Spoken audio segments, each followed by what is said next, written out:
Yo, yo, yo, yo, yo. What's up, what's up, what's up? Give up the rock. And hello to my fellow revolutionaries. You know who you are, and welcome to today's live stream. It is Tuesday, the 23rd of December. That's right, we are so close to the end of 2025, and what a year it has been, ladies and gentlemen. Quite a lot of work has gone down, I would say, across the capitalist world. And think about your contribution to the machine. Think about it. Comrades, Jag, how are you? And yeah, think about your contribution to the productivity of the world and your position in the global working class and all the things that you've done, how you scurried around in the rat race of life in the service of capital, directly or indirectly, doesn't really matter. We're all part of a massive, massive macro organism. So take stock to think at this time of the year about how hard you've been working, and be appreciative of the fact, if you have it, that you're going to have a little bit of a break from the clutches of capital. It's always good to take stock and think about, I guess how lucky we do have it, depending on where you're coming from, what your circumstances are, and all of the working people of the world that have fought in the past to give you the luxuries that you have today and all of the work that they've done. So we have all the luxuries that we see around us right now. Larp Jeff, brother, how are we going? It's good to have you. Today we're going to be doing a Christmas special, but I want to tie up some loose ends that we've been going on kind of throughout the year and more recently. So we're going to be looking at a couple of kind of important events that have happened recently. And then we're going to get into a Christmas theme or an Xmas theme, depending on how you feel about all of that sort of stuff. At the beginning of the year, I thought there was a good chance I was going to be in a camp by now. So I guess you could say things are going well. Yes. I think I know what you're saying. And they're working on it. They're working on the camp conditions, I'm sure. And they've laid down all the infrastructure over this year, let's be honest. The capitalist take over the holidays, yes. I think capitalism, or the capitalist mode of production, has taken over the holidays. And it's been like that for a long time. But, year by year, I think we all see it for what it is. The cracks show, and we get to see the true face of what's beneath our holidays, eh? And we'll get into that, actually. We're going to get into how capitalists take things over. Dilemmas. After considering what capital you created, think about how much the government takes under the threat of force. Then call you racist for speaking about it. Do the government really call you racist? Or is it just like other angry people online that call you racist? Dilemmas. But why not? Let's go with that. It's good to see that you are here. It's good to see that you are well. And you're up to your usual shenanigans. But yeah, look, the year in stock, like taking a snapshot of the year, they're setting up the groundwork for the camp situation there. Like we have seen in the US of A, everybody who is anti-American, anti-Christian, anti-capitalist, and anti-fascist are considered to be nihilistic violent extremists. So they've got the paperwork. They've set up the secret police. ICE has been built up nicely over the last few years, over the last few months, built up really nicely. They've got all the camps going. They just need a few events, if you know what I mean, to crack down on people. And we have seen what those events look like in Sydney very recently, in New South Wales specifically.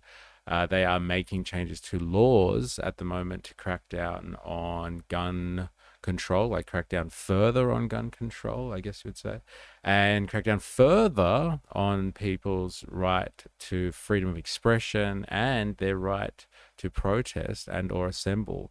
So when necessary, the ideas of a free and liberal society are thrown out the window at a moment's notice. So we'll get into a little bit of that today. But like, yeah, I'm glad, Jack, that you're not in a camp and you're able to watch this from the comfort of wherever the fuck you are, which is not in a concentration camp. Oh, that's me. Yeah, well, I think there's a few people that'll be on that list now. And it's not a naughty list, exactly. It's not like a Santa list. This is a deep state list. Brought to you by Palantir. For them as, if you criticize Labor, it's because you're racist, not because they are bought and useless. If you criticize Labor, it's because you're racist? Like all Labor? Or you're just being a smartass? Like how the sum of American knowledge of Australia is Crocodile Dundee. They took the guns and COVID camps. So yeah, look, let's just get into some stuff that I wanted to cover just to get out of the way. Some, loose ends of at least the last week, if not the things that we've been discussing this year. So I'm taking us to Bondi again, but it seems to be very pertinent to the discussion at the moment, especially in terms of rights and freedoms. Everything America knows about Australia is from Sydney and Melbourne. That's like me judging America solely on what LA and San Francisco. Fair enough. I had some fun times when I was traveling through the US of A, showing off my license when I needed to use ID to get into like a bar or whatever. And they're just like, Australia. And they're just like, all of them. I don't know why this quote is so important from the movie, but like, whatever. But they're just like, oh, that's not a knife. This is a knife. And I'm like, yes, very good. That is the quote. I'm being a smart ass. But also, if you don't like Labor, because you're racist, haven't worked it out, these are thoughts of the standard Labor. No. If you don't like... Oh, you're talking about the Labor Party, right? I thought we were talking about Labor, as in people selling themselves for a wage. Got it. I'm with you now. All right, let's go to the culture war, shall we, of Bondi, which has been hot at the moment. So I don't know if you've seen this at all, but there was a guy that rocked up to the Bondi Beach Memorial on Sunday wearing a kefir. Sup, wokey loony left, yo, how are you? And we are all low IQ lefties in this stream, so come and join us. Delay Marx being the lowest of the lefty IQs of this lot. So yeah, let's have a look at this culture war piece here. So he's wearing the Palestinian kefir or whatever it's called, and he rocked up to Bondi. And like, tell me what you think about this. I won't say it if you haven't seen it, but like, do you see anything wrong with this situation? Do you think it's deserved? I'm selling my Labor one day before Christmas, LOL. Yes, the Labor Party. Sorry, got it. Now I know what you're talking about.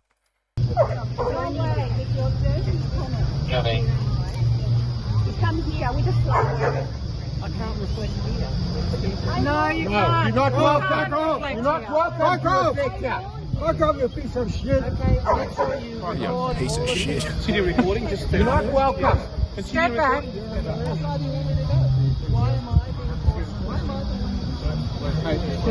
Continue recording. Just stay back. There it is. So, old mate here with the kefir, He said the Israelis got rocked here. up. It's for people to kill people. That's what he said. He said that. And he came here. No, they walked up to him on the side. They walked up to him. This is how you deal with white leaders. Now, we saw at that Put Australia First rally just the other week, the guy from Ozpil, I can't remember what his name is. Hugo, I think it is, was wearing the HH jumper, which is like some type of, I don't know, fashion symbol or something, or logo for some type of clothing producer. But it's obviously it's HH as in Hail Hitler, and like he rocked up to the Put Australia First rally, and they kicked him out because they were just like, "Oh, you're a Nazi." Now they were primarily concerned, I would say, with the fact that he was a Nazi and they didn't want him there, and they were just like, "You have to go," and he was just like, "I'm allowed to be here," but he was wearing, the symbology that says Hail Hitler, so like they were like, "Hey, well, what does that mean on your shirt, HH?" And so they were, you know, there was some argumentation there about like, "Hey, you shouldn't be here if you got to have HH on your shirt." Now this guy, I don't think he's associated. I don't think he's associated with anything, but he's wearing the keffiyeh, which is a symbol of it's a Palestinian clothing item, but it's also a symbol, I guess you would say, of solidarity with the Palestinian cause. And he's rocked up to the vigil, and people have told him he has to leave, and he's not welcome here. And then the police have walked him away. Move on direction. Thank you, sir. What are you doing? Thank you, sir. You're saying that I harassed and I've explained it once, I'm already had to do it. Please, sir, walk up there. Thank you. Come on, keep walking. Just stop. If you keep following him, it's not going to end. So you want to keep So recording? when Keep did recording. they get... Stop here. Try and understand. How long are they going... Hold on. How long are they going to be able to monopolise this way? Hear what he's saying? He said, how long are they going to be able to monopolize this space? Why can't I walk down here in my keffiyeh? Why can't I walk down here with anything on? What's the problem with this?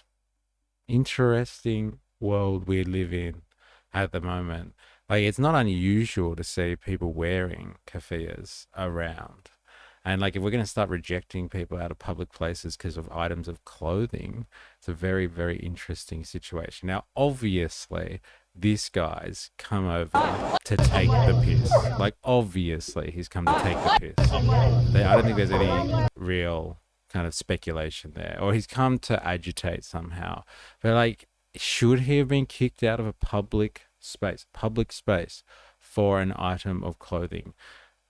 It doesn't say anything. I know people get offended by things that say stuff on the shirt, as making some type of political statement, but like, this is literally like patterns on a scarf, and people are like, "You're not welcome here," and the police escorted him out on that basis. But like, he raises one good point, apart from being like, I guess, just being an agitator, potentially for the sake of it, just to stick it up the people that were at this vigil.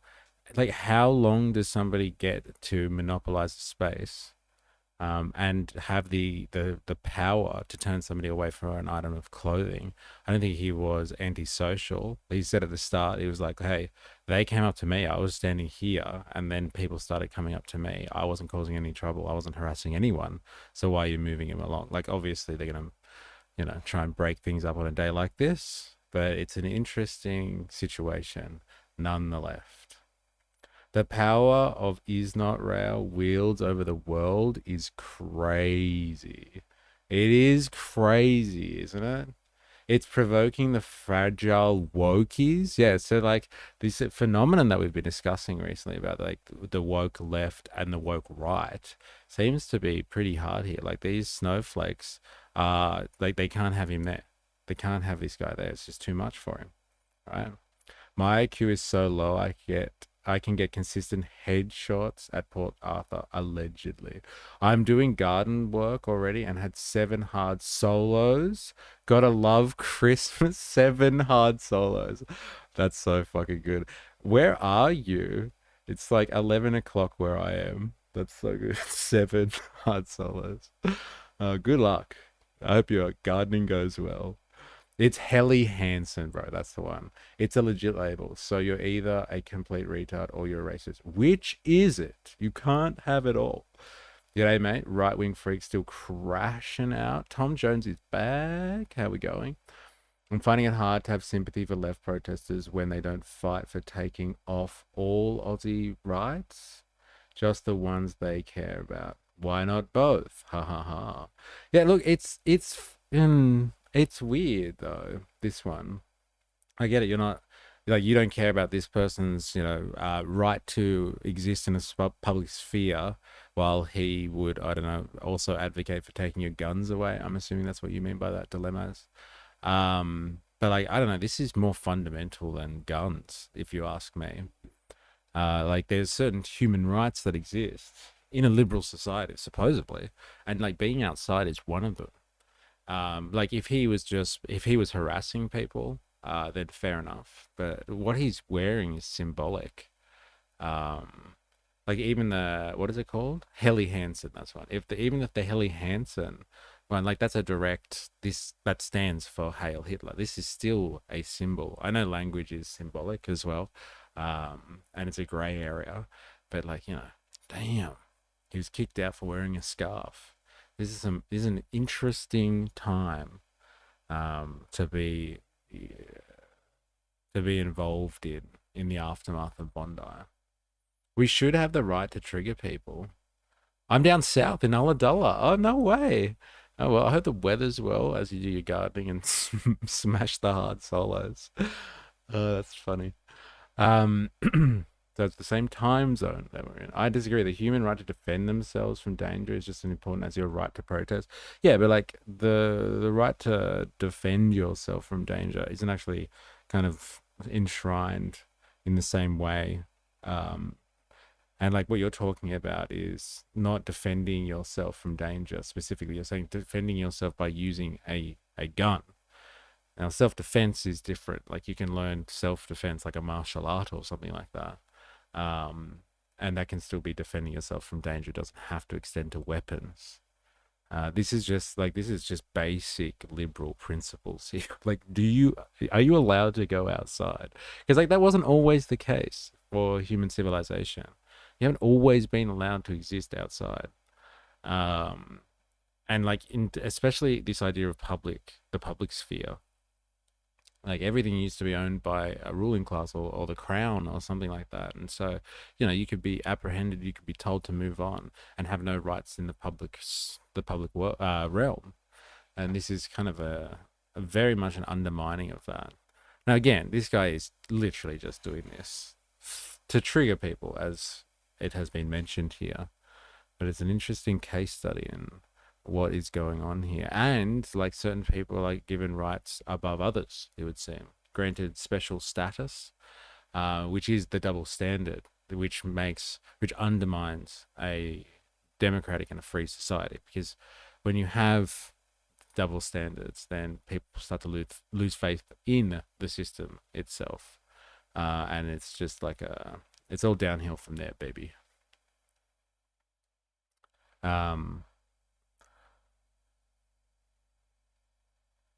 It's a bit fucked, but I get it's right after the event. Yeah. But like, what if? Yeah, I know what you're saying. Okay, Tagart, I hear you. It's the timing. Like, what if like people dressed like this start to get booed and heckled in Bondi from now on, and they can't go down there at all because then people are like, oh, it's too close to the memorial, or it's like we're not ready yet, and then they start to say like certain items of clothing are banned in Bondi or something like that. Like when does it end? Police, not people. Why couldn't the Bondi bandits just have smashed 7 hard solos before 11 a.m. and passed out the rest of the day? It's a fair question. Nostalgia Enterprises. Dilemmas. Come on, dude. Someone attacks me with a knife. I just need to study more Krav Maga. That's not the point, though. Like, what you're talking about is the concept of being able to defend yourself. Yes, you should be able to defend yourself. What you're talking about is, like, you want to choose your weapon. Now, that's a completely different issue. You should have the right to defend yourself. Yes. I believe that. This is why I only stand on land I own. And there you go. Your shoes are anti-Semitic? Like, where's the limit? Oh, those shoes are worn by Palestinians or something like that, or they're worn by Hamas. Like, you got to take those shoes off. It's an interesting part of the culture wars. It really is. Like, they could have just ignored this. They really could have ignored this type of stuff. Because like once you start saying this is offensive and that offensive, like people have raised the point already. Like when the memorial first started and everyone was dropping the flowers, there were Israeli flags all over the place. And people were saying this is an attack on Australia. Why are there Israeli flags in Bondi at the memorial site? This seems a bit strange, and people could have been offended by that. They could have been offended by that, and they could have been like, no, you can't fly that flag here. It's not about that.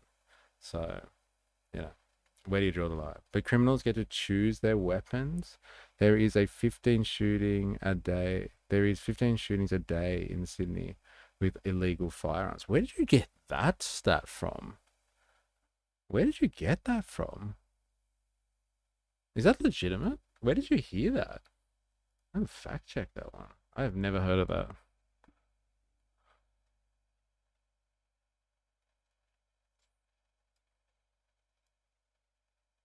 I really want to know though, because I'm interested.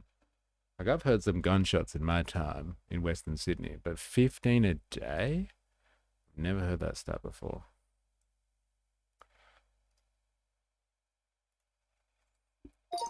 I have just heard a statistic that claims that there are 15 illegal gunshots a day in Western Sydney.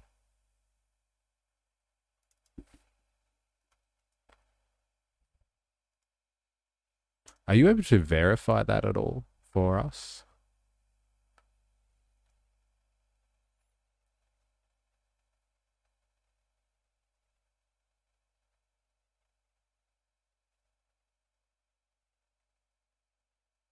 What the official data shows, New South Wales crime data tracks gun-related offences but doesn't express them as shots fired per day. Instead, official statistics focus on offences like shootings. New South Wales police commentary emphasises gun crime is a priority for policing and there are efforts to reduce, but they do not cite Is there anything that says this?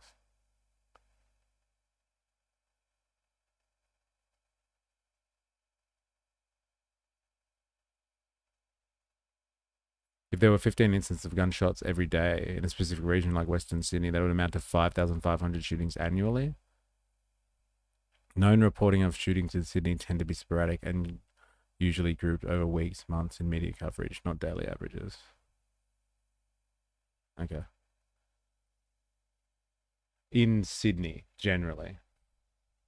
Sorry, you did say that. Apologies. How many shootings were there in Sydney last year?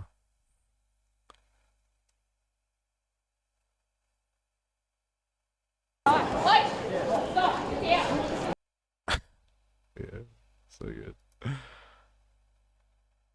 There were 85 murder victims recorded in New South Wales in 2024, the highest annual total since 2014. All murders, not just firearms. I don't think that stacks up, man. I don't know. Non-fatal shootings data.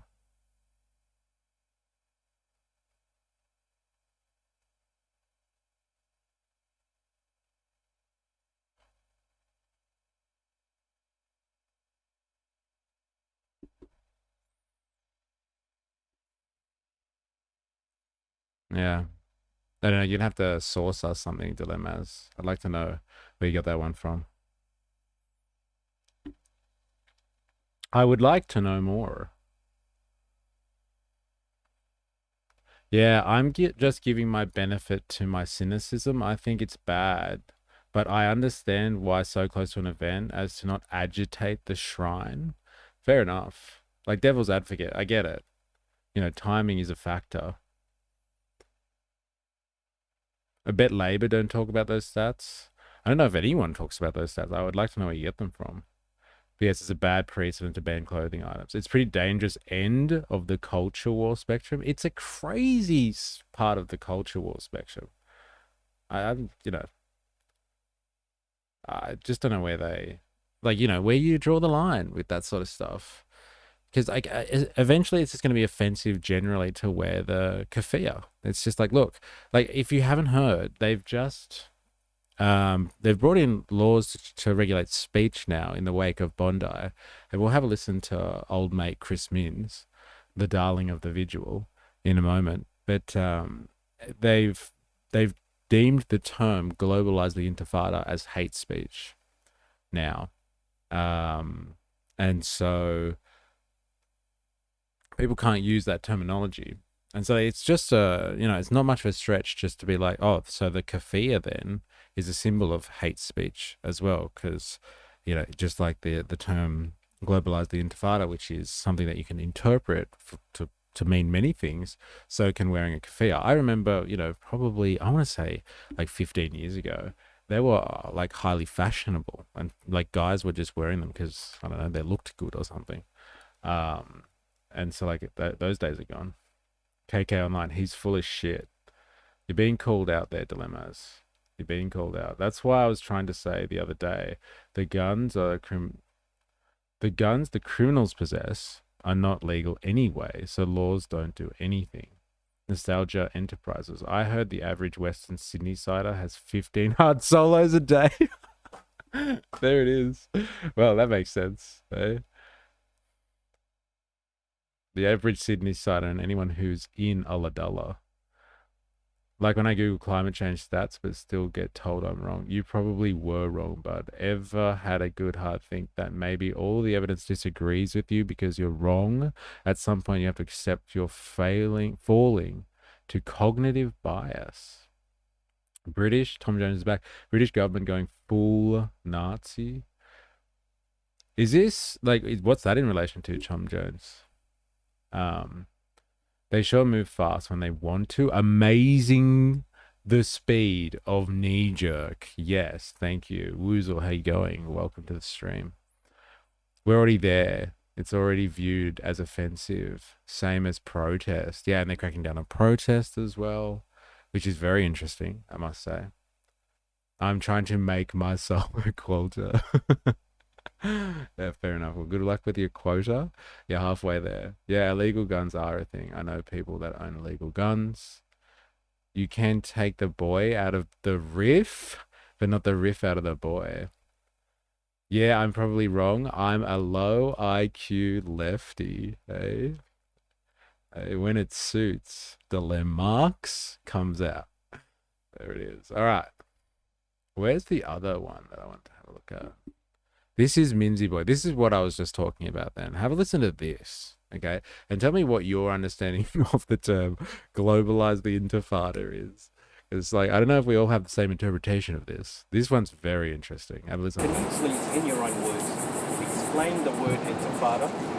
No, I'm not going to go into the... And also, why are you banning an Arabic word while at the same time saying that you don't want to whip up fear and racism against certain communities? Okay, so he was just asked, can you explain what the word intifada was? And he's like, no, I don't want. And he's like, wait, I'm not finished asking my questions yet.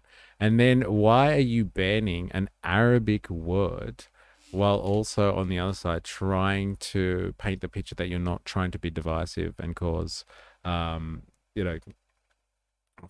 forms of segregation in the community by labeling certain language, like from a particular type of language, as unacceptable while other words are fine.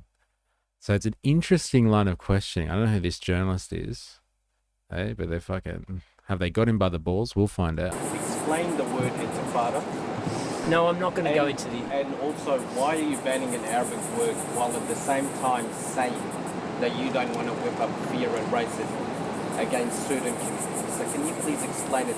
If Dude, it's going to be... down with the Arabic numerals. How funny is that thing? How funny. Have you seen there's a clip? Is it Asmongold or whoever it is? And they're just like, what? They're bringing in Arabic numerals? What? Oh, that's it. Oh my God, I can't believe it. Or whatever he's like going off about it. And Arabic numerals is the system that we have, right? Okay? Making Palestine Action a T-word group when they only attack material properly, not people. Am I wrong when I say most firearms crimes in Australia are done with illegal firearms? Done with Arabic numerals? Starmer and Min, same shitcoin, right? Okay. Huh.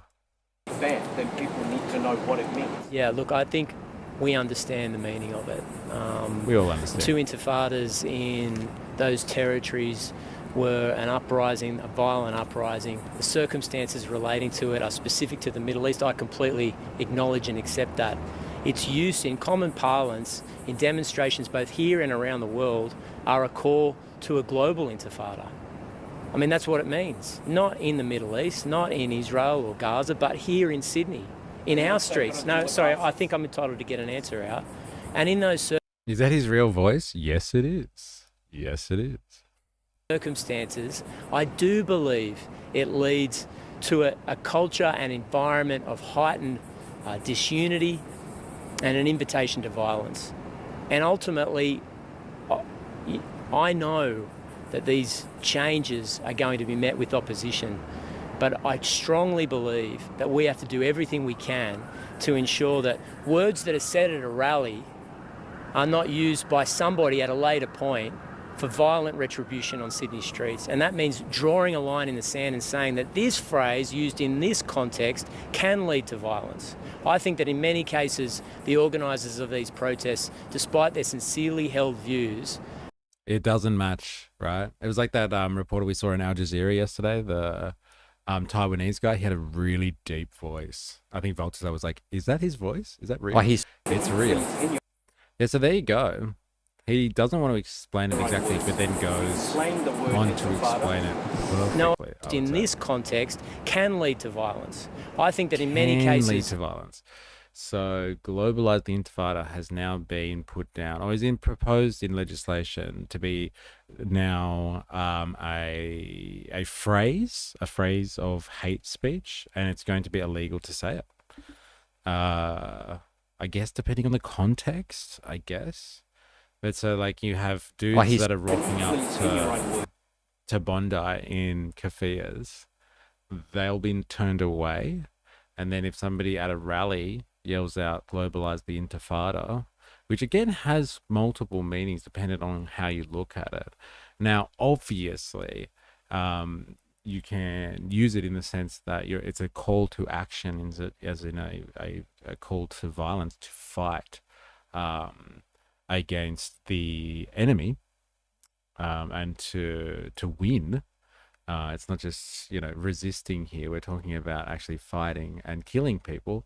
There is that use of the terminology, and there's also the terminology that has been used, as he said, in parlance all around the world at rallies, which is used as a cry for resistance, and solidarity with the Palestinian people. So the Intifada, as he's described, is something that is actually taking place on the soil itself in the region, because they are looking to liberate themselves from the oppressor and reclaim their territory. Ambitious, I know. But like beyond that, if you say globalize it, you're calling for action on a global scale and people to support their resistance, to support their effort, to support their mission.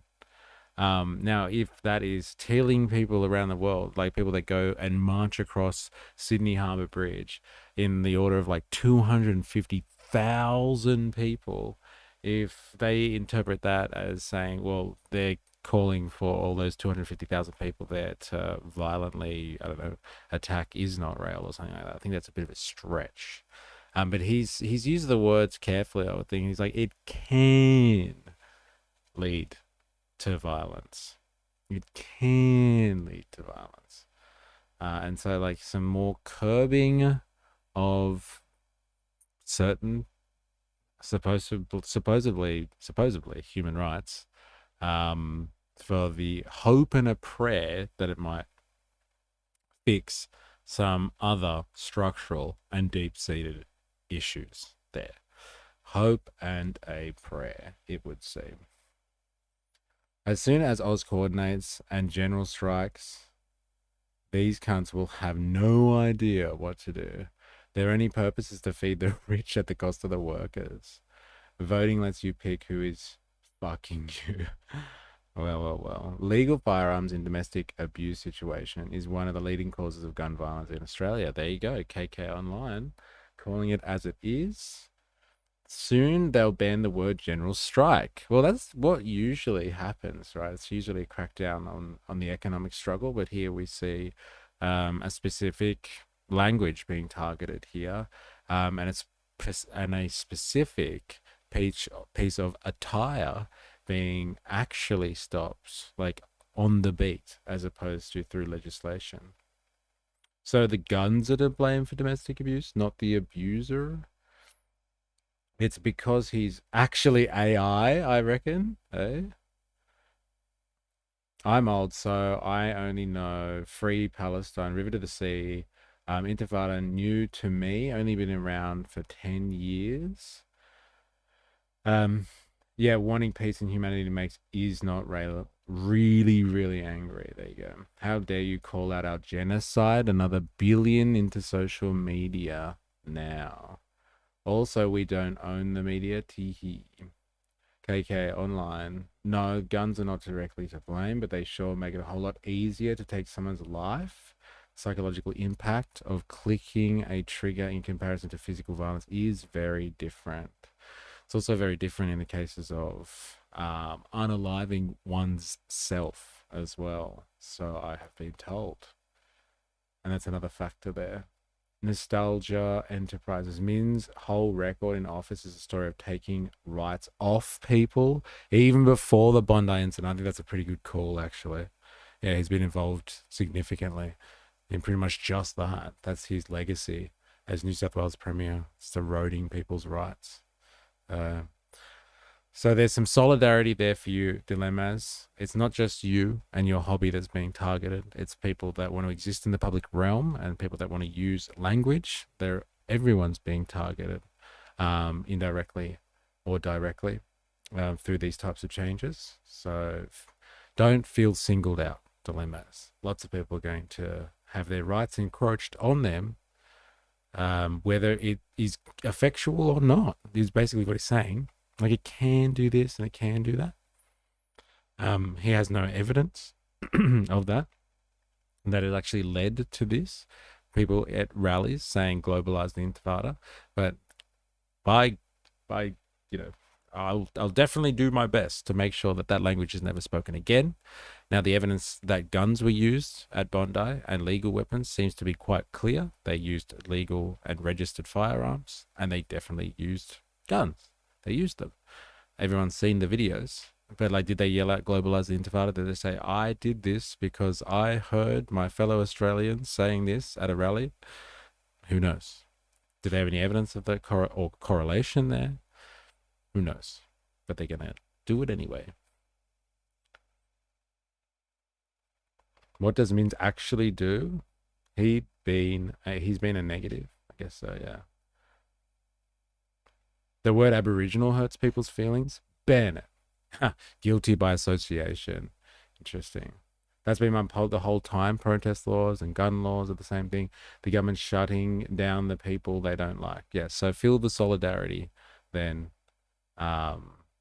Everyone's getting attacked on this one, Dilemmas, it would seem. Let's say uprising in another language. Basque, perhaps. They make awesome cheesecakes. What's that? Is that how you say it? Altex Mandua. Hard to say. Harder to say with a mouthful of cheesecake. Yeah, let's just switch the language. It's like staying ahead of an auto mod on YouTube or whatever. Just got to change your language slightly so they don't all get kicked off. All this does is show how the government is backing Jizrael. That's a pretty good one. I don't know if I'm going to use Is Not Rail anymore. Jizrael's pretty good. Jizrael, when was any of this done in response to Muslim hate or anything? Any other religion? Yeah. The global Altexa Mendua. I'm going to have to learn how to say that one properly. My God. Braveheart was a T word. That's pretty funny, actually.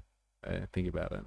Funny how Zion was on the ban globalize the Intifada train months ago. Yes, after he said it, right? He said it himself. He had to defend it, actually.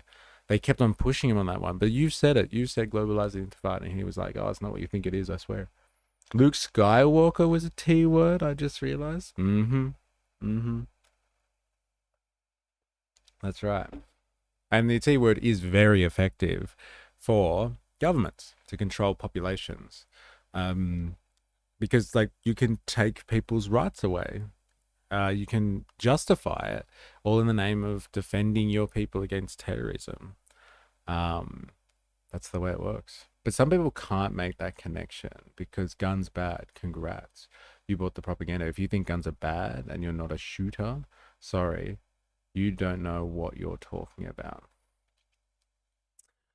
Fair enough. If you don't have the knowledge of using a firearm, then you have a different level of understanding about the culture of guns. But like, it doesn't take much brain power though to understand that guns can kill people. Dilemmas. I think that's pretty fucking basic. That's pretty basic stuff. Jesus Christ was a T. They had to have him killed. Hey, the list goes on. The list goes on. Fair enough. So like, yeah, it is interesting stuff though. And here's the actual statement that was put out by the New South Wales government on this one. The official media release. Yeah, and it's Dilemmas needs 10 hard solos. Stat. Give that man 10 hard solos. Stat. And send him to $1. Need to do some gardening. New South Wales to crack down further on hateful symbols and slogans. The New South Wales government will introduce tough new laws banning hateful symbols and giving police greater powers to remove face coverings during public assemblies. At the same time, the government will urgently examine additional measures to further crack down on hateful slogans, not just words. So these are slogans. Remember that. On Monday, legislation will be introduced making it an offence under New South Wales law to publicly display terrorist symbols such as ISIS flags without reasonable excuse. I wonder what the reasonable excuse is. The offence will carry a maximum penalty of 2 years imprisonment or a $22,000 fine or $110,000 for organisations. A reasonable excuse includes for an academic purpose or for another purpose in the public interest, I guess. We all know the shooters threw pipe bombs at the crowd, right? I don't see any tightening of explosive laws. This is going too far. What the fuck? This is what they're saying. This is their official... This is from their website. They have media releases, and this is what they're doing. So, like, if you have, unless you're studying an ISIS flag, leave it at home, kids. All right, leave it at home.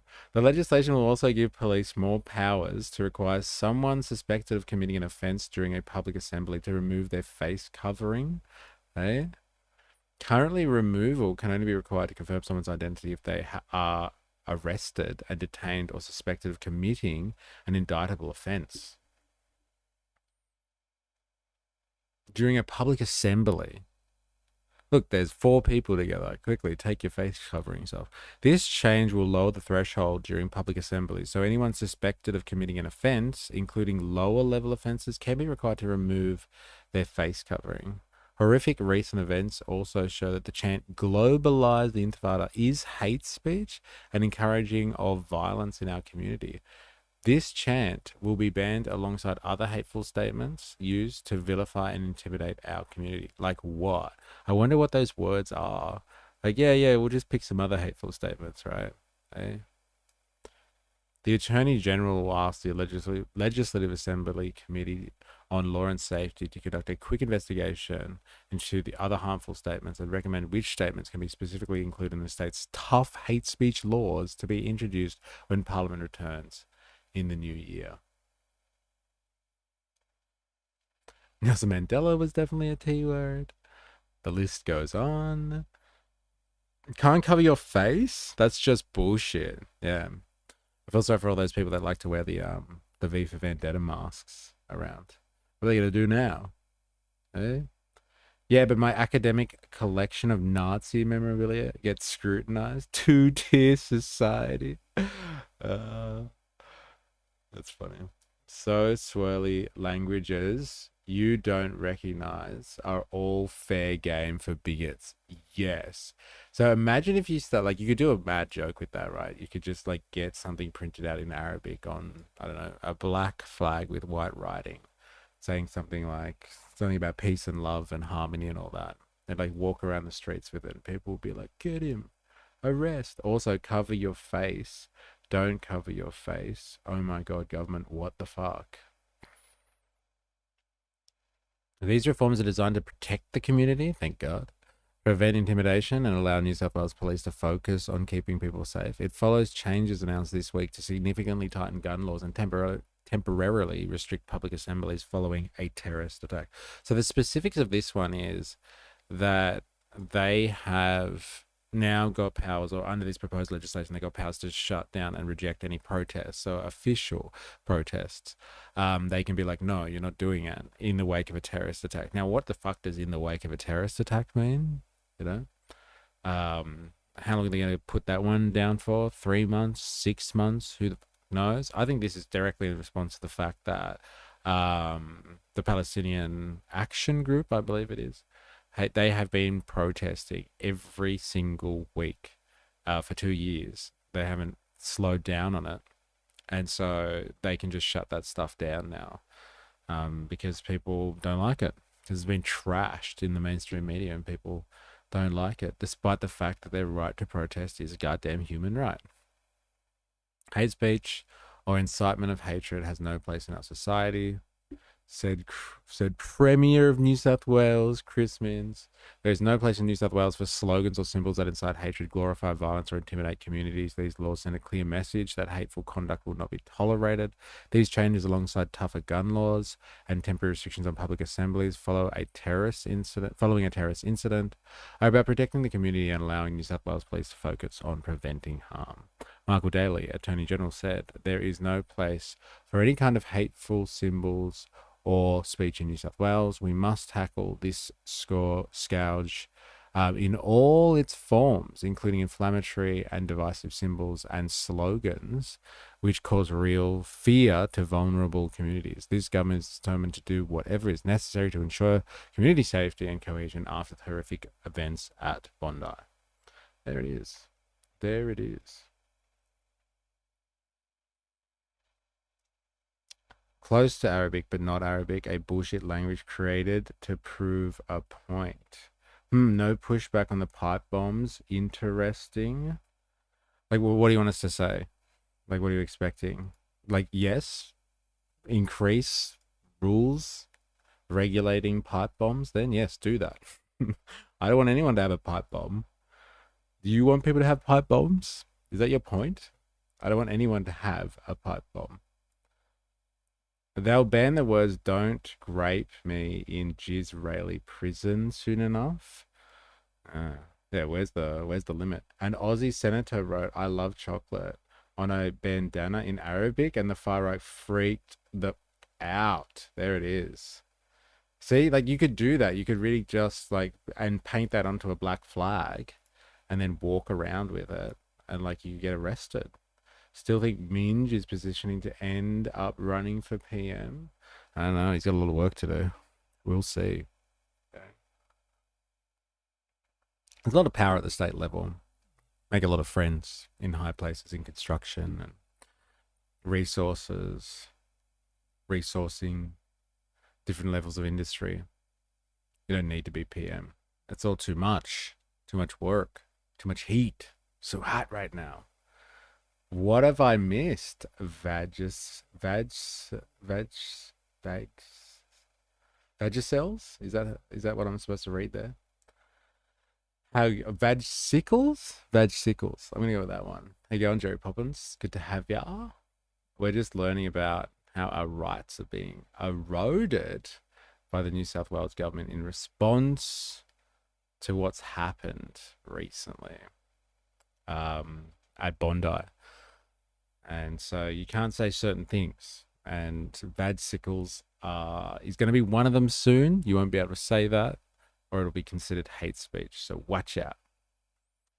An Aussie PM refuses to say the word Islamic in case he loses his votes in West Sydney. So you have been saying for days now. An interesting one. The propaganda's hard on that one. All right, let's do this. Now, this is another topic that we've been covering a lot this year, and I really want to have a look at this because it came up on my feed today. I was like, no way. So apparently, Trump has been doing some things to reclaim Greenland. I don't know exactly what he reclaimed. Sorry. They want to take Greenland, the Americans. And so the people of Denmark are pretty upset about that because Greenland is part of Denmark. It has kind of a weird arrangement where it's kind of like a protectorate state. It doesn't really have national sovereignty, Greenland, but it's under the protection, I guess you would say, of Denmark. And so Trump has been outright threatening since he got into office that the Americans are basically going to take Greenland, and they'll take it by force if necessary. Now, strategically, if you have a look at the world like as a globe, not a flat map, but a globe, like it kind of actually does connect nicely into the Western Hemisphere. It basically would create a line down the center of the Earth where they can defend that entire position and not have to worry about anything. So when America decouples itself from China eventually and splits the world into two spheres of influence, then they'll control everything and have a good position in the Arctic all the way down to the south. And so Trump has fair dinkum been threatening Greenland, and they sent JD Vance over there early in the year to go and talk to people. They've been spreading propaganda campaigns. There's a separatist group in Greenland who are wanting to try and get their independence from Denmark.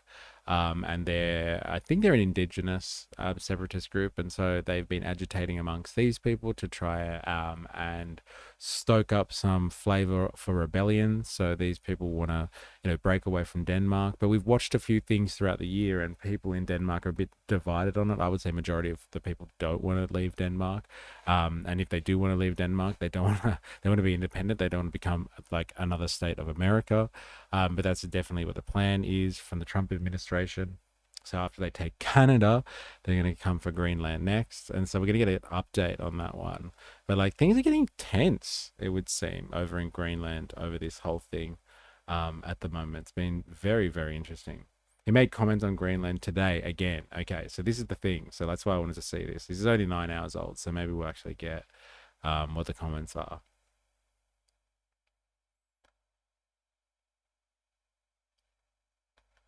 Good luck stopping me saying what I want, cunts.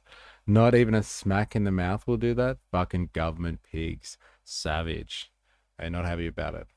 Welcome to the stream. Alcohol producers are getting pissed because Canada dumped their stock when USA were threatening to invade. It's interesting. I think he just called us all cool cunts. All right, let's do this.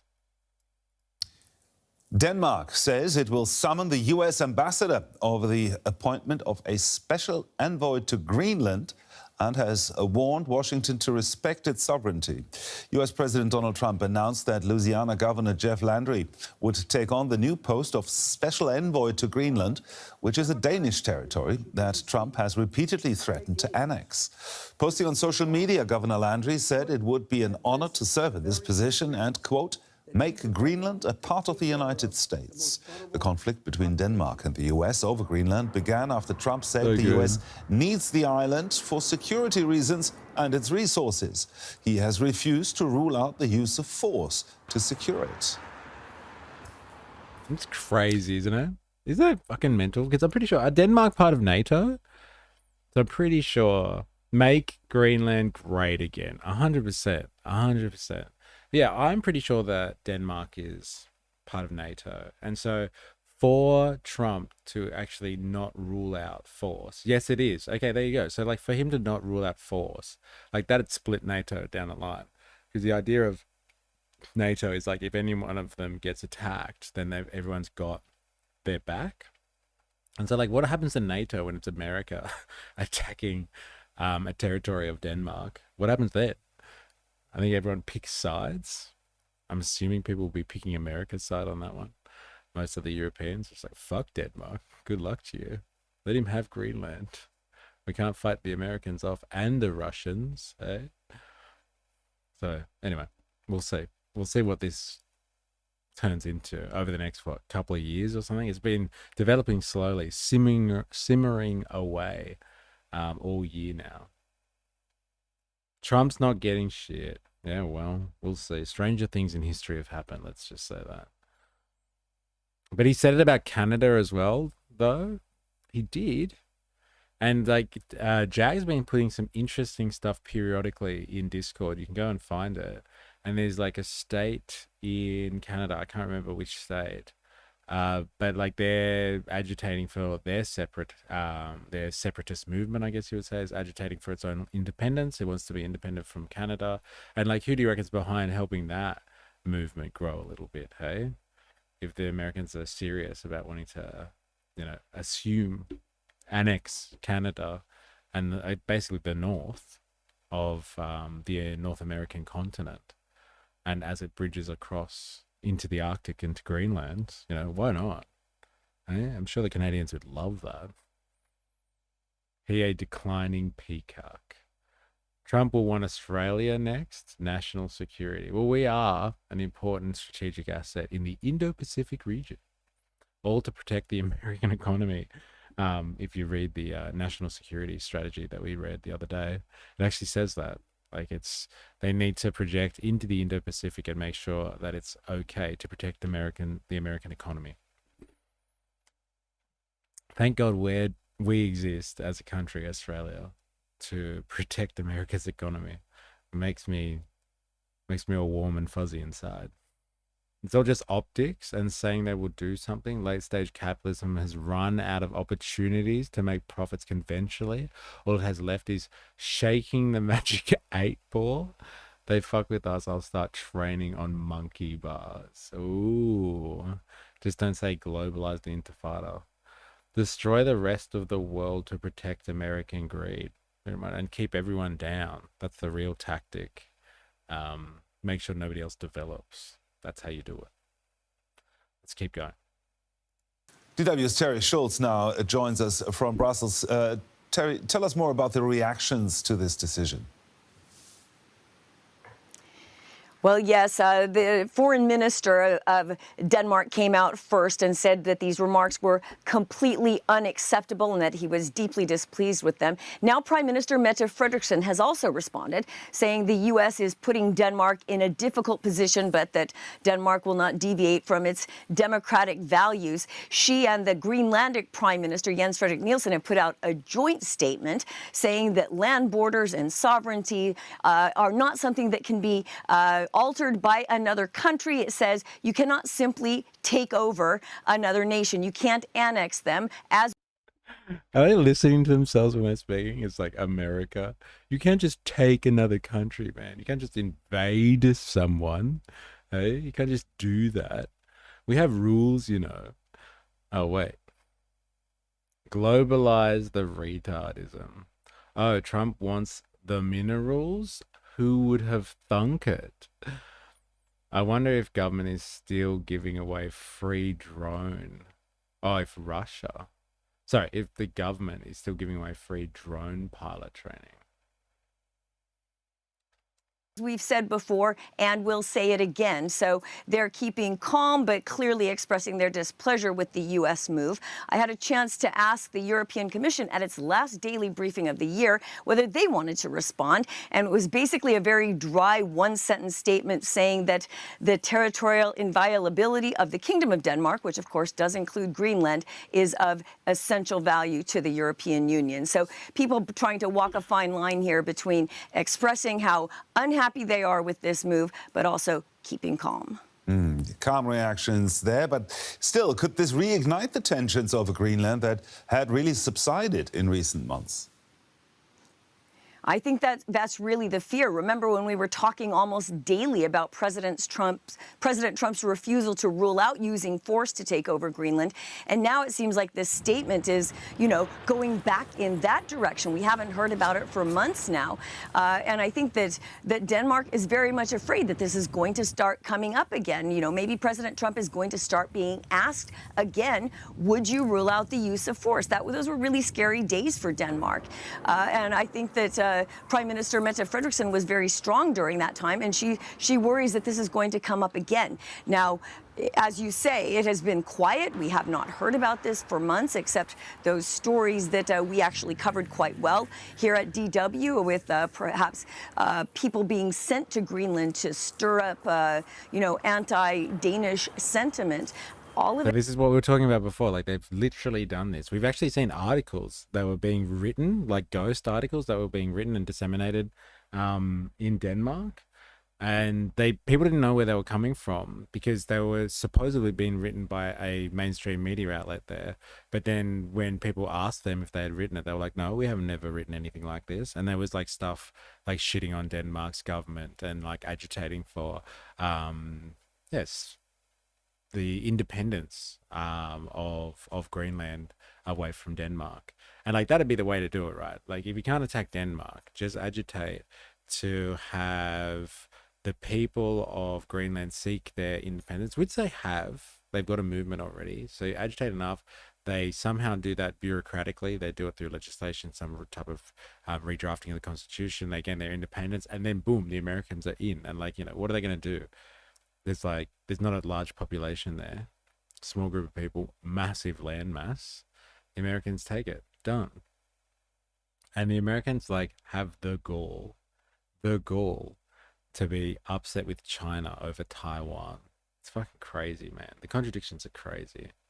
Dilemmas. Venezuela has the dirty oil, the kind of oil America can process, but America has light oil, which they can't refine, so they sell it. LOL. Tegard. Good thing we invested into submarines and rare earth minerals with this beautiful country. Sounds like everyone else needs some freedom. Give Denmark some nukes. Hey, there's a good deterrence measure. Good thing we ship our uranium to power America, and they send us the waste to bury, but we can't have nuclear power ourselves. It went calm until now, so we'll see how much reaction these Landry remarks have. We should point out, though, that the Danish intelligence service never let it drop completely. They listed the U.S. as a potential national security threat this year for the first time, Gerhard. Thank you very much, DW's Terry. That's fucking crazy. Did the Danish government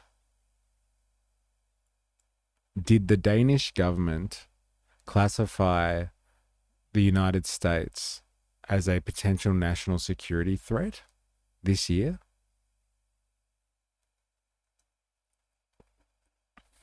That's crazy.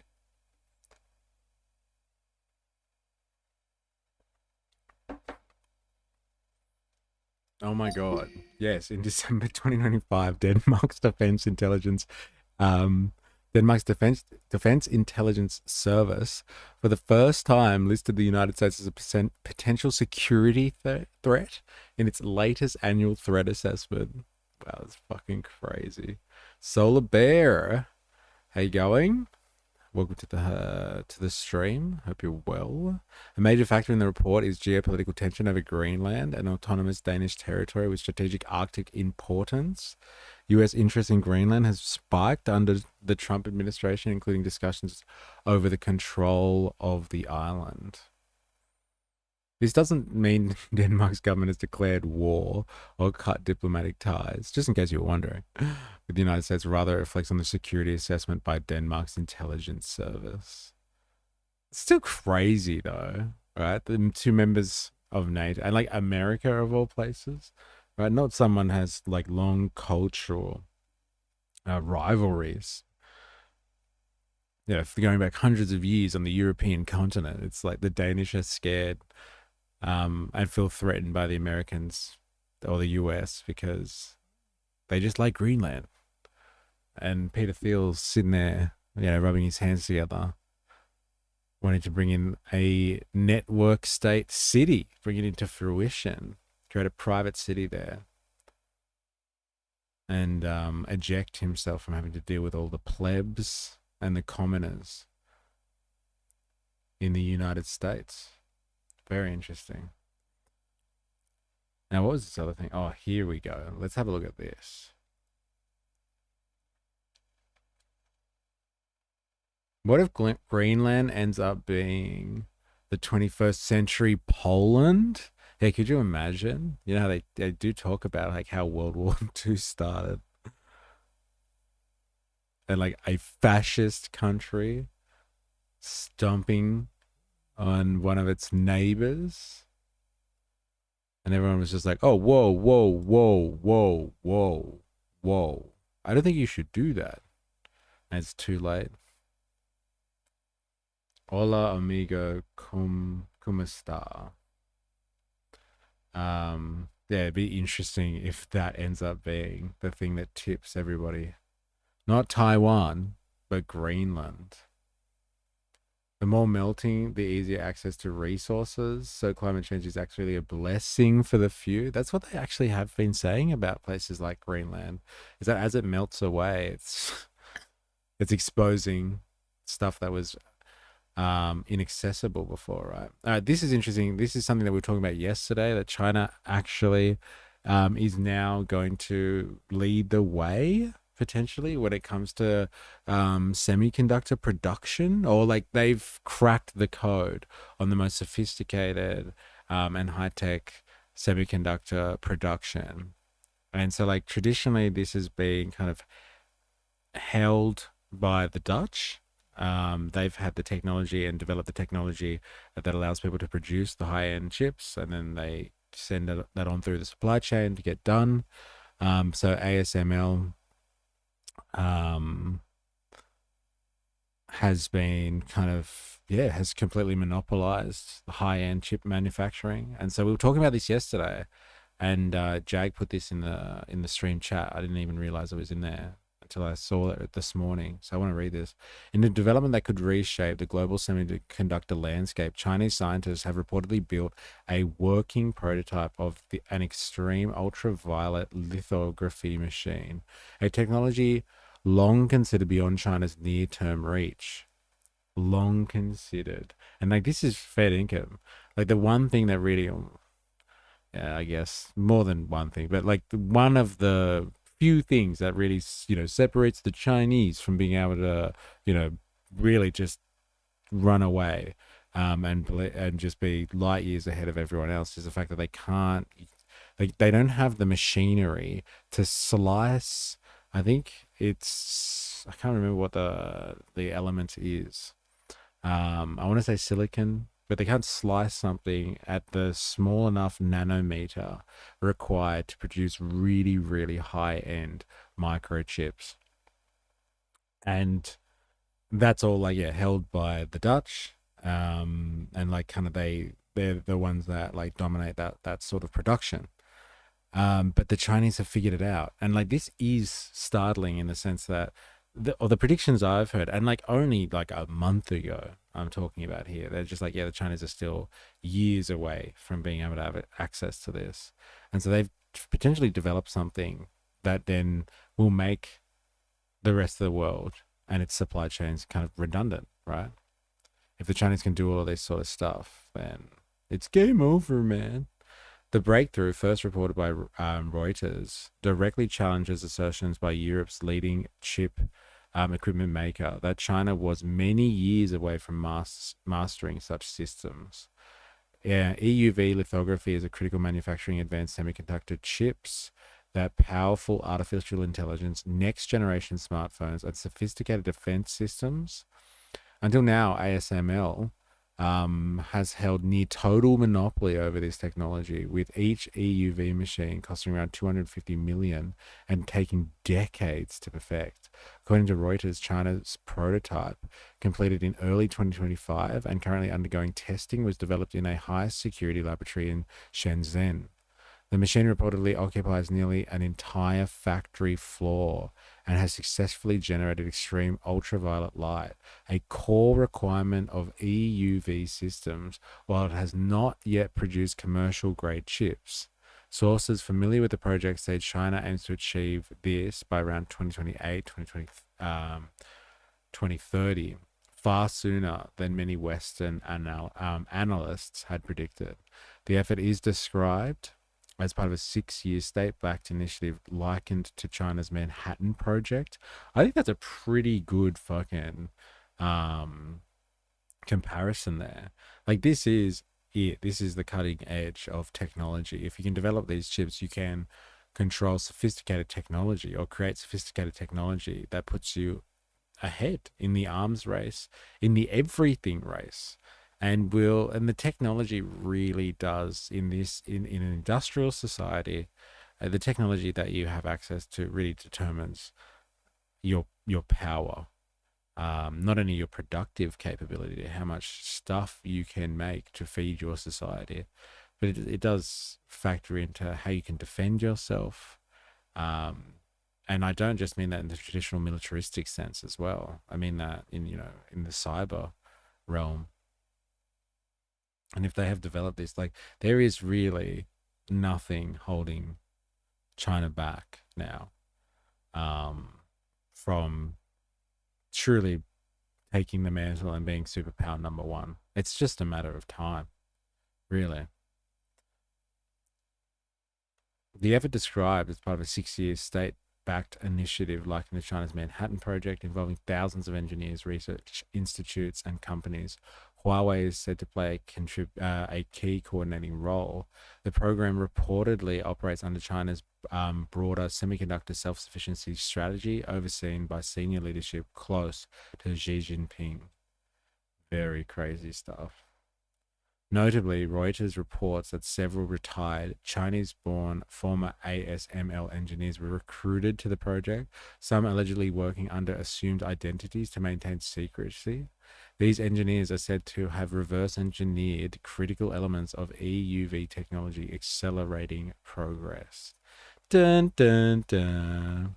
Analytically, while the prototype does not yet threaten ASML's commercial dominance, it signals that export controls and technology restrictions may be slowing but not stopping China's semiconductor ambitions.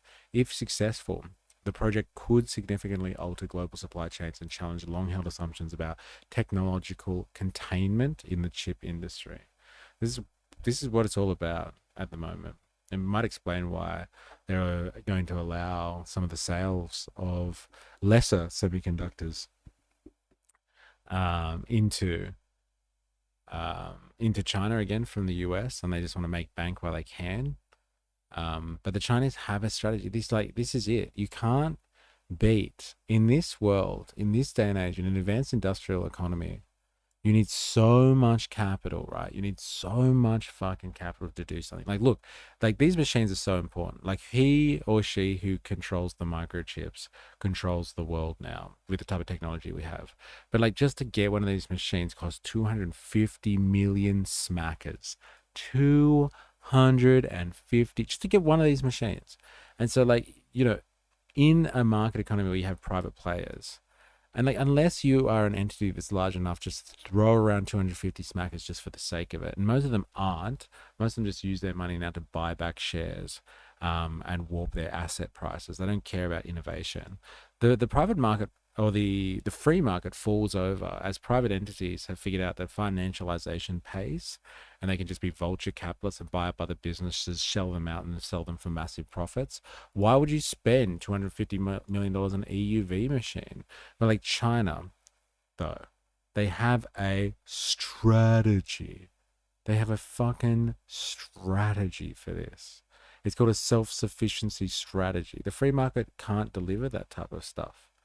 And so because they have a planned economy, not only are they able to somehow figure out how to do this shit, but they can do it so fast that Western analysts are just left stoked. They're just like, ooh, far sooner than we predicted. We did this through the free market. It took a long time. Yeah, well, they planned for this. And because of their planned economy, they also have fucking armies of engineers and armies of research institutes and companies that are backed by the state to make sure they'll stay on target with the self-sufficiency strategy. And so, like, when you hear people analyzing the Chinese economy and they're just like, it's about to collapse, they've got a housing crisis, or like their currency can't take much more of this, or like they're years behind, you can't use Western standards to judge what China's doing. It's a planned economy. And so the rules of, free market capitalism just don't apply to China. They just don't apply because they direct their economy. They figure it out and they all fucking row in the same direction. And we're talking about thousands of people, thousands and thousands, tens of thousands, maybe hundreds of thousands of people coordinating on this. And the West just fails to be able to analyze what China, and it's like every time there's a new announcement, they're just like, ooh, wow, we didn't realize that they were so developed. Who would have thought? Hey? And so this really does highlight this idea. This really does highlight this idea that in an advanced industrial economy, you can't just leave shit up to the free market. Now, China has done what many have argued cannot be done, but they have merged kind of like the state decides what everyone should be doing and they support the private sector, but they expect them all to deliver. And so they're a weird merger of state level planning and directing kind of a capitalistic economy. And so like capitalism does have some amazing productive forces, but it's fucking lazy when it gets monopolistic. And so if you have a lazy capitalist class, then you just control them and make sure they actually stick to the plan. And we're in a time in an advanced industrial economy where you need so much money just to get projects off the ground.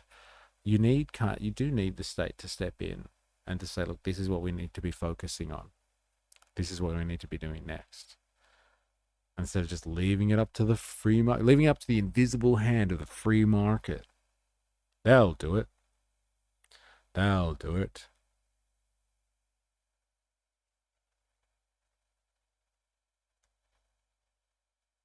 Well, fuck, I've missed heaps of stuff.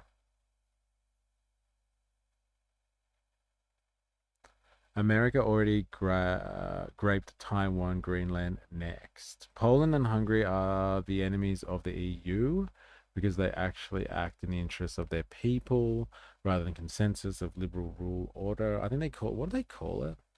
Illiberalism. That's what they call it in Hungary. Chinese are going hard at the moment. Nuclear fusion. Yes, I've heard they're developing. I bet you it's state backed as well, state subsidized. That's how you run a modern economy now. You can't just let the free market do whatever the fuck it wants because we've seen what it does. It financializes and it just buys shares. It plays on the stock market with all the extra capital it gets. Same with AI. Once one system becomes more powerful, all else will follow. Pretending you can slice it up into different models is laughable. I hear that Hudson quote from Aliens. Game over, man. Yeah, I reward points for getting the crackling in your voice spot on. I tried my best. That's my best Hudson for you. China is champ of industrial espionage, have been since before Sony. China can make German quality anything except beer. That's next. That's fucking hilarious. Yeah, look, industrial espionage is a thing. But like it was also part of the terms of the agreement. Like when the West came to China, the Chinese were like, look, you can set up your industries here, we'll give you cheap labor, but we want a stake in every business that you set up. And like the world, the Westerners were just like, fucking do whatever you want. The Japanese and the Koreans too, they were like, fine, you can have half a stake in the company. And so they were just like, great. So then they understood how they were manufacturing everything. And then they took that. So like espionage is like a dirty term. Yes, they've stolen information, but you know who steals information from the Americans all the time? all the time. They've been busted so many times since the 60s, and nothing ever happens. The Israelis are stealing information from the Americans all the fucking time, and no one does it. No one ever calls it espionage. They just get like a slap on the wrist, and they're like, "Please stop stealing information from us. It's not real." But like a lot of the industrial espionage that everyone talks that China has done was just because all of these people opened up their factories on China's soil, and they, due to their arrangements, they got access to the technology. I often wonder what kind of Steve Rogers, like super soldiers, China has from CRISPR. You know, they are messing around with DNA over there. Yeah, it's scary stuff, isn't it? They may have won technically, but are still controlled by the state. What's the use if you can still get thrown out a window for disagreeing? That's 250 houses. Sounds like a good trade. Interesting. What, you mean like 250 million for the cost of a factory? Well, the cost of production. Not said to, they do. A lot of Chinese solar panels are world best, reverse engineered, and by sending spies to Germany, etc. Why do you think our unis and factories are full of? Okay, interesting, but it's not just that. I did acknowledge the fact that there is industrial espionage, but majoritively, these people came from all around the world and set up shop in China, literally set up shop in China. And that was on the terms. They were like, well, okay, but you open your business here and we own half of the business and we get access to the business. And they were like, yeah, fine. And that's the thing. They wanted profits. So they gave up their information for the sake of profit. It's not as cut and dry as they've just gone around the world sending spies everywhere. 100% all propaganda doesn't work anymore. Jag, wild stuff. I know, man. It's fucking mental, isn't it? Isn't it mental? Hey God, we pick winners and losers and make boycott. It's illegal. Yep, instead of invading countries, China investing in science. I'm a super fan. My first tattoo was a xenomorph, LOL. Interesting. That's a pretty crazy tattoo. I've heard people just selling them technology. They don't steal it, yet is not real America trying to spy on China? Yeah, that's going to be the reverse situation now, right? COVID didn't come from Wuhan. It came from Ukraine and Tel Aviv. Fun fact, the actor who played Hicks originally was the actor who played Dexter's dad, but he got fired from the set because he smoked weed when filming in Britain. Then Michael Bean stepped in. Interesting. I can't tell Avi anything, LOL. All right. That's what I wanted to read about because I was really interested. I think this is really interesting stuff because this is the forefront of the means of production actually in this age. I like how they likened it to the Manhattan Project. It's pretty significant, this type of stuff. Who controls the little pieces that control the digital technology, control the software and the hardware, like the little components that go in and control the software and the hardware basically of the modern age. Like this is the forefront of the technological race, if you ask me. It fuels everything because everything's interconnected now. Everything's part of the Internet of Things.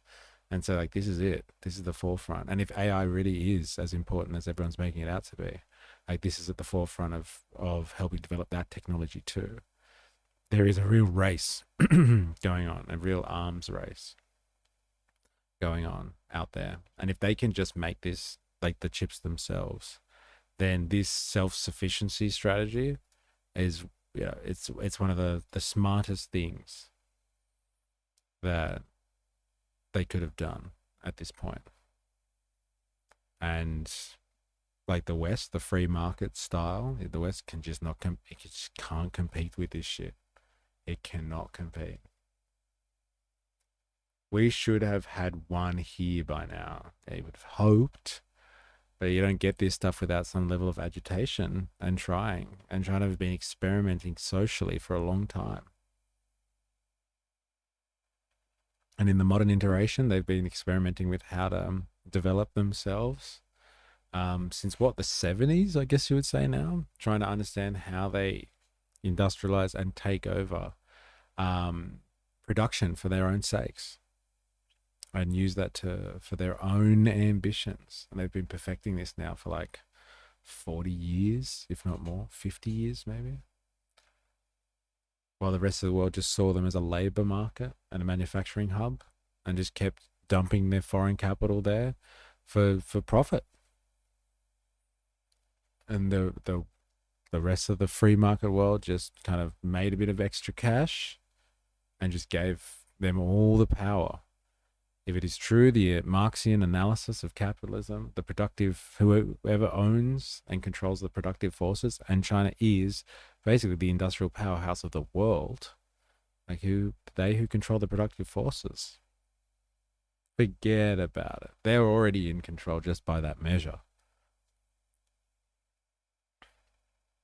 And we'll see what happens with that as time rolls on. We will see. We will see. All right, let's get on to some Christmas theme, shall we? So we're going to be doing a kind of a look into the disgusting side of like what Christmas plus capitalism is all about for our Christmas special today. So we'll have a look at some stuff in that regard, just to, end the year on a lighter note. I read that the head of the drone tech in Chinese military was trained in the field in Oz. I guess we can't call them spies because we welcome that. Just more blood on Australian government hands. There you go. You know what it is? It's funny because we have massively marketized our education system. And again, people have been more than happy to profit. Multi-billion dollar industry, getting people over here, educating them. Massive money in it. Massive money. And that's the bourgeois system. There's no sort of strategic interest in the way of profit. It's just the way it works. Profit all the way. Someone say Marx. You know when someone has an X in their name, they're as cool as hell. Yes. And they have a low IQ because they're a low IQ lefty. That's for sure. All right, let's do some Christmas stuff, shall we? Let's have a look at this one. If anyone's not familiar and would like to know what the fuck Christmas is, as we wind down towards the end of the year, we're going to go to Casually Explained, and they're going to explain what Christmas is. Just in case you are not familiar, it's some type of weird end-of-year tradition. We're not too sure exactly, but we're going to find out. Catch your cunts, the solos have caught up. I hope you are not gardening anymore if they've caught up with you, and you can go pass out somewhere in peace. Good luck to you. Thanks for chilling. Chinese and Italian food is my favorite, not McDonald's. Mama said I had magic legs. I don't know the reference, but I'll take your word for it. This video is sponsored by Saley. While we all know that the actual origin of Christmas was the birth of Santa Claus, it has evolved over time into a much more No way. secular holiday, and as a result has largely become about gift giving, spending time with your family, and most importantly, not going to work. They say that So what the fuck? Christmas is a secular tradition now. Let's be honest, it really is. I was saying the other day, someone was talking about Muslims and not drinking and not doing stuff, but I was like, I know a few Muslims that really get into Christmas because they just love giving presents to each other and having a day where the family sits down and just does fuck all but eats and gives presents to each other. It's funny. gift giving, spending time with your family, and most importantly, not going to work. Not going to work. Most importantly, who is this Casually Explained dude? Must be advocating for a fucking workers' revolution. That's right. That's why this part of the year, or this time of the year, is so fucking important, is because we get time away from work. We get to just be humans. Like, go and do human shit, you know? Go and see people, do fuck all, or do whatever you feel like, eh? I love eating Chinese, wink, wink. Oh, man. I can't do Chinese, not because I'm racist, because I'm autistic and have a texture thing. Yeah, Santa was a magic mushy dealing shaman who delivered to snow-packed homes through the chimney. Fuck, I wish that was still a tradition, eh? Someone throwing magic mushrooms into your house once a year. Yeah. Yeah, he did. Wonder where the red and white comes from. Eh?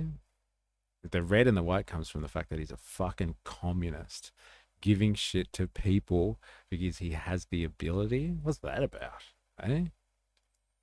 They say that Christmas is the most wonderful time of the year, and we all have fond memories of unwrapping the new video game or toy we wanted as a kid on Christmas morning. But Christmas is completely different as an adult. You don't care so much about games or toys anymore, because when you get a present from your mom, you're just praying it's money, socks, and underwear. Furthermore, as an adult, one of the most difficult parts of Christmas is gift giving, because you just don't know what other people will like, no matter how hard you tried or how wise you are. Back in the day, even Jesus was thinking, yo, thanks for the gold, my man. What's this other shit?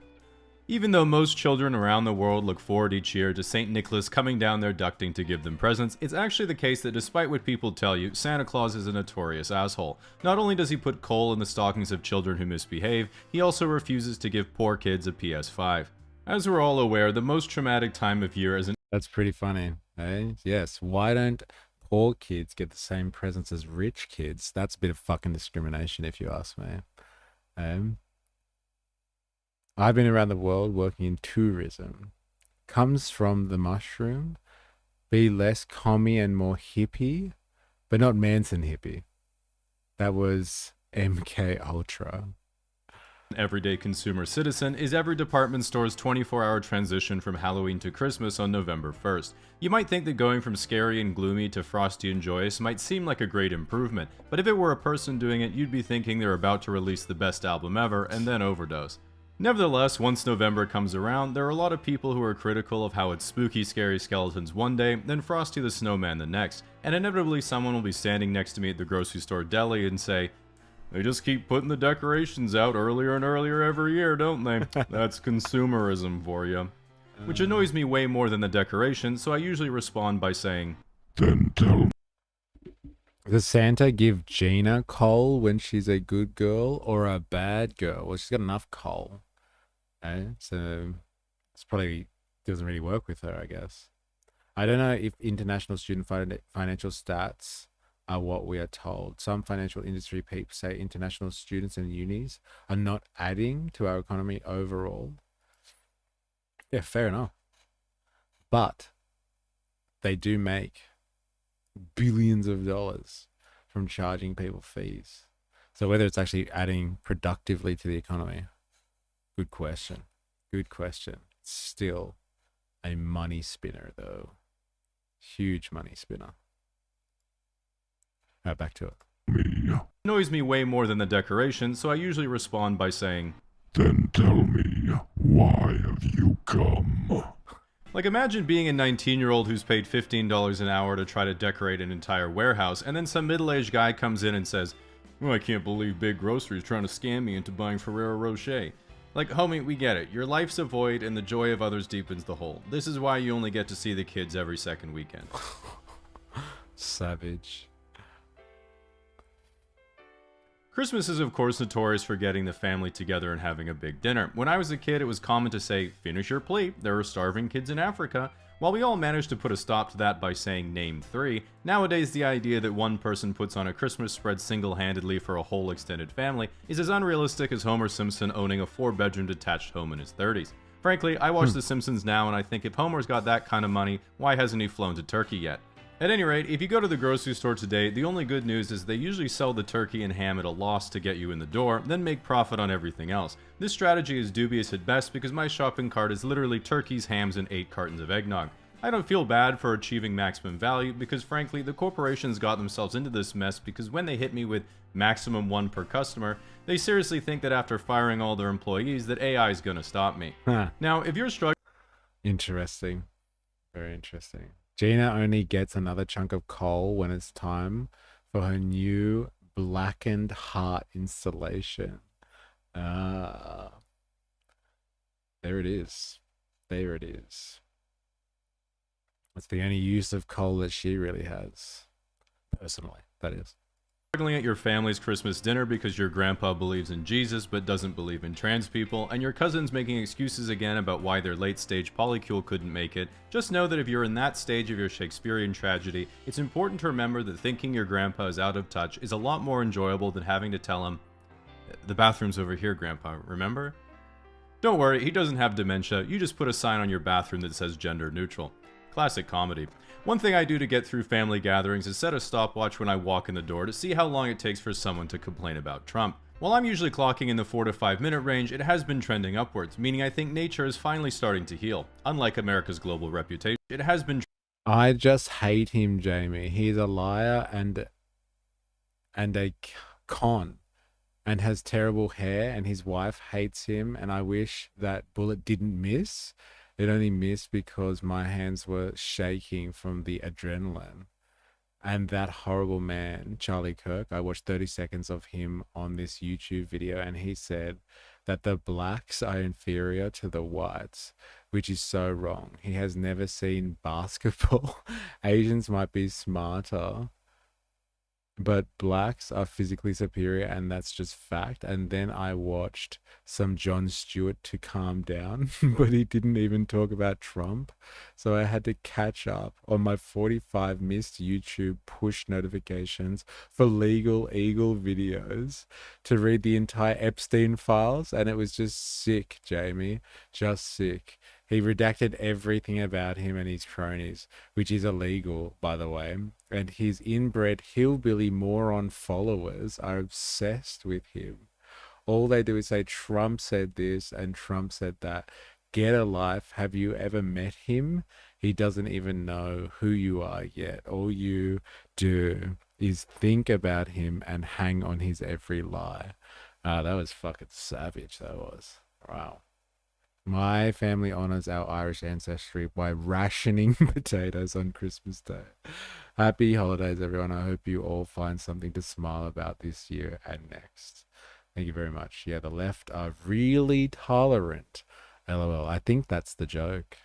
Trending upwards, meaning I think nature is finally starting to heal, unlike America's global reputation. With that said, I might be the only person I've ever met who actually enjoys American politics because I view it the same way I see Game of Thrones. It started out great in the beginning, but leading up to the end, it was like watching a slow-motion train wreck in real time. While the experience was still enjoyable, I'd always thought, yeah, that was pretty cool, but what if I could be in the train? Arnold Schwarzenegger, still supreme leader. One of the unique characteristics of Christmas is that you can tell someone's political alignment by their attitude towards the holiday. All you have to do is look at them and then ask yourself the question, how does this person feel about the Christmas industrial complex? If you're like, nah, that dude looks like he hates the decorations, hates shopping, and women, constantly says Christmas is about the birth of the Lord, none of this other shit, never gets the gifts he wanted, and is on his third maxed out credit card buying knockoff Nerf guns for his 5 kids, 100% MAGA Republican. If you're like, yeah, this person got every video game console they wanted growing up, loves decorations, worships women, constantly says Christmas is about people richer than them exploiting people poorer than them, has no kids, and has never given their friends a non-performative present in their... Yeah, it's so good. It's The Little Red Book and Capital by Karl Marx. So good. life, 100% gulag communist Reddit mod. If you're like, what if I don't celebrate Christmas, Jamie? Where does that put me? In today's political climate, I'd probably lay low for a while, or else you might find out again. Fucking hell. We really need to separate the American right and left from the Aussie right and left. They are completely separate beasts. Well, you know, in the global culture that forms, especially in the age of social media, I'm finding that like the lines are just blurring so much, right, between all of this sort of stuff. And so like all of the influence of the stuff that we get at the moment is like from the global political culture, which is defined in the West by what happens in America.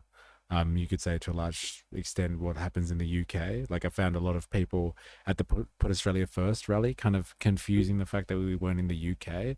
And I was like, why are you here kind of thing? And then they talked about the usual immigration, but then they were like, oh, and like, I don't like digital ID. They're going to they're bringing in digital ID, and I was just like, I think that's the UK, and like they truly believe that was like kind of what's on the agenda in Australia. It might be down the track, but it's not actually happening yet. And so like I think in the globalized world and in the age of social media, I think the politics are being blurred. Like your stance kind of on gun control and stuff like that. Like I don't think that was a very commonly debated topic in Australia until the rise of social media and all that sort of stuff. That's a very American style of political conversation, I would say. We really need to separate the American. Oh wait, I read that. I don't really agree with that one, bro. Comment sections in America and Australia right groups spew the same rhetoric. Yeah, that's the phenomenon I'm talking about. I really think that like because of social media, that like the lines are actually blurring hard, and like everyone's getting kind of it's all the same political stuff now.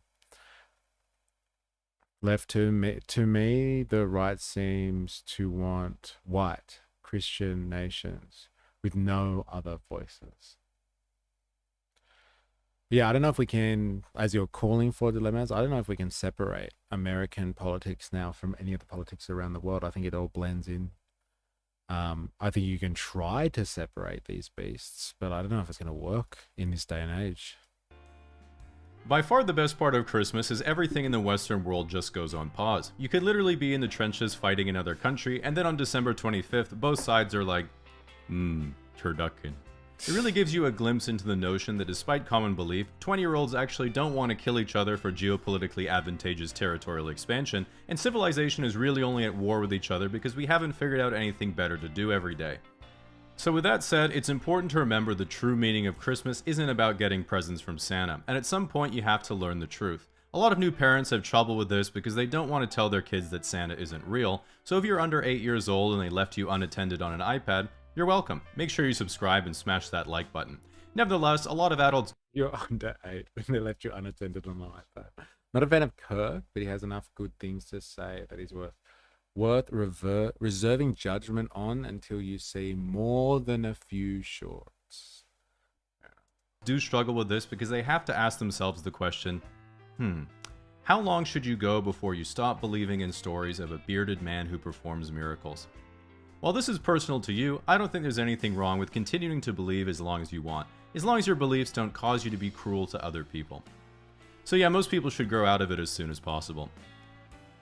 Now, you might be wondering, how does Santa travel all around the world without incurring roaming charges? Simple. Santa can create anything in his workshop, including nuclear warheads, which he can deliver straight down anyone's chimney within 24 hours, so it's in the geopolitical interest of most nations to let him stream wherever. You of course can't do this, but you can get today's sponsor Saley to greatly reduce what you pay in data use and roaming when you go traveling. If you're going somewhere warm these holidays... Very good, very good, very good. Now it's all the ads. And now a word from our sponsor. There's a weird revival movement happening in America, fueling the right wing. I can't see the revival energy coming to Australia. No, but you can see the manifestation of it. Like, I think that One Nation and the One Nation phenomenon is actually spurred on by what is happening in American politics. And I think it's no coincidence that, you know, Pauline Hanson and Gina Reinhart went over to CPAC and spoke over there. I'm sure they were getting training. Like that is the American strategy at the moment, from the national security strategy. They talked about it spreading kind of the Trumpian model of right-wing politics throughout the Western world. So I don't think it's going to be like what happens in America, but it's definitely, you can see how it's affecting Australian politics. That's for sure. At least not in the same numbers. E.g., he did say some ridiculous shit, but he also said some powerful good things too. And kudos to him for jumping off APAC, dick, and speaking out against genocide and American funding of it just before he ... Yeah, I know. The timing of that is fucking impeccable, isn't it? Fucking impeccable. Very, very interesting timing. I'm not gonna lie there. That was actually pretty funny. Casually explained. Goes all right.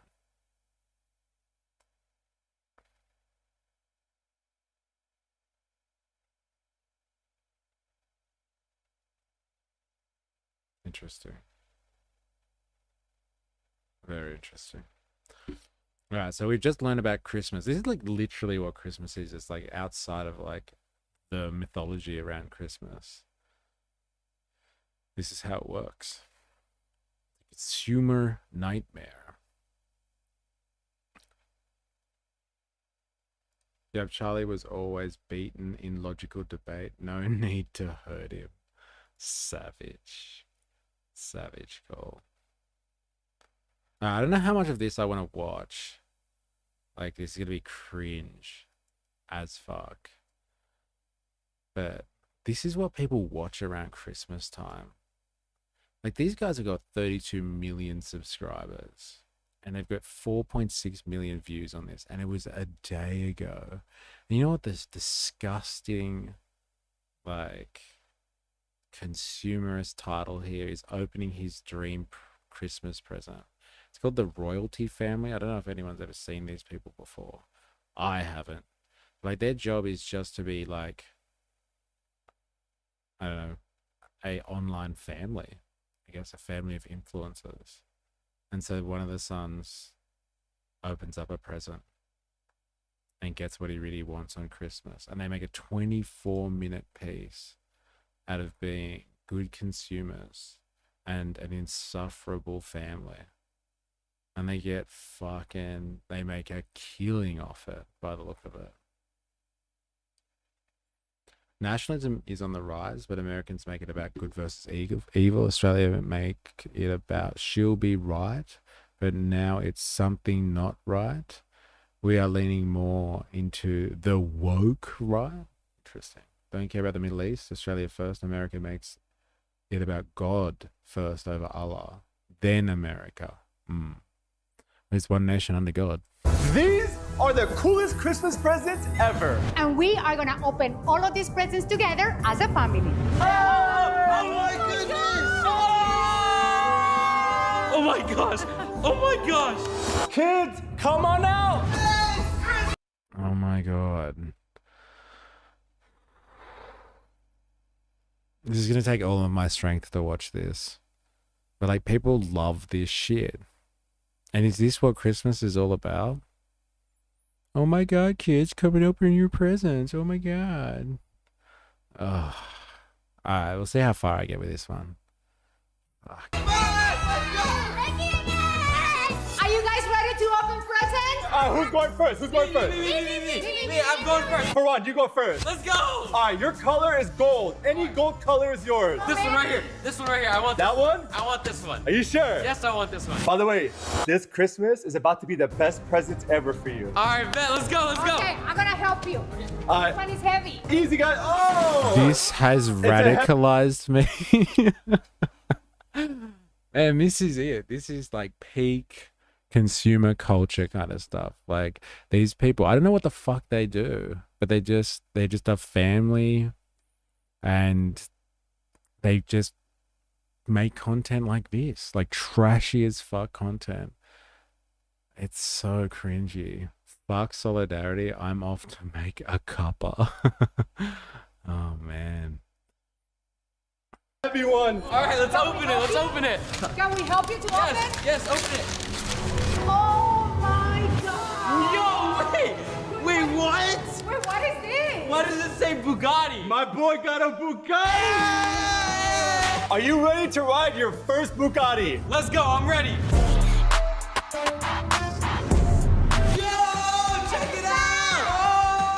Don't go too fast, Farhan. Whoa, bro, chill! You almost ran me over. Bro, this thing is so fast. Look, bro, it has turning signals, and it even has a light in the back. All right, do a stop. Okay, so is this like fucking advertising? Is that what this is? It's not too late to buy your children a Bugatti electric scooter. Oh my God. There are so many people that are poor as fuck in the US. Maybe they live vicariously through these people. Maybe that's what this is about. People like this are pathetic humans. America's so this is hard to handle, man. And like the way they ham it up as well. Oh my god, oh my god, oh my god. Like everything they do is like at peak energy level. Rebel News, Sky, Avi Yemeni, Rukshan, etc. are playing a massive role in bringing far-right Christian Zionist ideas here. They prey upon Aussie xenophobia and racism and stupidity. Yeah, it's unfortunate in the sense, like, as you've described it, as far-right Christian Zionist ideas. Like, you can have your far-right. Can we just have it without the Christian Zionism stuff? Like, why does that have to be in there? What does that got to do with things? Okay, but when I get a wife that can barely speak English, two-tier society, I cannot imagine having to clean those dining chairs. Like, what the actual... Oh, I don't think they clean those dining chairs. All right. They have people that do that sort of shit for them. Like, look how many Christmas trees they've got around the house. What's going on there? Do a stoppy? What's a stoppy? Do a stoppy. Oh! Hey! Bro, these presents are only gonna get better and better. Let's go. All right, who's next? All right. Blue, you go next, and Milan, you go next. Together, you guys. Milan, this one is yours. Blue, this one is yours. You guys lift them up on 3. Is the kid's name Blue? They named their child Blue? 2, 3. You guys got bumper cars! Bumper cars! Get in! Get in! They're about to hit each other. Let the bumper cars begin! Get them. Oh, no! She hit the presents! Oh! They're about to hit each other. Right there. No! You hit my present! Enough! Wait. I can't steer, yo. Bro, are you serious? You're too old for that. Just so you know, you guys, later on, I have a very special present for the whole family that I know they're gonna love so much. Who's next? Mommy! Me? Me? No, not you. Don't be silly. They just figured out how to create reality TV without needing an entire camera crew and production. Yeah, they can do this with like a fucking handheld camera now. But like, look at the amount of money that's gone into this already. Yeah, they just don't need a fucking studio anymore. I'm intrigued by Nicki Minaj calling JD Vance an assassin at a Turning Point USA live show yesterday. It wasn't an accident. So why did that happen? Oh, sorry. To Erica Kirk. Ooh. Dun, dun, dun. That's interesting. Are you on Discord? I would like to know where you got. Do you have a clip of that part? I wouldn't mind seeing that. I've seen enough to cancel Christmas. Yeah, I know. It's hard, isn't it? It's really hard to watch this. My God. I love watching you watch this shit. Man. Like, when I came across this, I was like, oh, do I do it? Do I do this? Next time when I have those moments of self-doubt, I'm just going to think about you, Love, Jeff. This is fun. It's gross, though. Isn't this gross? All right. Okay. All right, Andrea, you're the color pink. Okay. Oh, he gave it to you already. All right, help out mommy. Let me see. Open it up. Oh my goodness! Shoes! Oh my God. Wait, no way. Let's go, Colombia. All right, babe, this is customized for you. It says Cali, Colombia, where you were born. It's got the flag on it. This is so meaningful for me, you guys. Thank you. Those are sick. All right, you guys, Why didn't she kiss her son on the cheek? Why did she kiss towards the camera? This is so meaningful. Quickly, look at the camera. Fucking hell. Look at his face in the YouTube. Haha. They are trying to make it about Zion, Christian versus Islam here too, mate. The real reason behind all the opposing marches here. Interesting. Ice comes in. Yeah, yes. Can you imagine? They just smash through the window. She's like, she's not a citizen. Get her, get down. Oh my God. That is fucking hilarious. That's how you parody this. If you have ice come crashing through the window. My God. The royalty family, that makes me sick. Oh man. The color red, and I want to open up this big present first. No. You can't do that. You have to save this one for later. Why? No, I want to see what. No. I want you to open this one right here. Why can't I choose? No. We want you to open this one. Yeah, exactly. You got it. Let's open it. I feel like a little kid again. Let's see what I got. Open it up. Wait, we need scissors. We don't need scissors. Let's go. Yeah, I don't think it's working. Oh, I got it. All right, there's a basketball. Yes, but there is a letter inside. You gotta read it. All right. There's a letter. Okay, it says read me. You have to make a 3-point shot in 3 tries to win your Christmas present. Go to the basketball court in the front yard. In the front yard? What the fuck? Ice comes in free vacation to El Salvador. Hey, I hear Saycot's really nice. Massive facility. Hey, I wonder which ice would ruin more lives here. Thugs or drugs? Oh my god. Oh, Jesus. Did you see that fucking basketball court? What the fuck, man? I'm ringing ice. Bugatti ad. You gotta earn your present this Christmas. I gotta earn my present? You're gonna have to make a 3-point shot in only 3 attempts. I was made for this. Oh my god, is he gonna get it? Oh my god. I wonder. I got this, guys. I got this. All right, guys. First shot. Come on! Oh, man, yo, I'm a little rusty. All right, ready? Second shot. Oh, he missed the You have second one last try to What win that prize, so you better make this. I got this. All right, last try.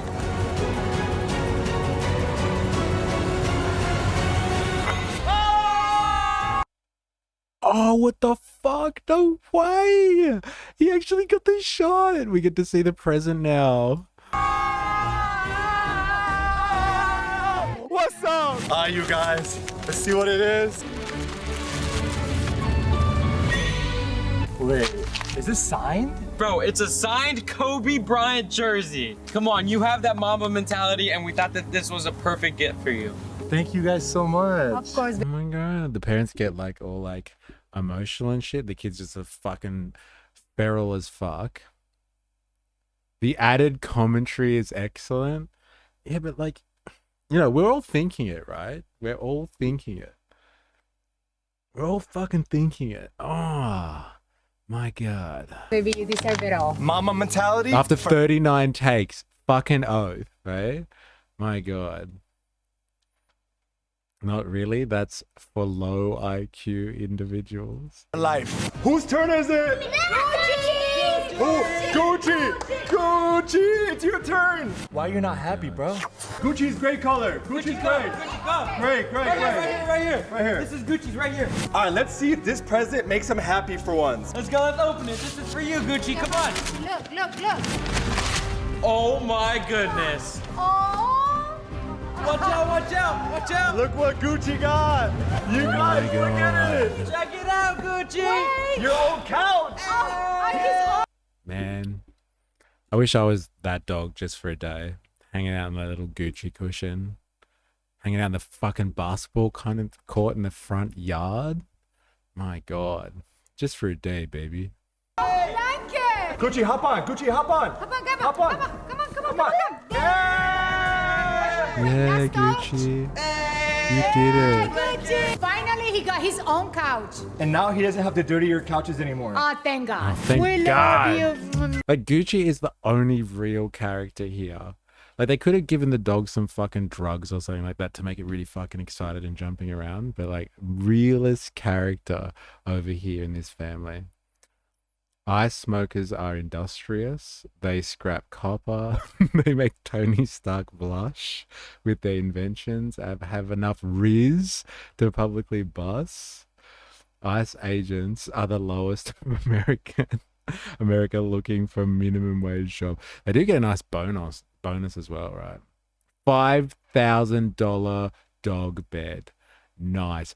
$5,000? Get fucked. Did you look that up or you just saying that? Gucci shit on my Prada, so we gave him to ICE. Can you imagine? He fucked the couch up. This is actually Gucci number 2. The last Gucci shat on the couch, so we gave him the eyes. Oh, thanks. That's all I wanted for Christmas. Man, this is fucked. Is that literally a $5,000 dog bed though? Get fucked if it's $5,000. That's fucked, bro. Oh my god. Is it really? Man, dog. y'all cheap. All right, Ferran, you go next. All right, bet, let's go. Pick a gold color. This one. That one? Yeah. That one? Ooh, I'm that's the a same, big but I one. reckon probably right. Before you open this, I just want you to know this is something that you've been wanting for a very, very long time since you were a little kid. Go. Okay. I'm not entertained feeding the dog drugs, circa 2025. I'm just saying, like, look at the dog. He's so fucking normal compared to the rest of them. He's not jumping around. Yo, yo, yo, yo, yo. Settle down, son. Yo, yo, what's up, 4AM's in the house? How you going? Welcome. You came into a very, I must admit, shameful part of this stream. I'm selling myself out greatly here, and we are looking at the manifestation of consumer culture at its peak cringe on social media, and we're watching these fucking people called the royalty family, and they're unpacking Christmas presents. It's not even fucking Christmas yet, by the way. Can I just say? And it's fucking gross. It's really gross stuff, man. Anyway, give up the mystery Xmas hat. Yeah, you're the only person that's commented on it so far. Thank you, 4S, for noticing. There are clips all over YouTube. Just type Erica Kirk grift and Minaj assassin 2 intentional Freudian slips this week. There's definitely intention behind it. Watch for yourself. Also, people who watch live say YouTube has edited Kirk's reaction. Interesting. A vasectomy. Ice Dog season 1 dropping 2026. I'd watch that show. I'm ready. 3, 2, 1. No. Oh my gosh. No way. Oh my goodness. When I was younger, I used to want a bearded dragon so bad. You finally got the bearded dragon. Are you ready to hold it? I'm ready to hold it. I'm ready. All right, grab it. He's your new friend, bro. Wow, it is. It's your new friend, bro. Like, imagine legitimately calling your children bro. Like, not just joking. Like, because it's like come up as some type of in-joke in the family, but like literally calling your children bro. That, like, this is the end of society as we know it. We're witnessing the end of history right here. I've watched it for 5 seconds and I'm already cringing. No way. Yes. Look, we've commodified life itself. Here it is. Get your beard. I always wanted a bearded dragon. Always. And I got one. Who would have thought? Yo, it's your bearded dragon, SA. Bro. Check out your dragon, bro. What are you gonna call it? So beautiful. Let's touch him. Be gentle, guys. Be gentle. All right, put him on your shoulder. You look a little bit nervous. Oh. All right. Oh, scary. All right, let's put it back and you'll give it a name later on, all right? Okay. All right. Come on, little buddy. Come on. Let's put him back. Don't worry, buddy. I got you. Don't worry about it. I got you. After so many years, I finally got my bearded dragon. Hey, and there's a lot more presents to come. All right, who's next? All right, Milan, you're next. You want this one? Oh, he's going for it already. He's going for it. Milan, you ready? Go. You know, I really do feel sorry for these children. Like, you know, that older one, he's fully fucking brainwashed and into that fucking system. But these ones, they are literally just being exploited. Just being exploited here. Fuck me dead. I call my son ding-a-ling when he's doing something dumb, but I wouldn't put that on his birth certificate. LOL. Yeah, well. They called the daughter Blue. You forgot to give me the dry food. Food?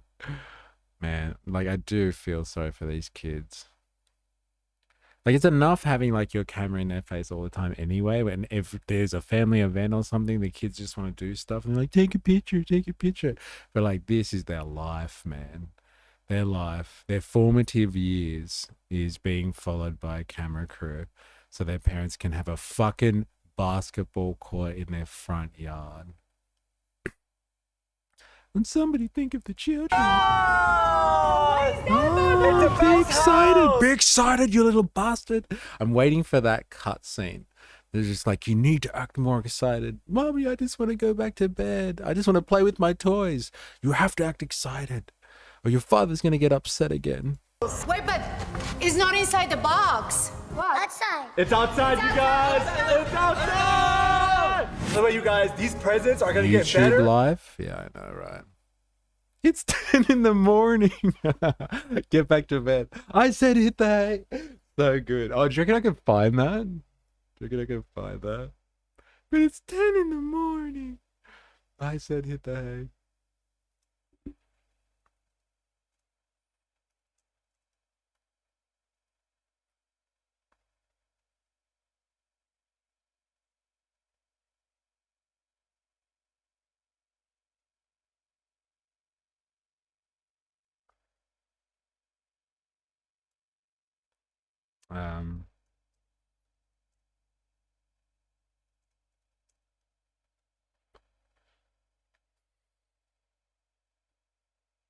Damn.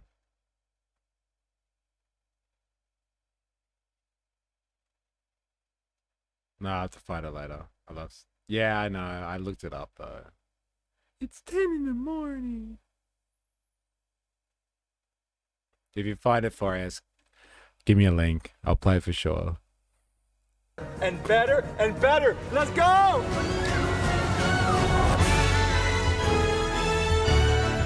Get in, get in, get in, get in! Go down, midline, go down, go down! Come down, Blue! So wait, they got a jumping castle? Is that it? Come down! Oh! Let's go! Bring him down! Oh! Ah, you guys! Oh my God!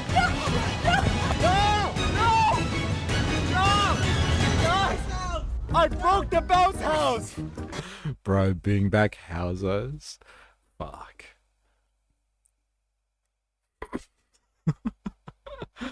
What happened? You're too heavy, baby. Next present! All right, next up is me and Andrea together. What? Together? I got a special gift that I think you might like, and it's gonna make us cool again, all right? All right, let's go. Let's see it. All right, right here. One for Andrea, one for me. Hey, once you see this present, you're gonna think your mom and I are cool again. All right, let's go. Let's see it. All right? Watch this, guys. Now look up the Jazz Jennings doco and tell me that's not exploitation and child abuse. Can the kids sue the dad for money later on? LOL. It's only fair. It's only fair. You should do an Adam Curtis vids someday. That would be easy. Yes, you have suggested that. You could try and slice up clips to get exposure on YouTube. You have suggested that. 6, 7! 6, 7? No, the trend? Bro, listen. No, come here. 6, 7. Bro, you're 40. All right? You're 40 and... 6, 7! All right, let's put it on, guys. Forget about what they say. We're going with 6, 7 on y'all. If you guys think this is cool, drop a big thumbs up. He's hating. 6, 7! 6, 7! That was cringe. All right, my bad. Maybe it's cringe. All right, who's next? Yeah! Blue. Are you ready, Blue? Yeah! All right, pick the color blue. Go, pick one. Let's go. That one? She went for the big one. Let me help you Oh guys. my god, that's actually her name. They called her Blue. Fuck. All right, she chose the big present. Okay. Lift it up. 3, 2, 1. It's a piggy! Oh my gosh, it's a piggy! Blue, you know how much you love piggies, right? Aww. Now, Blue, come back. No, wait, bring the piggy back. I love you, piggy. All right, Farhan, you're next. Let's go, it's my turn! Any gold color is yours. Any gold color. 6-7 radicalized me. Okay, globalize the anti-fada. Man. The poor kid just wants to play with the pig. Come back, come back, come back. I don't know if I can keep doing this, man. Oh, get fucked. They got a fucking... Alright, let's just move forward a little bit. I can't watch this whole thing. I can't do this, man. I can't do this, man. It's not right. What's going on? It's struggling. This one or that one right there? Alright, I think we're gonna go with this one. Oh. Let's see it. Hey, bro, you're gonna love this. 3, 2, 1. What is this? You know how you've been wanting a dog, right? Yes, yes. Wait. So you're saying that this is gonna... He's already got a dog. They've got Gucci. Fucking even Gucci's getting replaced. Gucci was the only real character on this show. The only fucking character that had any value. And they're gonna replace it with a fucking robot. I want more emotion. Start crying. Goddamn kids. Gonna replace a dog? I'm not saying it's gonna replace the dog, but it does a lot of cool things, alright? Alright, how do I turn it on? Let's test it out. Let's test it okay. out. Wait till you guys see what this robot dog can do. Press the button right there. Alright. It's on. Let's go, doggy. Come on, get up. Alright, robot dog, get up. Get up, get up. Come on, let's go. Oh! Oh, it got up. Okay. Who would have fucking thought? All that engineering, they've been testing this shit out for years, and the dog can actually fucking stand up. Who would have thought? Whoa! Alright, let's see what else it does. What? Alright, do whatever you... Oh, it's walking, look at it! Oh, it's Look walking, at it's it! walking, it's walking. Oh my goodness. It's walking reverse. Handstand, handstand. What is it gonna do? Oh my god! Yo, Gucci, can you do that? Oh, no way you fucking found it. You fucking found it. So good. This is child exploitation right here, Futurama style.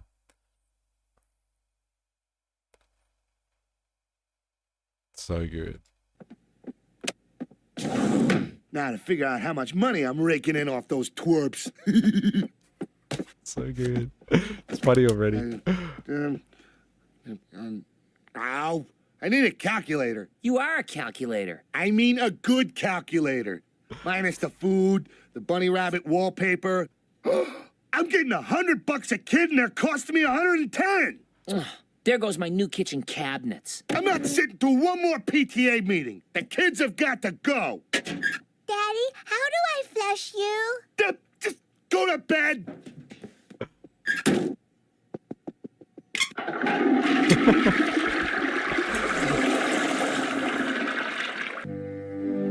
Yes, this is it. Yes. Thank you for Hello, us. Here's the Imperial one. Dragon Restaurant? I've got a herd of you-know-what's for sale. Let me check. Oh, aren't you a cutie? About 35 pounds. What? What? Hi, Bender. We'd like to adopt a child. Well, you come to the right place, because Honest Bender's Orphanarium means discount orphans. Now, little lady, what do I have to do to send you home with 12 orphans today? I'm afraid we only want one. Whatever you say, Chief. I'll show you what I got in stock. I remember this from when we were kids. The warden would trot you out in front of prospective parents, and they'd judge you like a piece of meat. My plan B is extorting orphans, eh? Well, you can either do it in YouTube world, eh? Become one of those guys, or you can do it this way. You can do it Bender style. Albert. Kind of fatty. Then how about this little number? Purebred human. No vampire in there. If you're strapped for cash, you might want to consider this a regular unit. Cursed with a third ear, but so full of that emotion I understand is called love. One time, I did 100 jump ropes. Oh, I can't decide. We're gonna have to think about it. Okay, kids, grown-ups gotta talk now. Time for bed. But it's 10 in the morning. I said hit the hay! But it's 10 in the morning. I said hit the hay. I love your idea of Xmas is watching ads. Oh, it's pretty much what Christmas is all about, isn't it? figuring out things that you can buy so you can be a better consumer. That's pretty much Christmas in a nutshell. Whether it's food or like general commodities that you give away as gifts, that's pretty much the spirit. That's the time of the year, baby. But it's 10 in the morning. Oh my God! What in the morning is it? Yo, look at this thing! All right, dab it up. Dab it up. Give it a high five. Give it a high five. High five. Is it a joke? Is it the start of a joke? What is the real reason Santa is a prick? I would like to know more. No, Gucci, stop. Yeah! Look, the real dog is pissed off at the robot dog. It's like, no, Gucci, stop. Robo Santa is lit. Can you give me a hug? A high? Oh my God! Oh my God! Can it jump? All right, go. Let's see you Fuck, jump. I just smacked her. Jump. Dangerous round Oh my God! Wait. Oh! Oh, it jumped. Gucci, Like, stop. get it, Gucci. Get it. Ha! Why is Mrs. Claus so unhappy? Santa only comes once a year? Hey, that's the Christmas special for ya. Stop. Wait. Where's he going? Guys, he's running away. We gotta get him. Yeah, He's tackle running the away. robot dog. He's running away. Get the doggy. He's on the loose. All right, we got him, you guys. We got him. We're good. All right, who's next? Gucci sees the replacement. Gucci knows, bro. Gucci understands what's going on better than any of these caricatures understand. Mommy, all right, you're up. Oh, you're gonna love that one. Bro, what am I watching? We are understanding capitalism, baby. This is what it breeds. And this is what it breeds on social media. This shit right here. Gucci hate Peter Thiel. Yeah. Oh my gosh! What is this? Dude, you're gonna love that, Mom. You're gonna love it. What are you talking about? I've seen these everywhere. Wait, it's a wearable blanket? Mom, trust me. Just Hold trust on. me. Just You trust me. know how you love oversized hoodies, right? Yeah? This is gonna be. How have Americans not seen this before? That's outrageous. This is just usual stuff, right? You've never seen a wearable blanket before? It is insane to distrust overly upbeat. Is it insane to distrust overly upbeat people?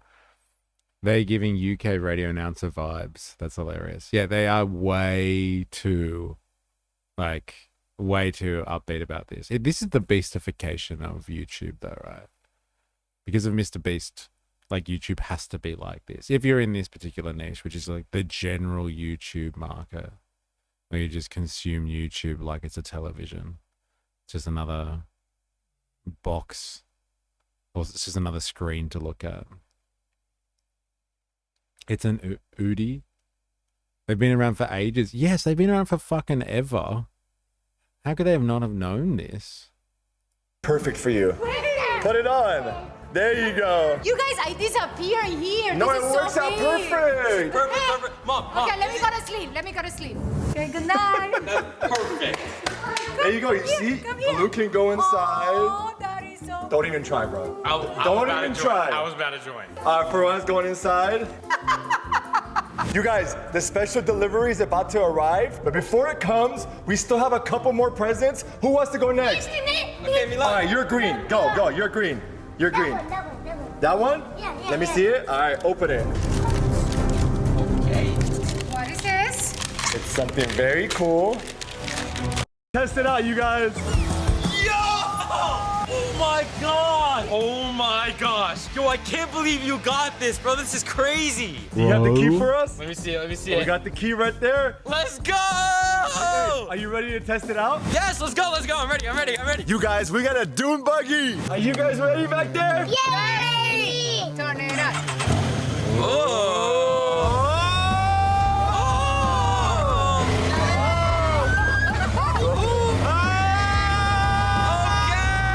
Oh my god, we're driving in a fucking car. Oh my god. Fucking hell. Shh, woman. Ice is coming. Keep it down. Gucci is terrified. Oh, poor Gucci, bro.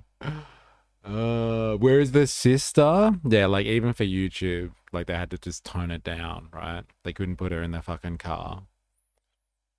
Like maybe it's a little bit much. Maybe it's a little bit much. She not got the invite. Where's the sister? Being looked after by the robot dog. And Gucci. Oh, fuck me, Dad. This is awful. This is awful. Look at this, 4.6 million views. In like a day. And what are the comments like? People who watch this before Christmas. People who watch Royalty Fam for too long and what? I know that Farhan gets his dream present every Christmas. Oh, he gets it every Christmas? Oh, wow. So it's the same trope every year. People who have been watching them since they started. Comment here. Who's excited for Christmas? Like, it's even wholesome, the fucking comments section. It's gross. Like, maybe these are just, like, they're all artificial comments, right? Merry Christmas, y'all. Coming to see how much like I get by New Year. Like, that's the only thing people are going to get out of this. It's interaction. I'm coming to see how much like I get by the New Year. There's one thumbs up from a video that's been watched 4.6 million times. Fuck me, Dad. Finally, another Christmas video. Merry Christmas. The fuck?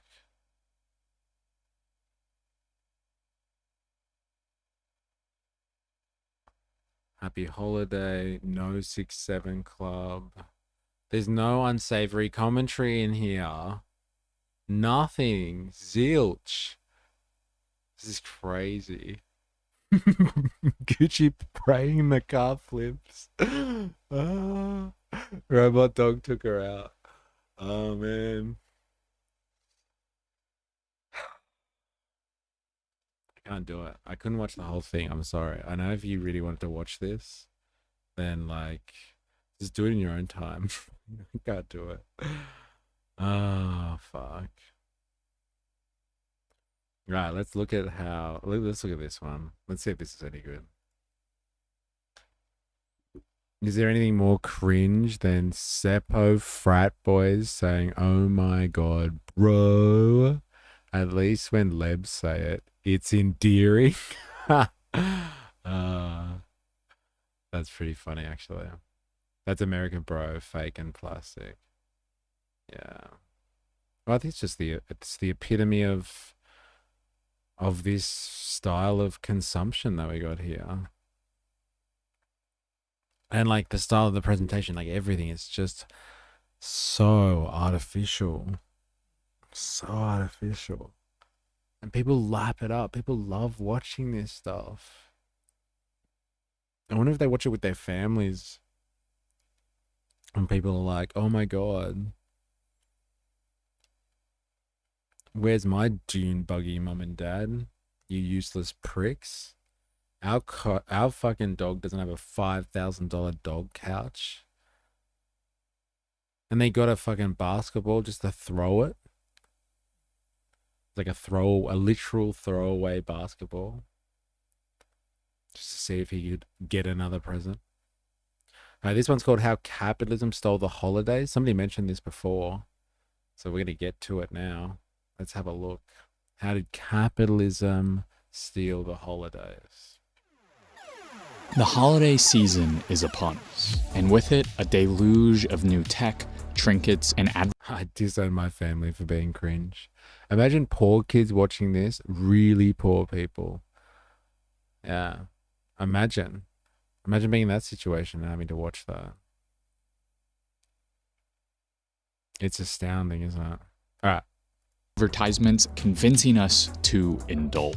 But of course, this torrent of consumption is nothing new, especially in the free market capitalist consumerist nation of the United States.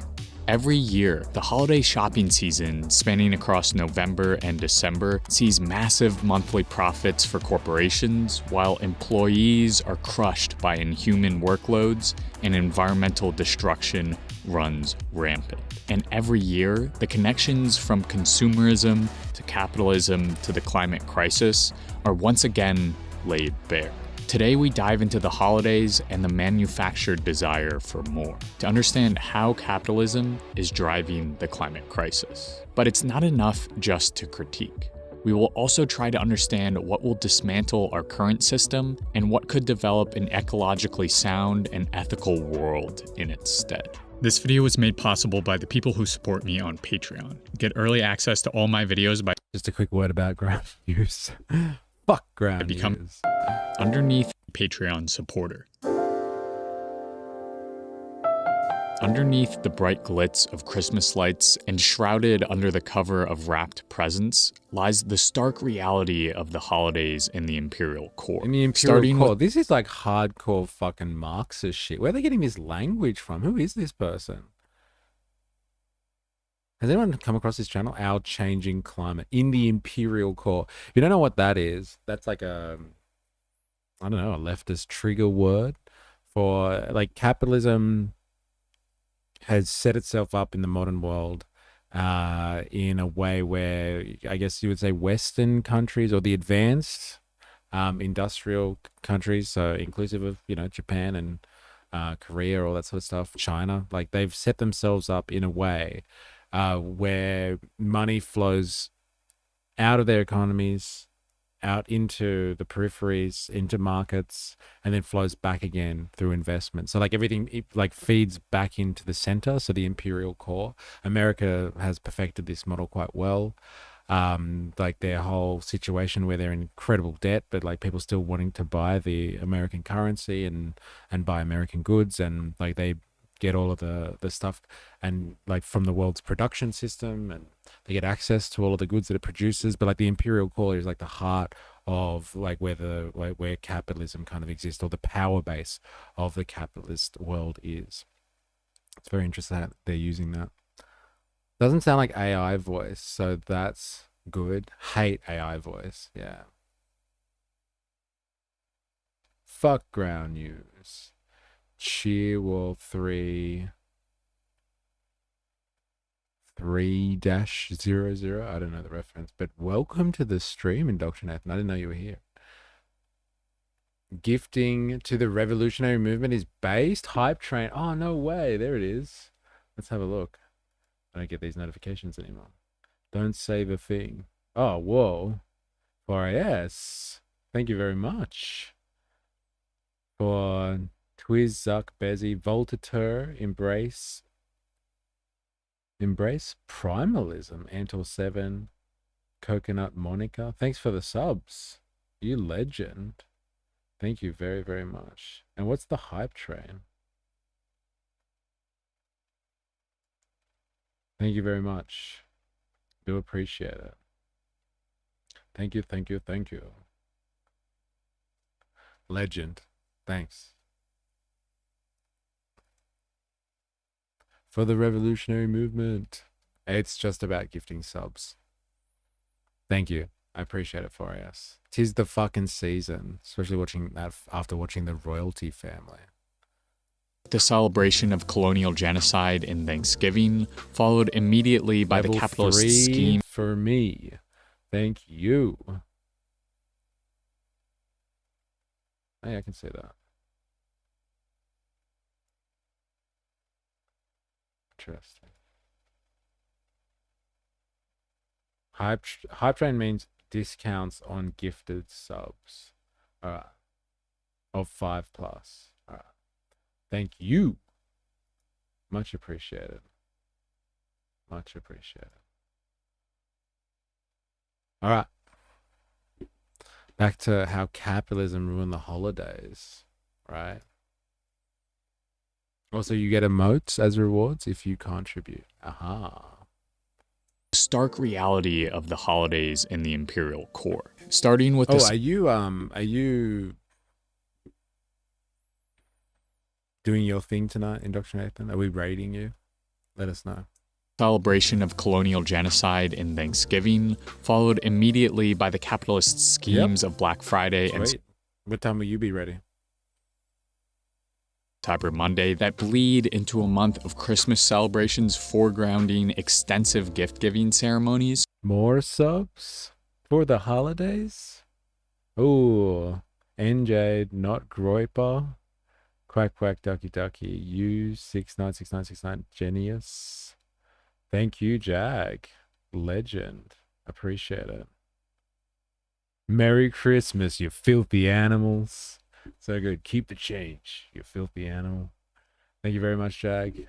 Appreciate it for us, Jag. Much appreciated. Here's the and Susan. Thank you very much. Goes a long way. Every little bit helps. Cheers.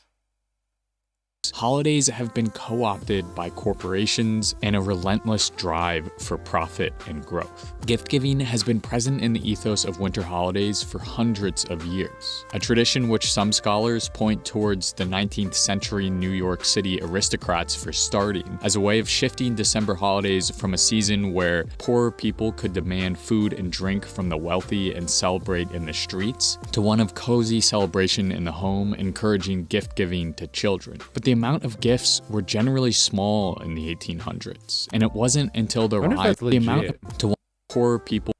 The Christmas season, with its carnival traditions of wassail, misrule, and Calithum Panian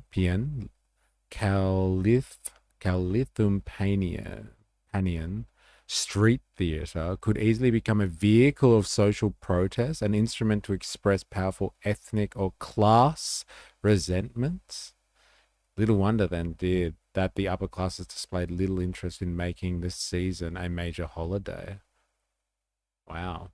Before the mid-1820s, the holiday was mentioned only cursorily in British and American newspapers. The turn of the 19th century may have marked a historic low point in the celebration of Christmas among the elite. Very interesting. Christmas erupted in resistance, apparently. I don't know what source this is. But yeah, Christmas season with its carnival traditions could easily become a vehicle of social protest. So people come together and celebrate. They get pissed off with how the world is. They start demanding change. So then you encourage them to stay inside with their families. Don't come out. Don't congregate. Don't be in public places. Don't use slogans. That's how you control people. Stay inside. Could demand food and drink from the wealthy and celebrate in the streets, to one of cozy celebration in the home, encouraging gift-giving to children. But the amount of gifts were generally small in the 1800s, and it wasn't until the rise of advertising around the turn of the 20th century that retailers, especially toy retailers, saw the potential of holidays for profit and capital accumulation. By the 2000s, U.S. retail sales during the holiday season reached $416.4 billion and have only gotten bigger. Of the many factors driving the U.S. shopper to spend an average of $1,000 on the holidays every year, advertising is definitely making a mark. Advertisements make us feel good about something we know deep down is either unethical, useless, harmful, or all three. They're the rose-tinted glasses that make... Look, I don't know if that's the case all the time. It's a bit hyperbolic. It's like advertising makes us feel good about something that we know is useless or unethical. Like, you know, what the reality is that we produce stuff and it has to have a use value or we will never buy it. But what advertising does is advertising convinces us that we need this particular thing. It has to have use value. People aren't going to just buy shit for the sake of it. Not all the time. But like advertising kind of does brainwash you and like puts the product in your mind's eye, which is important. Because like you don't know that you need to consume something in capitalism unless you're told about it. Because capitalism doesn't satisfy your needs specifically. There are certain things that you do need, like most people need clothing, so some type of protection from the environment on their physical body. So clothes are an essential, so people know that they kind of need that, like food especially, like everyone needs food. You won't last long without it. So those type of things are covered. But like advertising when it comes to food is about your basic desires, and they appeal to making you feel good. If you think about, I don't know, chocolate or beer or whatever the fuck. So like they convince you that you need this particular item, but you don't actually need it. But it has to have a use value. It has to be nice to you or appealing to you somehow, or you're not going to fucking buy it. But like advertising really is about putting the product inside your field of vision, so you understand that it exists for you to consume, because it's not particularly needs based. But like it's not just about the fact that all products are completely unethical and useless, and they just make you feel good about buying unethical shit. There is products that you can buy that are not unethical, and so there are options there. But like capitalism, the way that we produce stuff now, hides a lot of stuff. It hides all of the people that went into making a product and all of the processes that went into making a product. Most people literally do just think that like you go to a shop or you go to a store and you get stuff because it's in the shop. It just magically kind of appears in the shop. They don't understand there's like a whole world behind that thing that you're buying. Everything that glitters is not gold. Yeah. I made another video about Palestine. Do you want to see it? I think you should link it in Discord, but we're not doing Palestine right now. But like, give us a link so we can all check it out. There is a general chat and we can check it out for you and give you some feedback, unless we do it at the end. You're in Discord, right? The things in our homes seem necessary when they actually are not. So for a moment, let's pull off those rose-tinted glasses and understand the impact of the capitalist model on ourselves, our planet, and our holidays.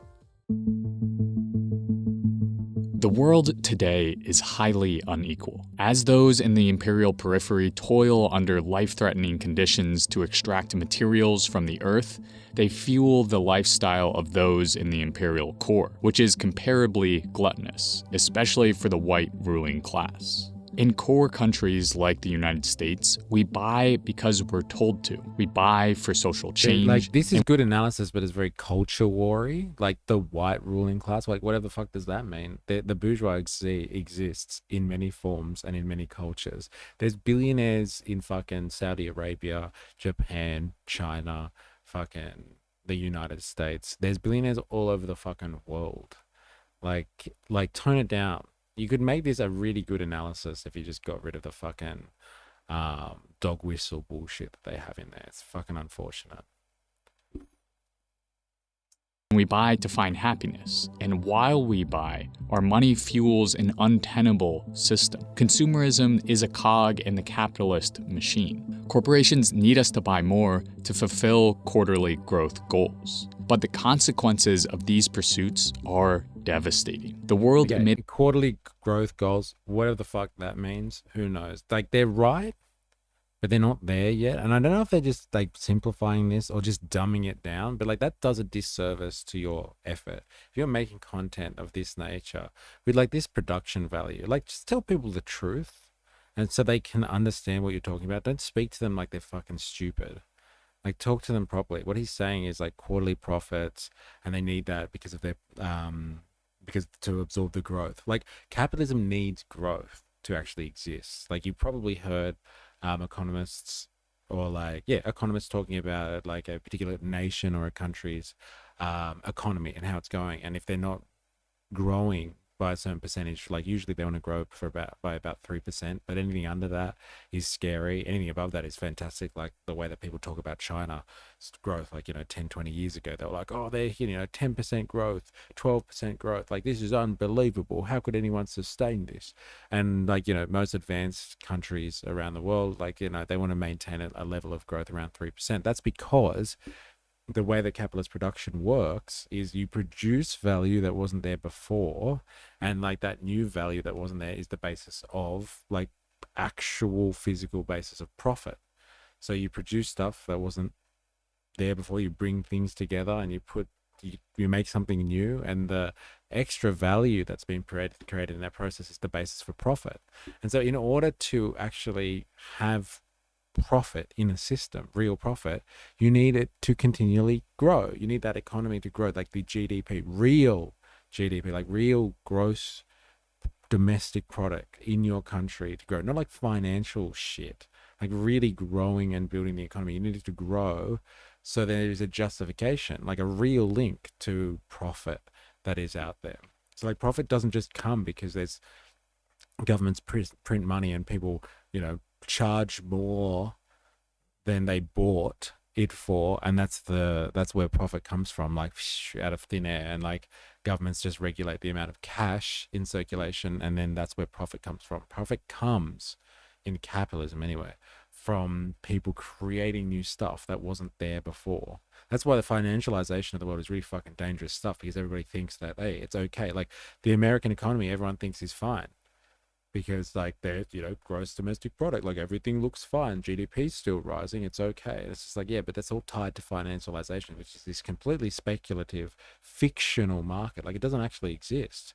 Whereas like China, for example, its economy is actually based on producing real shit, like real value, and that expansion of more and more stuff being made, like real stuff being made, goods and services. That real stuff that is being done in the economy is the basis for profit. But like profit can only be, like if an economy stays stagnant, there really is no basis for profit. It has to come from somewhere. It can't just be made out of nothing, this idea of profit. It has a real basis in the real world. And that's because the economy slowly expands. Now, as I was saying before, a healthy economy, apparently, according to economists, needs about 3% growth. And so they've explained it, or they said it there, but they don't explain it very well.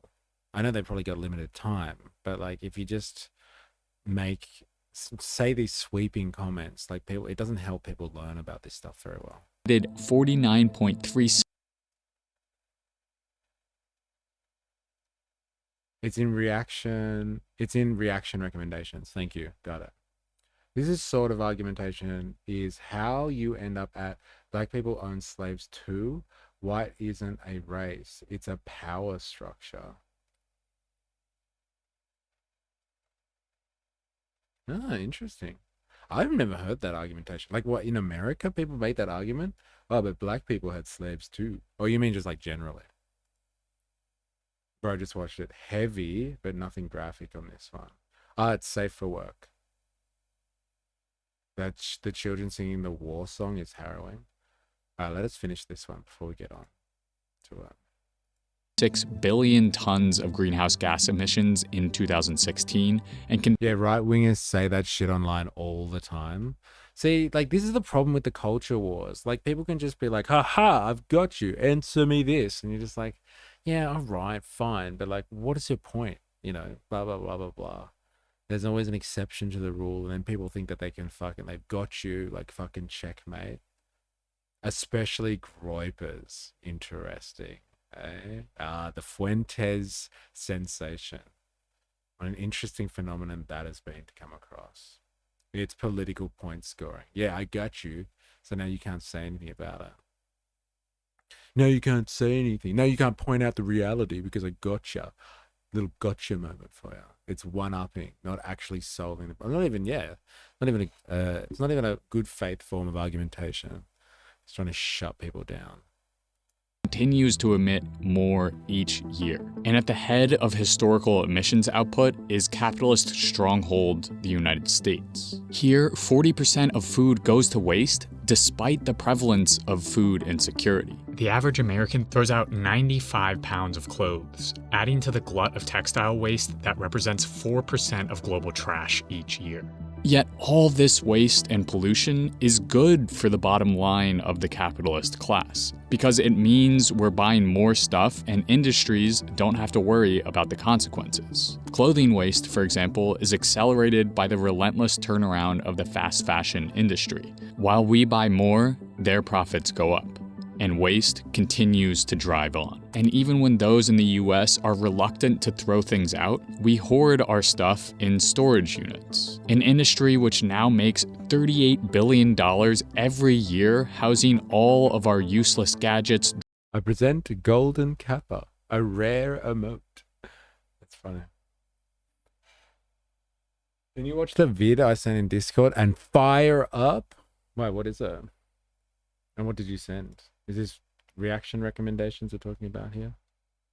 Enjoy systems. Happy holidays, wokies. All right, give me a sec. I want to finish this one first. What is it? Enjoy systems. Wyatt Shears. Happy holidays, wokies. Yeah, wokies. Drummed up by capitalism. And let's not forget the global exploitation of workers that occurs on the daily, especially during the pandemic.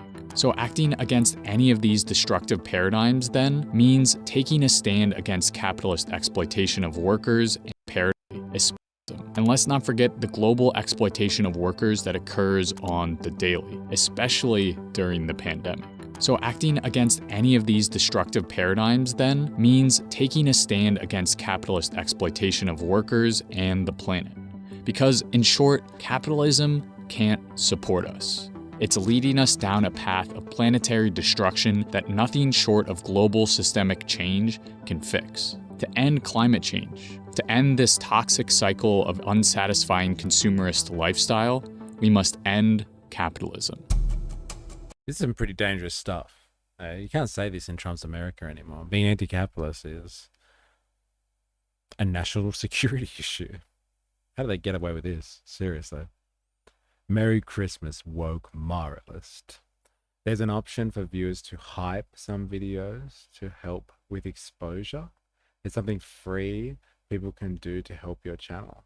Oh, that's interesting. But like, are you talking about like, can you hype? Are you talking about hyping like live streams, or is it just like normal video content? Well, if anyone wants to hype something, you go for it. That'll help.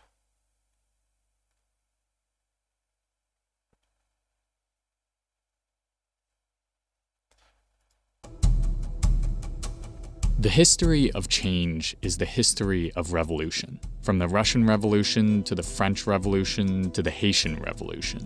As Marx writes in Class Struggles in France, revolutions are the locomotives of history. They represent societal ruptures with the status quo that catapult us towards the future. As we sit on the precipice of global climate collapse, revolution represents an avenue away from planetary ecocide. Marx proposed a revolution built on the ire and action of the proletariat grasping for socialism that would morph into communism. But the proposed paths towards that revolution and what might get built in the ashes of capitalism are varied. Eco-socialism is one such path. It seeks the ownership of the means of production, also known as the factories and tools that make the things we need, by the very laborers that use them. In doing so, eco-socialism seeks to rid itself of the parasitic relationship of the capitalist class that siphons profit from laborers through underpayment and externalities. As Michael Lowy and Joe Koval write in their 2001 Eco-Socialist Manifesto,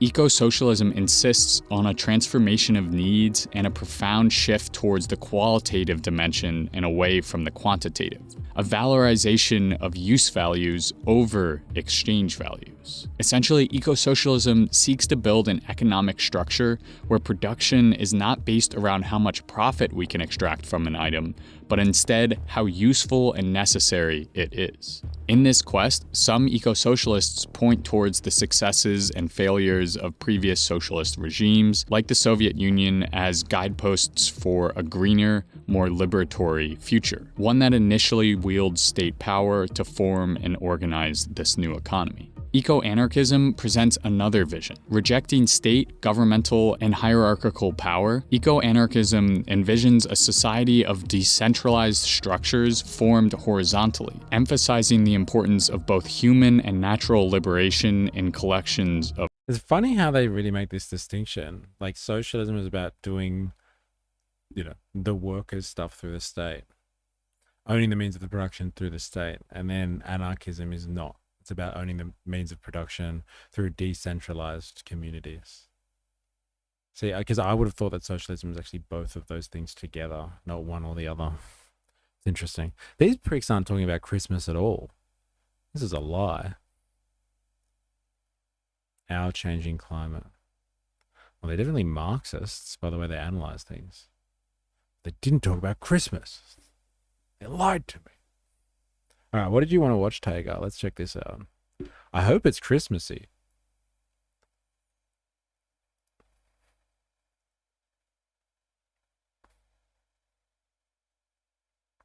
What is this? Enjoy systems. Oh, is this a song? Am I getting hit up for copyright on this?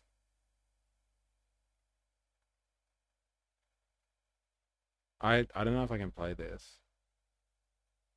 I'm on the Chardonnay. God help us. Oh my god, is this after the hard solos? It's time for some Chardonnay. The first line I wrote was, I am an antichrist. And I couldn't think of a damn thing that rhymed with it. And then the Christ just fitted really nicely.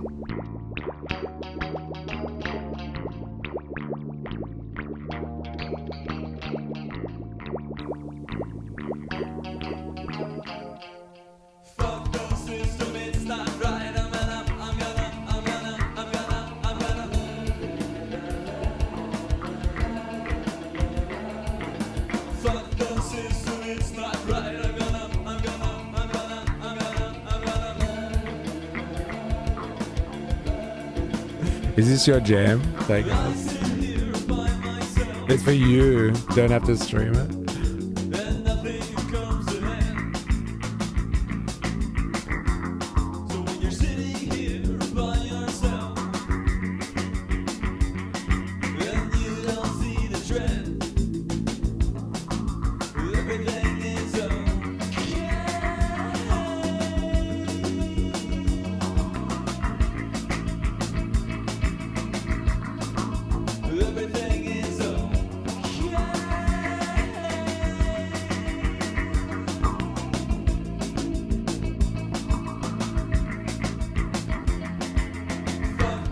This is wild. This is wild, man. Damn, those Wokies are cool.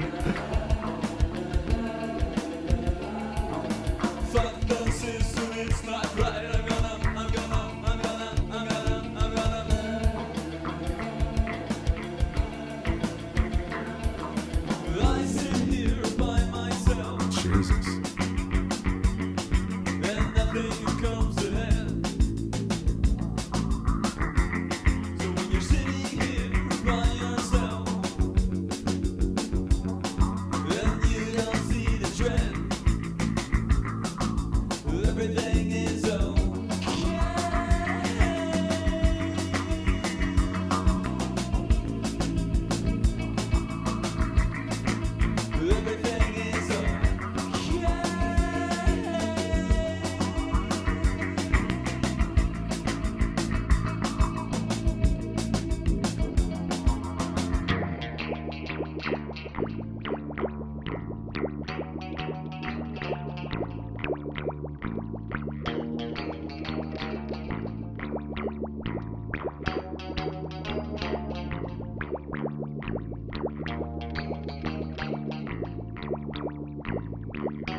Goes on pingers for sure.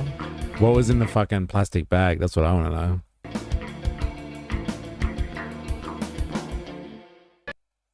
It was huffing something. Interesting. All right, we got something else. And it's, I'm assuming, safe for work. I know the 4IS has checked it out already. I'm assuming it's this one, right? Palestine Daily. All right, let's check this one out. This is the one, man.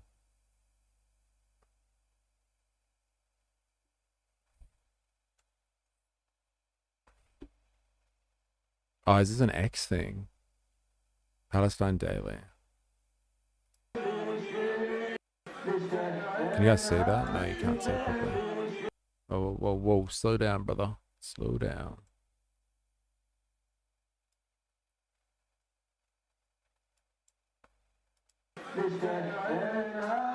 Is it graphic but censored? As long as it's censored. תכסחו אותם כמה שיותר, שלא להשאיר מהם זכר. שלא הם, לא אמא שלהם, לא הילדה שלהם, לא התינוקות שלהם.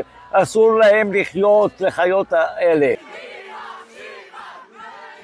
This is that language, and we've been listening to the fact, just today we've been listening to the fact that what? They're worried about the globalize the intifada phrase. And like there's language like this. Seriously.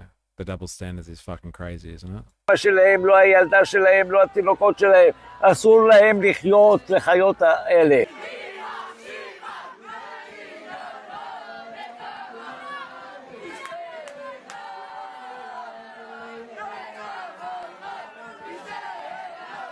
It's an entire nation out there that is responsible. This rhetoric about civilians not aware, not involved, it's absolutely not true.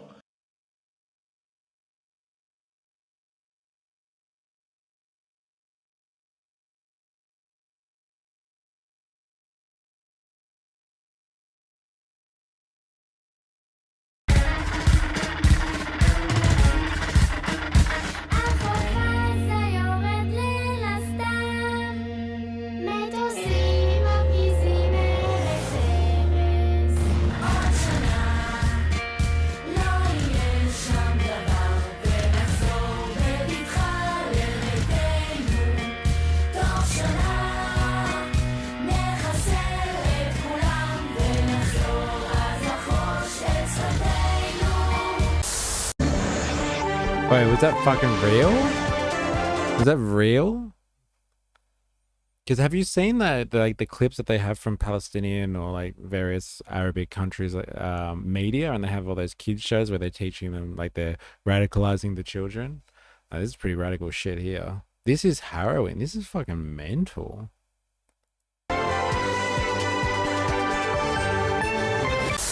לא לתת להם מים, לא לתת להם חשמל, תתפגרו שם, אמן. חברים, אם המטרה של המבצע הזה היא לא החרבה לפני שנכנסים, כיבוש, גירוש והתיישבות, לא עשינו כלום. אנחנו שורפים להם את הכפר.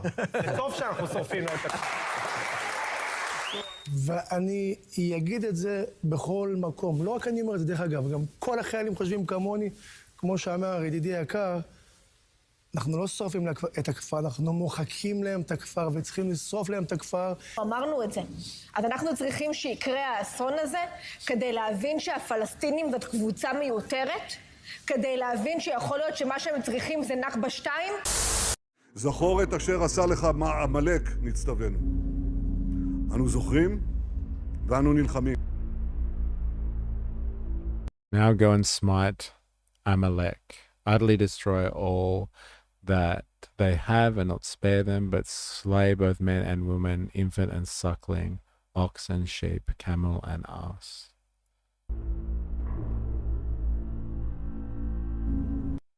Whoa. Heavy. Thanks for sharing. Guilty if they ever make it to The Hague. You know how we still talk about the Aboriginals? You think they will ever wash this off them? Mnemonic language. Wow, that was heavy. That was heavy as. Another interesting share there. When was the last time that you came in and shared something like that? A while ago. But yeah, thanks for sharing. It wasn't really on theme, but makes you think. Makes you think. All right, let's turn. It's not finished. I will make it a full documentary and maybe add commentary. Yeah, cool. All right, let's have a look. See here.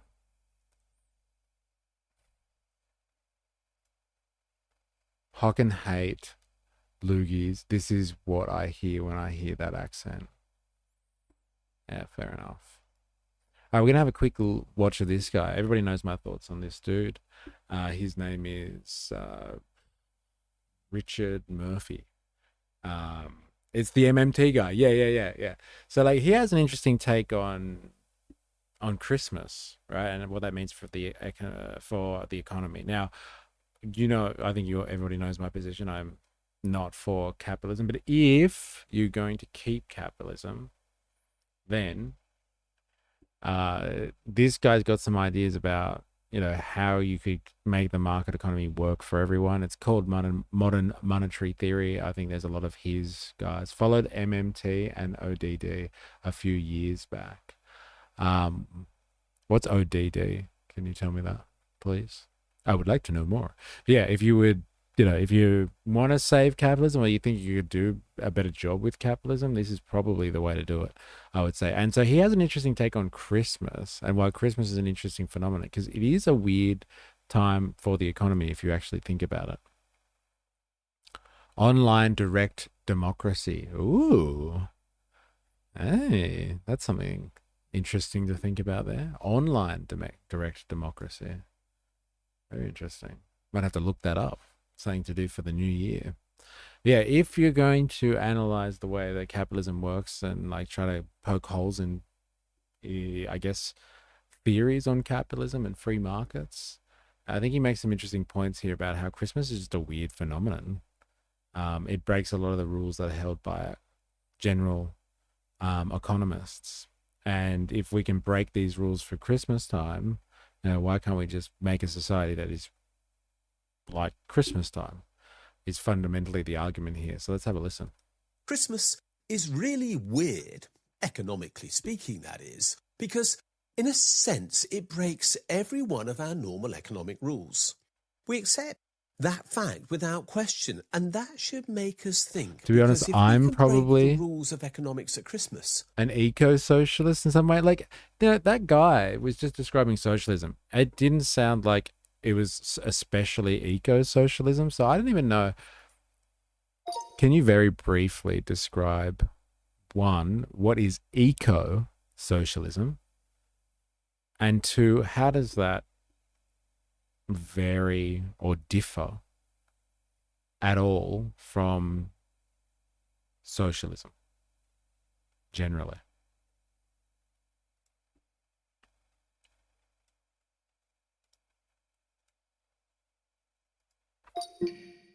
Yeah, I was wondering what's up with the eco. Like the eco would sound to me like, oh, there's some special, like, oh, but we only focus on seizing the means of production that impact the environment or something like that. Or, like they just talked about, oh, we need to focus on use values and not profit. It's like, and? Eco-socialism, form of socialism that puts the ecological crisis at the center of its analysis. It argues that capitalism doesn't just exploit workers, but it also systematically destroys nature because it is driven by endless growth, profit, and competition. Yeah, but like that's capitalism. Of course, it doesn't just exploit the workers. It exploits the free gifts of nature, as like people in Marx's time like to say.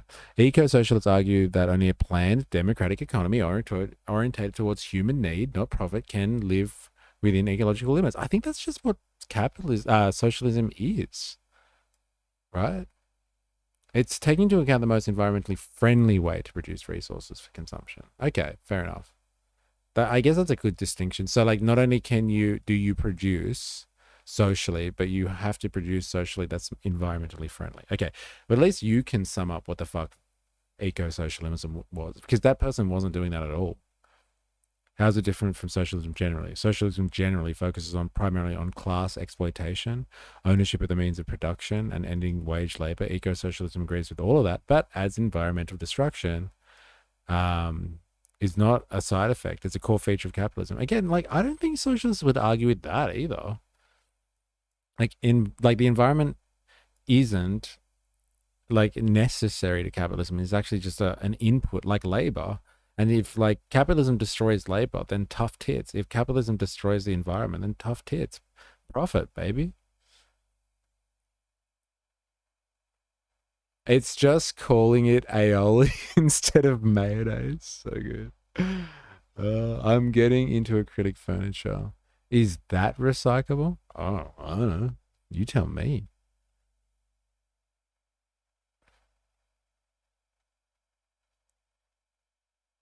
Nice. Can we get cheap porta potties from you? New law, no billionaires or millionaires only allowed to own 500k might help. Bye-bye, Elmo. Yeah, good luck with that. Eh? They'll fight you for that one. Eco-socialism places ecological sustainability, limits to growth, and humanity's relationship with nature on the same level of importance as class struggle. Okay, I disagree with just this fact, because what happens is it's not the fucking environment that is in a struggle with the capitalist class. It is the workers. It is people that sell their labor power, let's say. People that actually are employed by capital. So it might be really important, the environment, don't get me wrong, but you're not going to get rid of capitalism by, you know, hoping that, I don't know, there's some type of environmental catastrophe that wipes capitalism out and it ends the class struggle. Realistically, the only way to end the class struggle, the class dominance of capital over labor and to bring down capitalism is actually to focus on the class struggle. Now, I'm not saying that you can't make sure one of your key objectives is to make sure now that you meet some type of equilibrium in relation to nature. So like you don't just aimlessly pollute and aimlessly waste like resources on the planet. But like, yeah, it's important, but it's not going to end capitalism if that's really the goal. But some of the products that people want to consume is the most environmentally damaging products in terms of time, land, and other resources. Yeah, I think they go hand in hand. Yeah. Uber Eats Society. Tickle me elbow. I can't even get cheap portaloos, but I can flog sheets to build a paintball field. Capitalism, baby.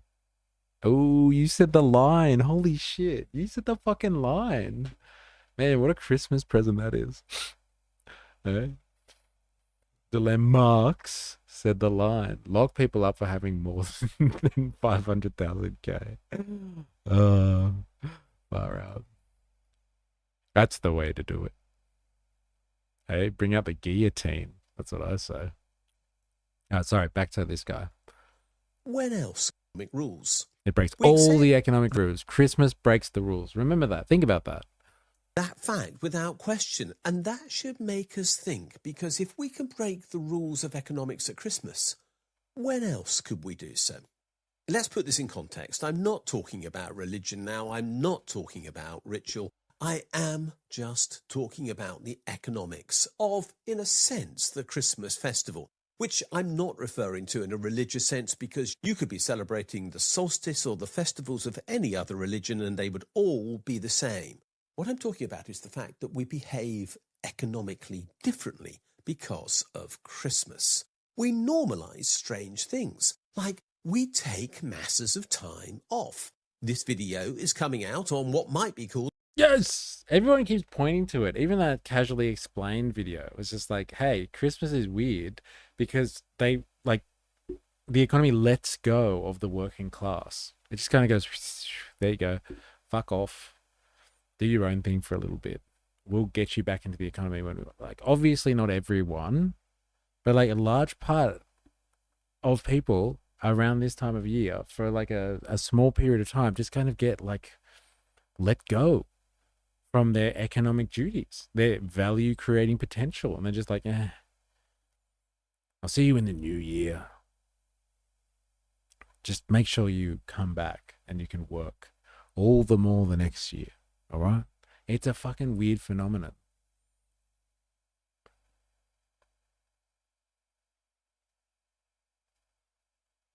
Sorry, mate, but I want my millions. How do you know I won't help the world with it? Money is power and government can't have all the power. Yeah, but they can print money. So they already have the power anyway if money is power, as you're describing. So they have all the power. They can print billions, they could print trillions if they really wanted to, right? The first Saturday of Christmas, and millions of people will have already stopped work for the next fortnight. They'll be taking 2 weeks off, usually with maximum employer cooperation, and also with the state's cooperation by giving them 3 days bank holidays.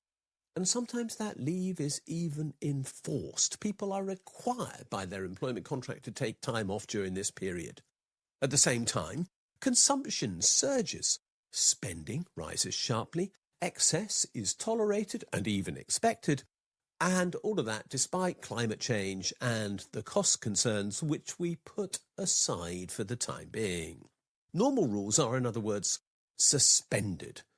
Think about that, right? That is an interesting concept. Like, we just suspend this normal notion that everyone should just be like, get back to work, you lazy bum.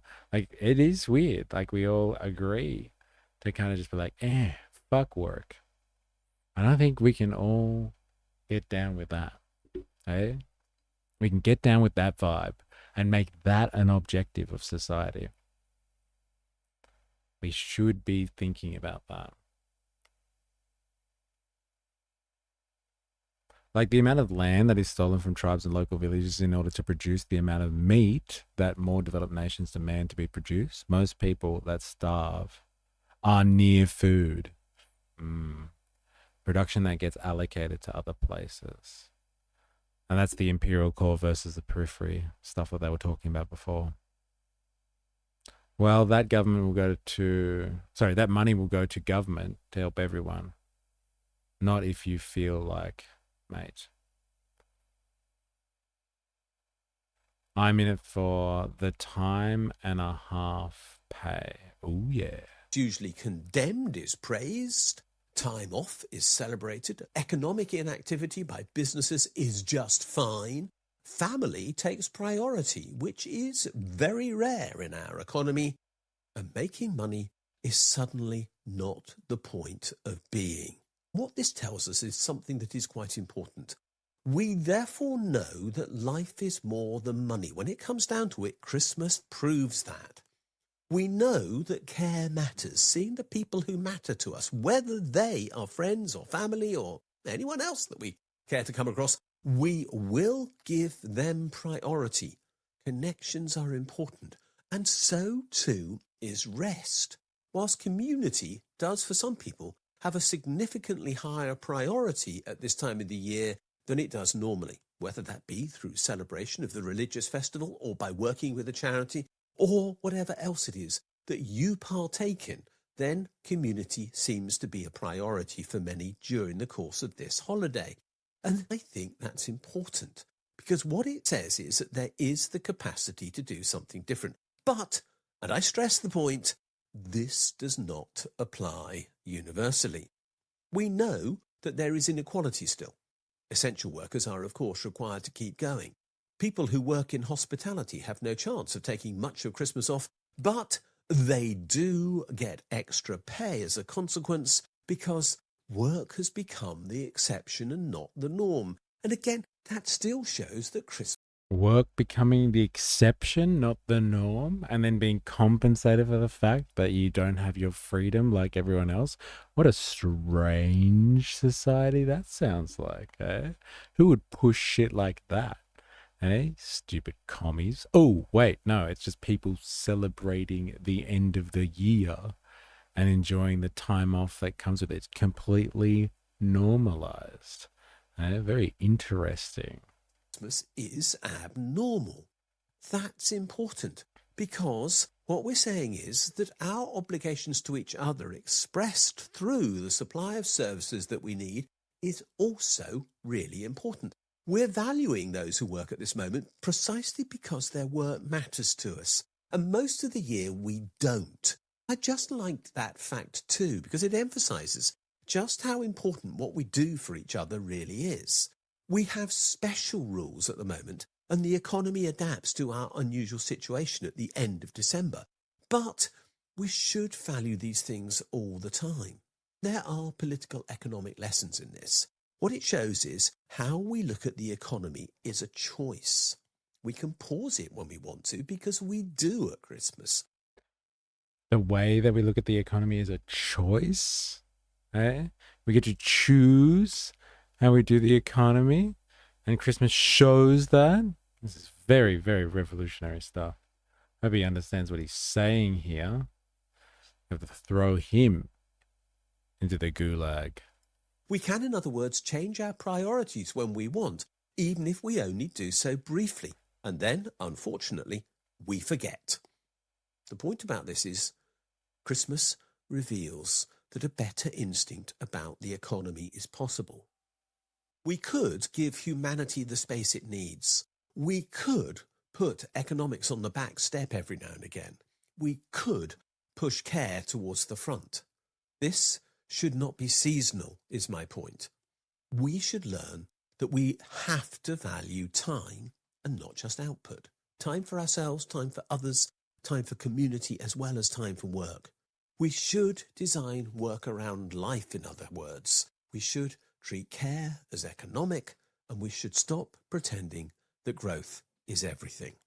So, enjoy this Christmas. Enjoy. We should stop pretending growth is everything. What the fuck?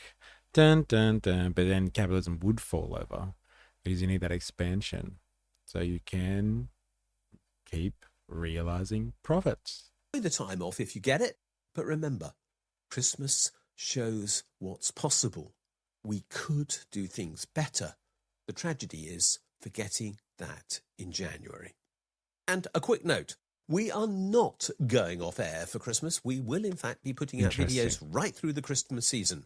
Starting on Christmas Eve, we will be here, even when you're at rest. And if you've got nothing better to do over Christmas, please look in. We'll be pleased to see you. Thanks for watching this. All right. That is an interesting point. I think it is. It's something that people don't really think about often. It's something that I've tried to highlight a lot throughout the year. The idea of the weekend, like what an anomaly that is, that people fought to get us time off every week so we could, enjoy being human as opposed to just being servicing somebody else for their fucking benefit. For the most part, not everybody's involved in that, but yeah, involved in benefiting the system and adding to the system, which benefits a small group of people. Let's say that. Let's say it like that. And like, this is an interesting correlation to that effect that I usually talk about on the weekend. And like the Christmas period or the end of year period, which is full of public holidays and people generally take time off, is like that, but just on a longer time stretch. It's a time where we put away our usual notions of the economy, that we have to all be working, have to all work hard, everything needs to be open, like businesses, shops, it all needs to be functioning, because if that all came to a standstill, we'd all die. Like, it puts that idea to bed. And like most people are down with taking time off at the end of the year, different periods of time, obviously, but like are happy to do it. And just have a fucking break. Have a break from the economy. Like, people still consume, but they're not producing value in the same way. That is a massive, massive distinction. And everybody is comfortable with not being productive. They're more than happy to consume, because humans do that. We do consume shit like any other organism, but we also produce the stuff that we consume. A lot of organisms don't do that. Nature produces and they consume. Our metabolic relationship to nature is one that is defined by our manipulation of nature to produce the stuff that we consume. It's a very, very special form of arrangement that humans have. But like what he's highlighting here is really important. It's like the idea of the weekend. Like, there is a time every week we set aside, and at the end of the year too. It's the end of the year period. We set aside a bit of time where we don't, as a macro organism, as a society, as a large group, as a nation, whatever, where we don't be productive. And we just be. And it is worth asking the question, in an advanced society, with all the technology and stuff we have around us, can we have a bit more of that? Like, can we have a bit more time every year where we actually just don't contribute to the economy? Don't sell ourselves to be productive. Could we have more time? I think we could do that. I think we could easily do that. But it doesn't suit the type of system that we have, because people probably get used to it and expect it a little bit more, if you know what I mean. At the moment, like, I think the general vibe is people will take the end of the year off period because everything shuts down anyway, and so they're just like, oh, we can do it for a little bit. We can't do it forever, and we can't change the system. This is as good as it gets. But there is a weird phenomenon that happens around this time of the year, economically speaking. Business is shut down, workers stop, the economy itself goes into like almost a hibernation state.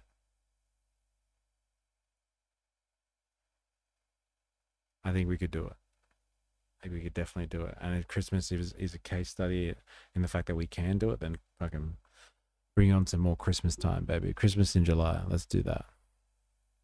Yes, we can. People power. Oh, yeah. I worked for the last company for 13 years. Worked through COVID, then quit. Semi-retired at the moment. Fuck yeah. Here's to semi-retirement. Oh, yeah. Holidays is I made the most money. I used to work 12 hours a day, 6 days a week, Sundays on call, supermarkets, fruit, vegetables, never sleep. Goddamn. That's some service right there to the economy. All right, we're going to have a quick break, and then we will be back. And Dr. Nathan, if you can confirm for me, I think you said you were streaming. I'm going to finish around 3:30, so just let me know if you're going to be ready by that time so we can raid you for the last time of 2025. Let us know. All right, we're having a quick break. We'll be back.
All right, let's do this. Let's do this.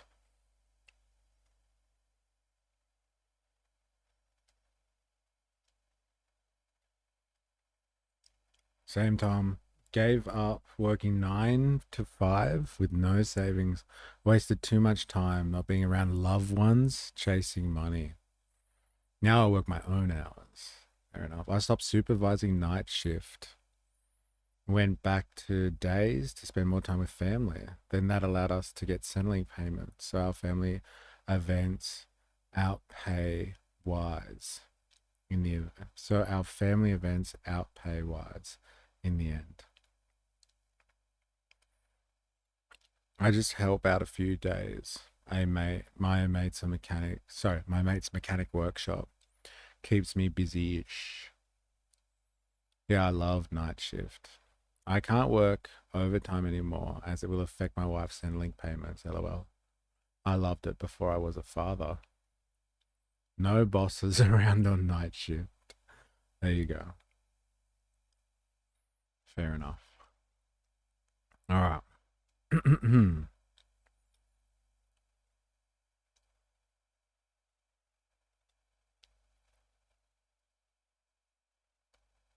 Interesting. All right. A lot of working class banter going on in the chat there. I love it. I love it. I love it.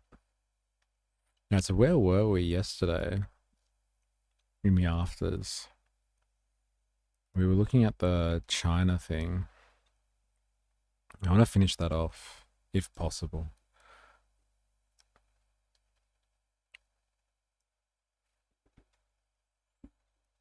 I can't remember where we got up to, though.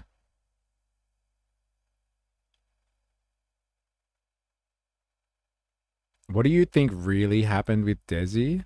That is a fucking great question. We spent a couple of streams looking at him, I'm sure.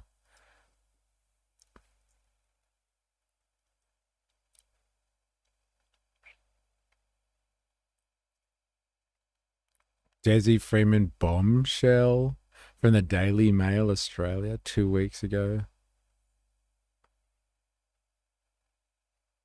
Alleged sighting 3 weeks ago.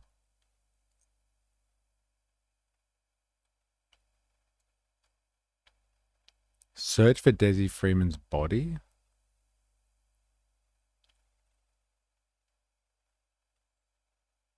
Interesting. Let's do by upload date. Let's see.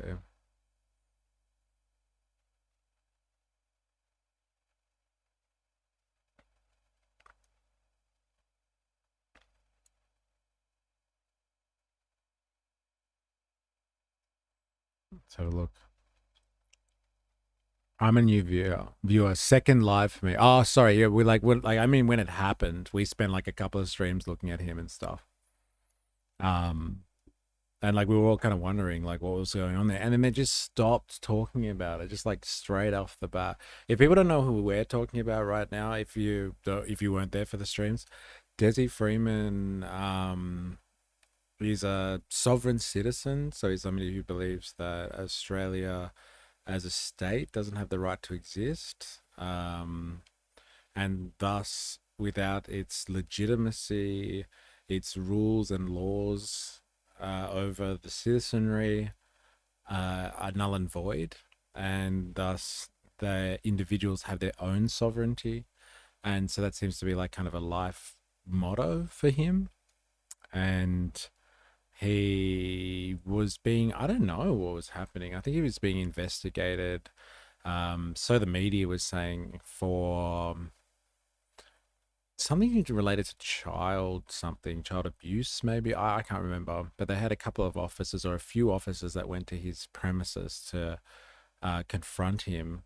And he shot 2 of them in cold blood. The third one got away. But like, it was on. Like a few months ago, it was on for all money. It was just, you obviously the ramifications about taking the life of an officer, etc., etc. And then this man went off into the bush, basically. He's a bushman. as people kept saying over and over again, and so he could survive. And so like he's off, and he's been gone for like 3 months now, and no one's really said anything about this situation. For a while, it's like the media went completely dark on this one, and the cops too. It would seem. I know all about Desi, just not why so many cops went to arrest over a questionable charge and how he got away. It's all sus. We all have to play by the bullshit rules, mate. They allege he skinny dipped around his son's teenage girlfriend. Oh, that's what it was about. How many hard solos did Desi Freeman have that day? Am I right? Anyway. The whole town is sus on it. All right, well, let's get an update then. I haven't, to be honest, thought about this for a while. Let's have a listen. Shock new discoveries changes everything. Of course, it always does, doesn't it? Taken. Mali, however, has become We're being guided today by a longtime friend of Desi Freeman's. They didn't want to appear on camera for fear of backlash. However, they have agreed to take us through Mount Buffalo in the exact route that they believe Desi has taken. Mali, however, has become a recluse. She spends her days at home with her other 2 children, barely venturing past her front door. Desi Freeman has now been missing for more than 3 months, but with the Mount Buffalo area now open, fresh information has emerged about his exact whereabouts. Whoa, is that what he looks like back in the day? Whoa, look at this guy, eh? Desi Freeman. What's going on there? Look at that luscious hair, eh?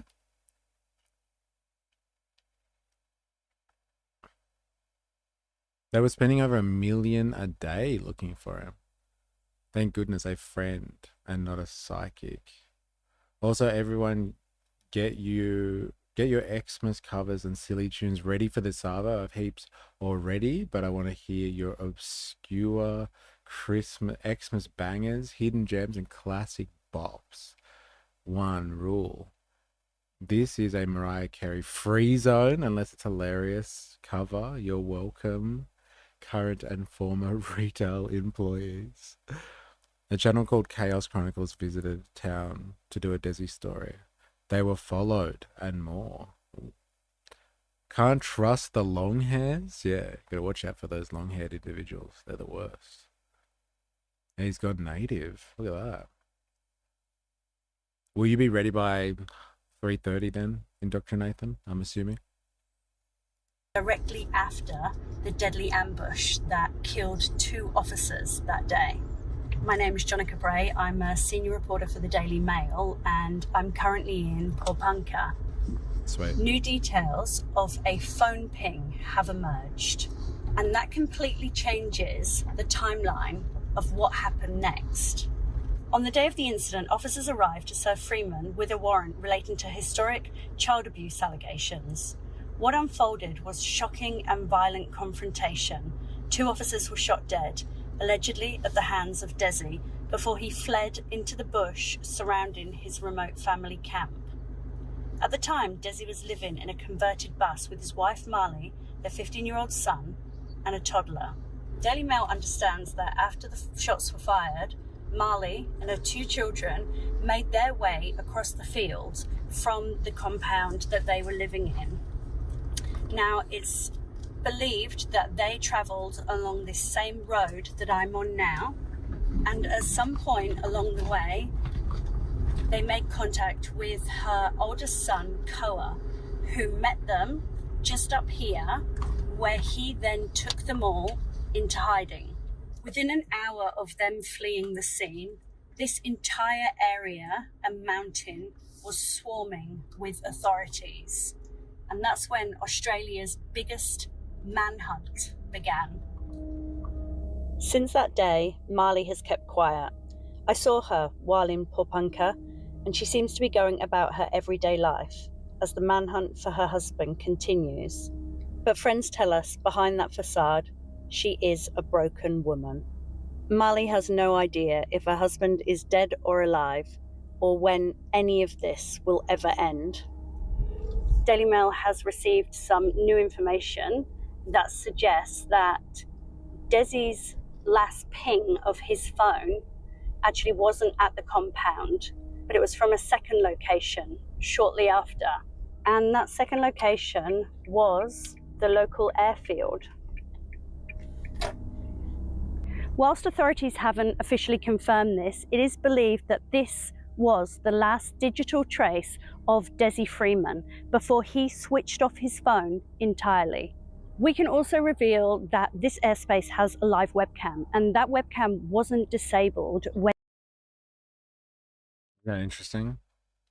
Without a digital trail, that's it. There's no chance anymore of finding this guy. Maybe the cops should have had some hard solo so they could catch him. It's the theme of the day. Hard solo. Staying at home with my kids all day sounds like a dream to me. Yeah, that's pretty good. Hey, staying at home with family. Hey, it sounds like you want out of the capitalistic rat race and you want a society that is potentially more free than having to sell your labor all the time in order for you to make ends meet. Eh? Huh? Eh? Pigs could have got him keeping it secret. Dirty cops revenge. You reckon they could have got it? And they're just there. It's all under wraps. Frog Leap Studios XMAS song list. That or it's Slayer. When the manhunt was taking place, we monitored that webcam on a regular basis, and we often saw heavy manpower in this area. Obviously, they were searching for Desi Freeman, but in addition, for his phone. It was the last known area, and no doubt it held vital clues. Recently, there have been claims that Desi has been spotted in South Africa. So before we move on, let's address those claims. There is no credible evidence that he ever left Australia. There is no doubt that Desi is a formidable force in the bush. He spent years living off-grid. He was committed doomsday prepper. He almost certainly built and hid bunkers stocked with essentials, food, machetes, knives, basic survival tools. But that's exactly what they were, essential for bush survival, not international escape. Desi was a simple man who preferred the isolation of mountains. He feared authorities would one day come for him, not because he was a criminal mastermind, but because of ongoing court battles, everything from unpaid speeding fines to his outspoken anti-vax beliefs. But what happened that day was an unexpected chain of events. He did not have a burner phone ready, charged and with a SIM card. He did not have the connections needed to flee the country, and he certainly did not have the network of support that organised criminals rely on to disappear overseas. I'm not saying those people don't exist, that they wouldn't want to help Desi, but the man was uncontactable from this point onwards. All available evidence points to... That's the editing techniques there. It's well edited, well produced. I'm also struggling to understand how the Bondi killers weren't under 24-hour surveillance. They were on an ASIO terror watch list since 2019, and they were known to have just got back from the Philippines. Is this stream sponsored by Hard Solos? Yeah, like, it's just the theme of the day. Like, everyone's going, you've been adding to it as well. Everyone's going. All I've heard is product placement all day. The irony of an anti-capitalist shilling for Hard Solos.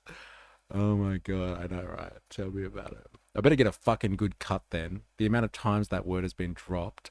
I'm expecting my check in the mail before Christmas.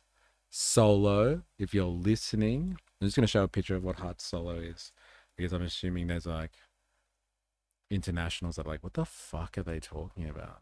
That's Hard Solo. We have this drink. We call it lemon. Fuck, it's not lemonade. Fuck. Oh my God. What do we call the yellow version of lemonade? Lemon squash. Lemon squash. So this is like Solo is a soft drink, but they've recently come out with an alcoholic version. And so like people just love it. Like I've been to a couple of Christmas parties recently and so many people were drinking this. It's just fucking Solo with alcohol in it. I don't know why it's so amazing. But anyway, people are smashing the hard Solos at the moment. Pub squash. There we go. Thank you. Yeah, this I better get a check. Whoever said that, I better get a fucking check for all the times we said hard Solo today. They did reconnaissance on Archer Park, apparently completely unnoticed. Yeah, the biggest Jewish event of the year had no security. It's interesting, isn't it? But like even from the cops, like the question has to be, why didn't they have their own security? Are ASIO complicit, conniving, cuffed, or incompetent? Fuck hard Solo. 196 Supreme. That's hilarious. Pub squash. It's only because it's on tap. It's working. I'm going to buy some hard Solo today if it keeps warming up and I actually get some work done. Mate, I'm sick of gun nuts crying about the new gun rules too. Sorry, I started it. Yeah, you did start it. That's right. At 11 o'clock in the morning, you started it. So good.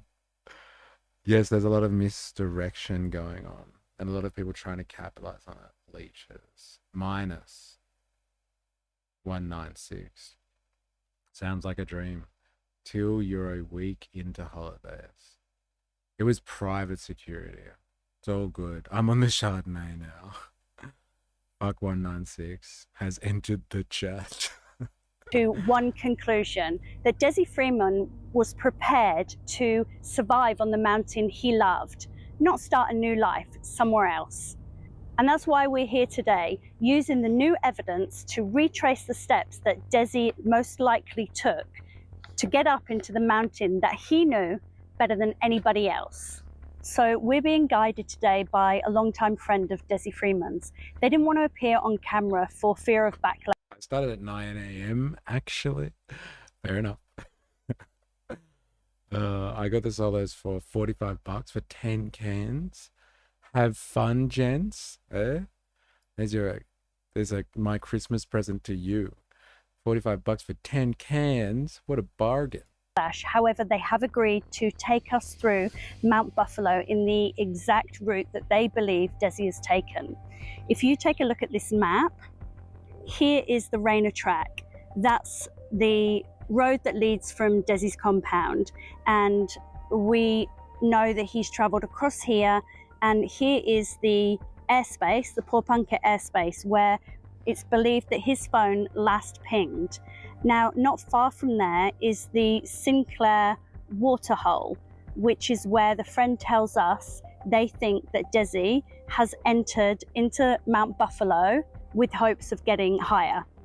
As you can see, there is no shortage of drinking water, plenty of fresh streams and swim holes. This swim hole here that we've just entered is one of Desi's favorite spots to spend his spare time. Such a stunning area, one that's now always probably going to be overshadowed with the tragedy that happened here. I don't think that anybody's going to be able to mention Mount Buffalo and not immediately think of Desi Freeman and the ambush and the lives that were lost that day. There are a number of tracks that Desi could have taken to get right into the heart of Mount Buffalo, and some of those tracks are known to very few people. You know, Desi's been in this area for most of his life, and whilst he was living in the bus in Rainer Track, that's not the only property that he has been in. He's lived on a number of properties in this area. I mean, the police have obviously faced a lot of criticism for the amount of money and time that this manhunt has cost. The figures are expected to be around 100 million by the time this thing wraps up, and still no sign of Desi. How do they spend 100 million on this project? What, just because of the manpower? I don't get it. Do they have some sophisticated equipment that they had to bring in? Like, why Why 100 million? I didn't get it. They only dedicated what was 160 million to like the security, providing people with security for like religious festivals and things like that. What's the $100 million mark for?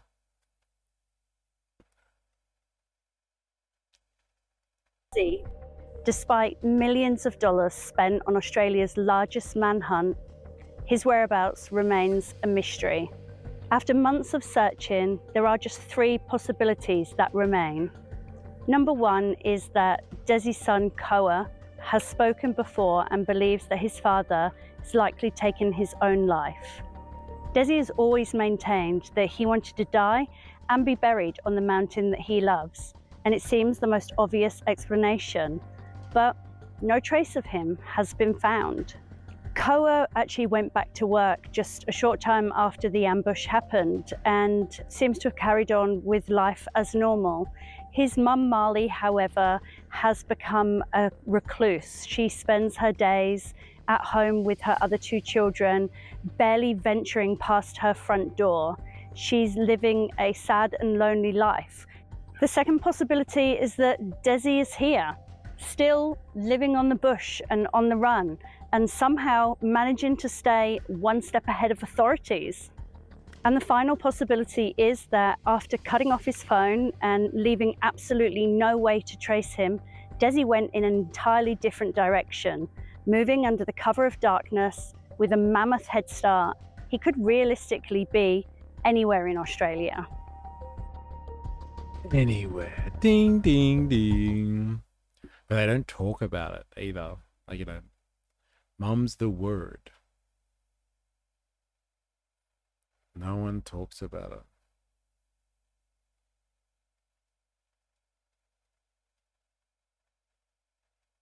I saw a vid popping up about how the wife got pushed before he went crazy. Military got called in as well. And so, like, that's the cost of it. That's why it costs so much. Because they brought in the military as well, the army. Let's see the comment section on this one.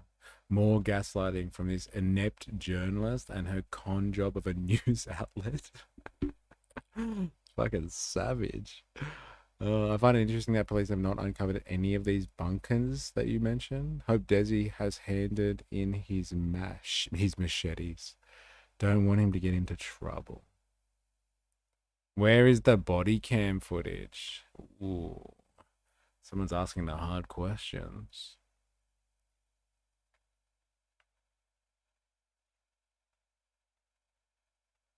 This report amounts to nothing. Yeah, it was pretty fucking nothing burger. What head start? Like 1,000 cops there and army? Matt Bond! Ho, ho, ho. Merry Christmas. Yo, yo, yo. What's up, what's up, what's up? Joining us in the stream. How are ya? It's good to have ya. It's good to have ya.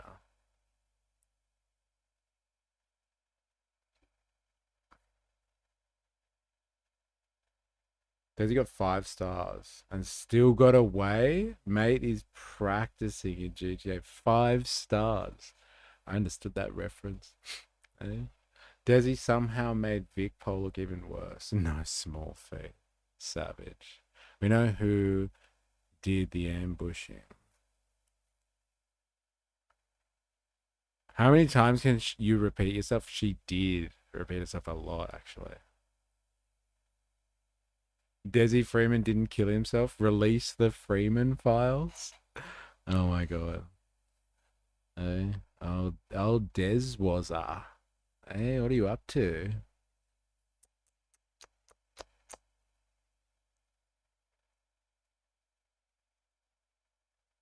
No ambush. There were 10 cops. How do you have one man ambush 10 cops?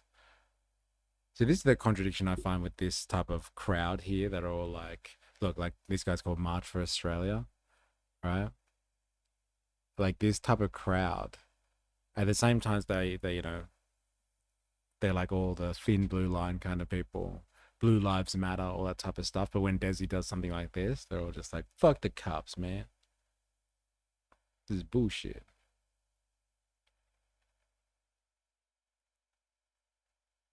Interesting.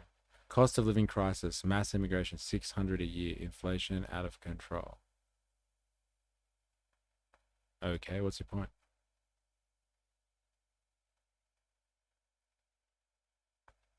Interesting. Well. So like not much of an update. So I think your question was, what the fuck's going on with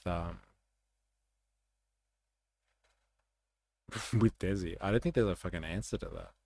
I don't think anyone has an answer to that, really. Who the hell knows? Who the hell knows? Who the fuck knows, bro? Who the fuck knows? Alright. Let's have a look at some Chinese tech. I wanted to look at this last week and I forgot.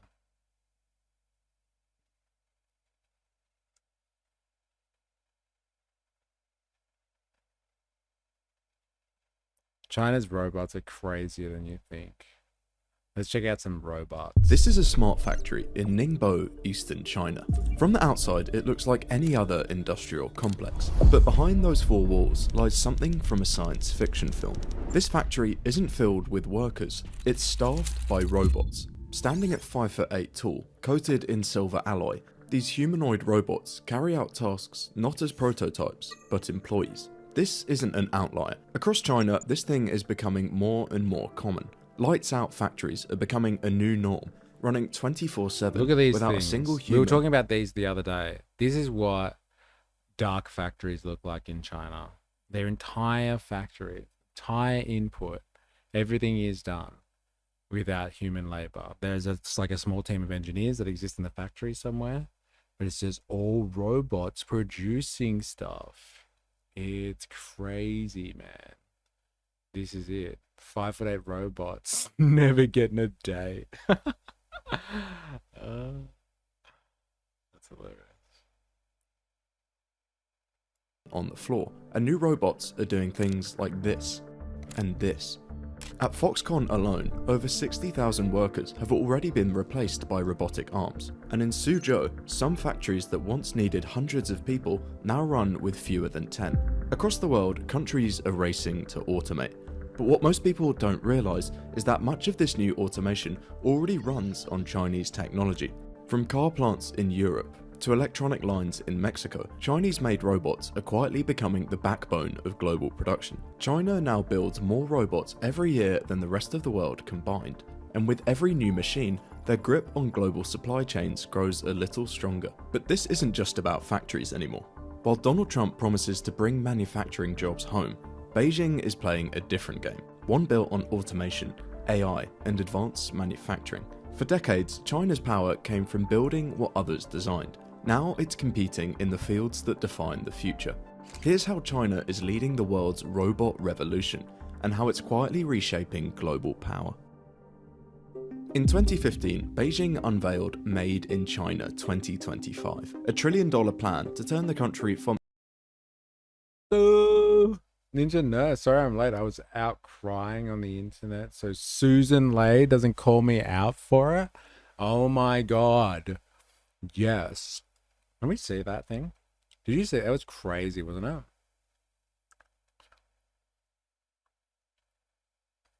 This is the one, isn't it?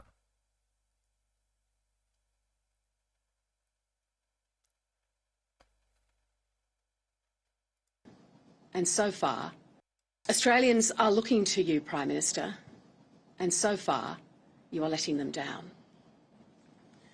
Your response is standing in the way of the response our nation needs. It requires humility and moral courage to accept responsibility and honestly deal with the failings over the last few years Is this the one? that have led to this rise in I don't know if this is anti-Semitism, the one, particularly. actually. Susan Lay, Penny Wong. It's fucking gross. The stuff that she says. It's fucking pathetic. Thanks for a good year of streaming, Mr. A. You're welcome. It's been a crazy year, hasn't it? It's been a crazy year, and look how far we've come as well. Oh, here it is. This is the one. Fuck off. Australia's taking temperature down. Do you agree with that statement? I haven't seen Penny Wong in the streets of Bondi. No. I haven't seen Penny Wong at the vigil for 15 innocent murdered Australians. I didn't see Penny Wong at Bondi last night at the 8th night of Hanukkah. Some of us didn't make it. R.I.P. Cheese. Oh my god. Fucking hell. I reckon Cheese still lurks in the background, just waiting for a time to strike. He's gathering evidence on everyone. He's going to throw us all under the bus somewhere. Susan changed her name to #1 Prime or some shit. Have we looked into that? As a natural prime? These people sicken me. Bloody hypocrite Lay defended herself with a semi-order when she was alone camping, but backs Labour reforms. Interesting. She had an extra S because of numerology. No, I meant RIP Cheese, as in take a fart. Right. I didn't see Penny Wong attend a single funeral. I haven't seen Penny Wong shed a single tear. So maybe if more government members and ministers were like Mike Freelander and actually came to the streets of Bondi and listened, and not just listened, but heard the pain, heard the anguish, heard the call to action, we wouldn't have the ridiculous remarks that she made this morning. Damn, savage. You tell her, Susan. Yeah, Penny Wong's scared now. Look into why Susan changed her name. No, I haven't seen Mystery on the streets of Bondi. I didn't see him at the vigil. No, I didn't see him shed a tear for Cheese. Oh, man. They're using the Lee attack. What am I going to do now? I better start crying. There it is. I've shed a tear. Hey? Holy fuck, they're crashing out. Yeah. I wish she'd lay off. Eh? A bit cringe. What were her remarks? The cope sauce. She hasn't spoken about it. She brandished a semi-auto rifle to scare off someone when she was young and alone camping somewhere. They need a win so bad. So my prediction is they'll form a coalition with One Nation. That's how they'll come back. What are we looking again for? Who said it? Someone said look up her name change. I'm going to ask my research assistant. Federal opposition leader Susan Lay. Did she change her name?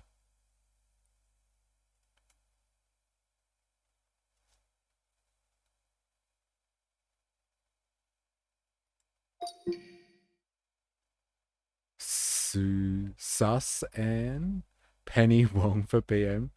No, don't worry about it. Where E goes, they won't be booing. It'll be Boo Earns. Boo Earns. What do they say?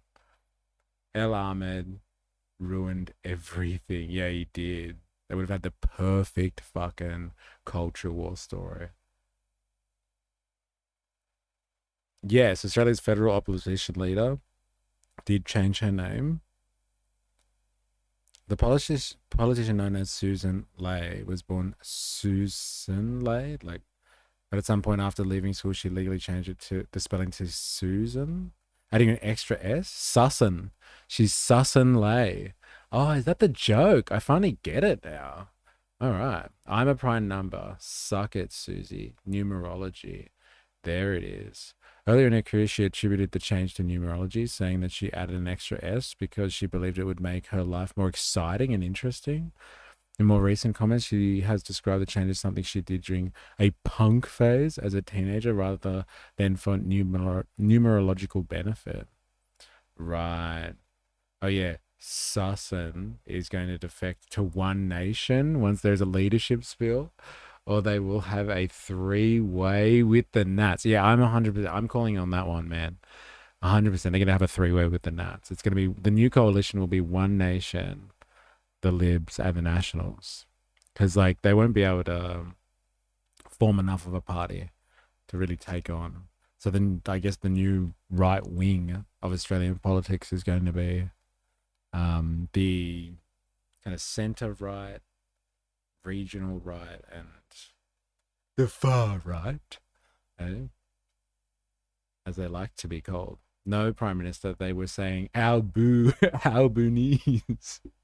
Yes, no, Mr. Prime Minister, they were saying Albo. They were saying Albo.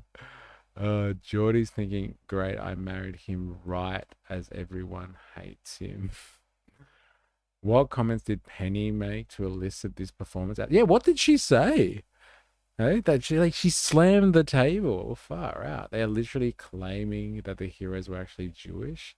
The cope is incredible. Yeah, it is pretty crazy. Like, we were talking about the guy in the pink shirt, and then Ahmed El Ahmed. Interesting. Albu. What are they saying? Are they saying boo? No, they're saying Albu. One Nation supporters won't accept Liberals in their current form. The Liberals are the reason people are moving to One Nation. Yeah, I get it. But like, once the people make the move, then they'll be like, oh, well, we better do some type of coalition because together we can actually make a difference. You know, it's the usual stuff. And so the One Nation can still use their, do their usual stuff without having to apologize. And the Liberals will be like, oh, it's One Nation's that it's not us. And then but they'll all vote together and all that sort of stuff. Do your numerology mystery unless you're scared or you're scarred and you need to change your name. I don't want to do my numerology. No, thank you. What if I have to change my name? BB wasn't on the streets of Bondi, just saying. Yeah. Good point. He was quick to point the finger. Very quick. He's quick. Drawing fast there by BB. A manufacturing base into a high-tech powerhouse. On paper, it sounded ambitious, even unrealistic. China wasn't exactly known for cutting-edge innovation, and it was still Even without Ahmed, Albo wouldn't say Islamic, and that's the issue. That's why people are booing him. I don't know, man. I think those people were booing him for other reasons. But like, you mean generally across Australia? Because he won't say it. Like, where did you get this line from? You've been saying it for days now. He won't say the word Islamic. Boo, we need to know your number. Okay, fine. I will figure out my number and I'll let you know next time we're in a stream. True deal. Pretty shit not to call it for what it is. It's counterproductive. Fair enough. decades behind Europe, Japan, and the US in advanced technology. But this wasn't just... Oh, it's one of the One Nation talking points, the Islamic thing, that he won't say the word Islamic or Islamic extremism. He won't say the word Islamic extremism. Right. Get it. Or radical something, all that sort of stuff. It was a plant. The booing was another advanced Australia stunt. Yeah. Barnaby's been saying it. I'm sure he has. Barnaby's also been doing rallies when the cops told him not to. Naughty, naughty. It's not a rally. It's a march. No, shut up. Because he literally won't say Islamic. So he doesn't piss off the Muslim vote. But how much do they say anti-Semitism? Fucking non-stop. Non-stop. Failure of security, the biggest problem. Not Albanese. Yeah. It's also the fact that organizations like ASIO in our neoliberal world are incredibly under-resourced because we have convinced ourselves as a population that we need to cut spending, and that'll be a good thing. Don't worry about it. He's actually picking up One Nation's poll rise solely himself. Good old Barnaby making a speech before he gets plastered tomorrow.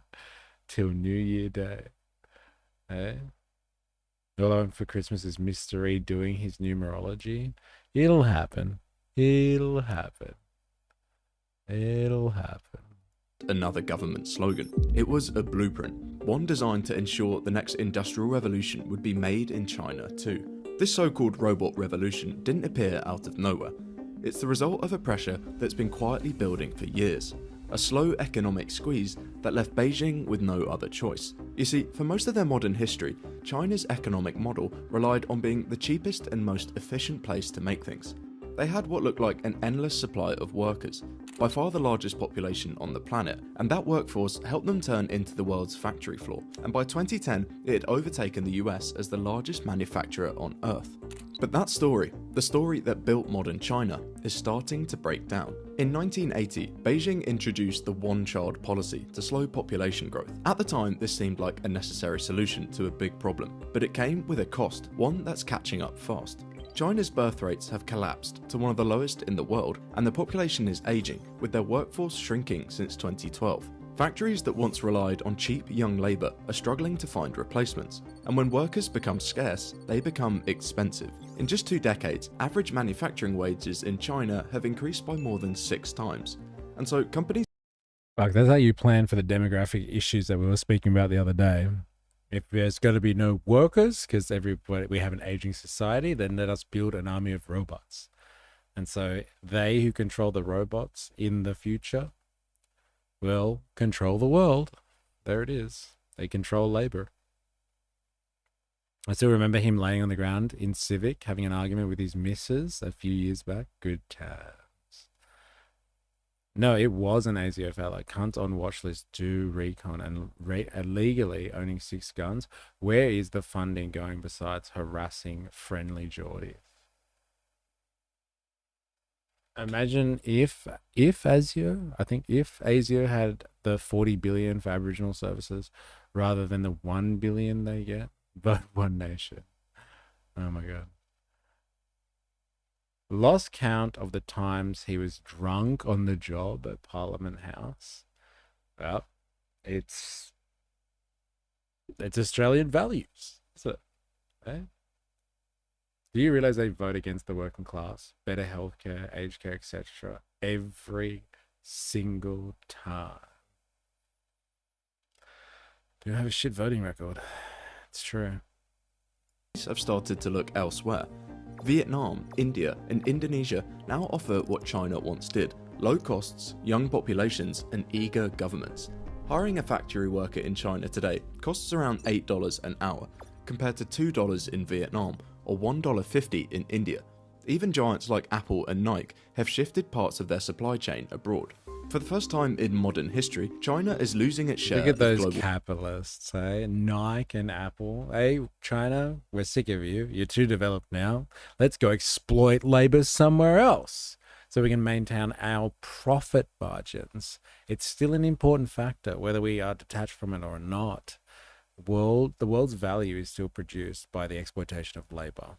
So, like, if you want someone to build your house, you can't just go to get some people from Vietnam or India.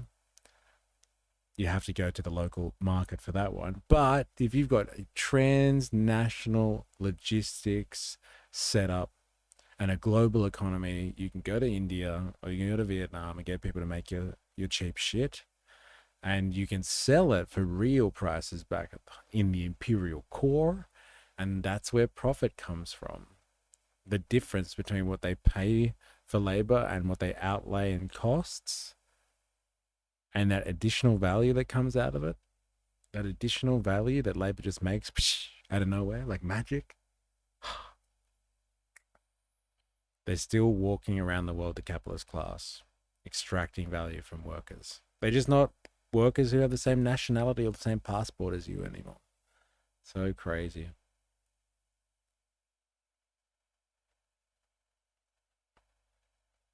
And Dr. Nathan, when he was caught cheating on his missus, my son said his fam rented a speaker thingy and told the whole town. That's hilarious. His being joyous, yeah.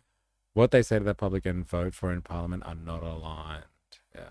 The mob army is drunk in Parliament makes me want to vote for him. They're literally grifters.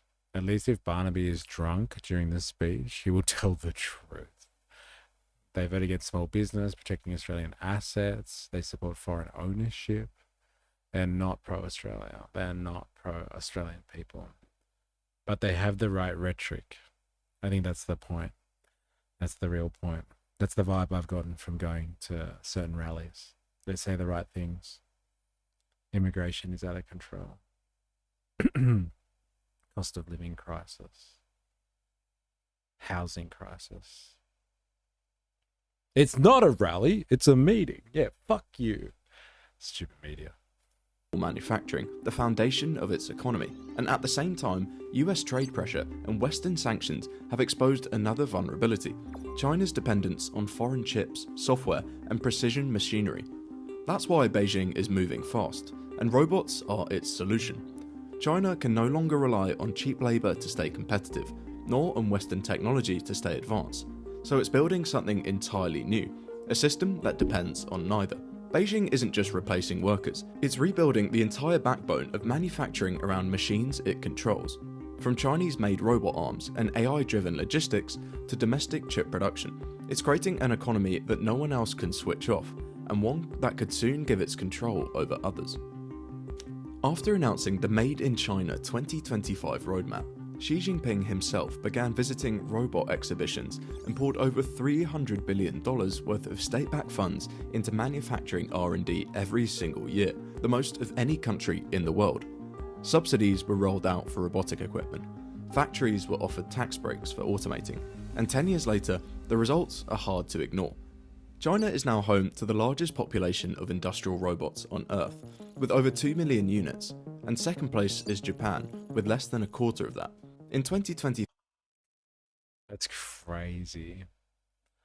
They outweigh the world. By the next competitor, Japan, is only at a quarter of the level of capacity of robots in production, but like in the productive process.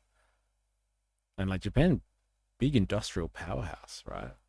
And China, by a factor of 4, is robotizing their production capability. Here we are living in the fucking Stone Age. Alone, they installed nearly 300,000 new robots, nearly half of all installations on Earth, and over 7 times more than the US. No country in history has automated this quickly. A decade ago, factories here barely had any automation, about 25 robots for every 10,000 workers. Now that number is close to 500. In 10 years, China hasn't just caught up, it's transformed from a nation of cheap labour to the most automated manufacturing force in history. Walk into some of the country's most advanced factories and you might notice something strange. They're completely dark. No lights, no workers, just machines silently assembling products in the dark 24 hours a day. These so-called dark factories are no longer experiments. They're becoming the norm. In industrial... Why is China spelled the way that Trump pronounces it in that graph? It wasn't. Was it? Don't lie. That is fucking hilarious. Oh, man. Nah. Oh, my God. China. What the fuck? Is it real? That's real. It's China. You tell no lies.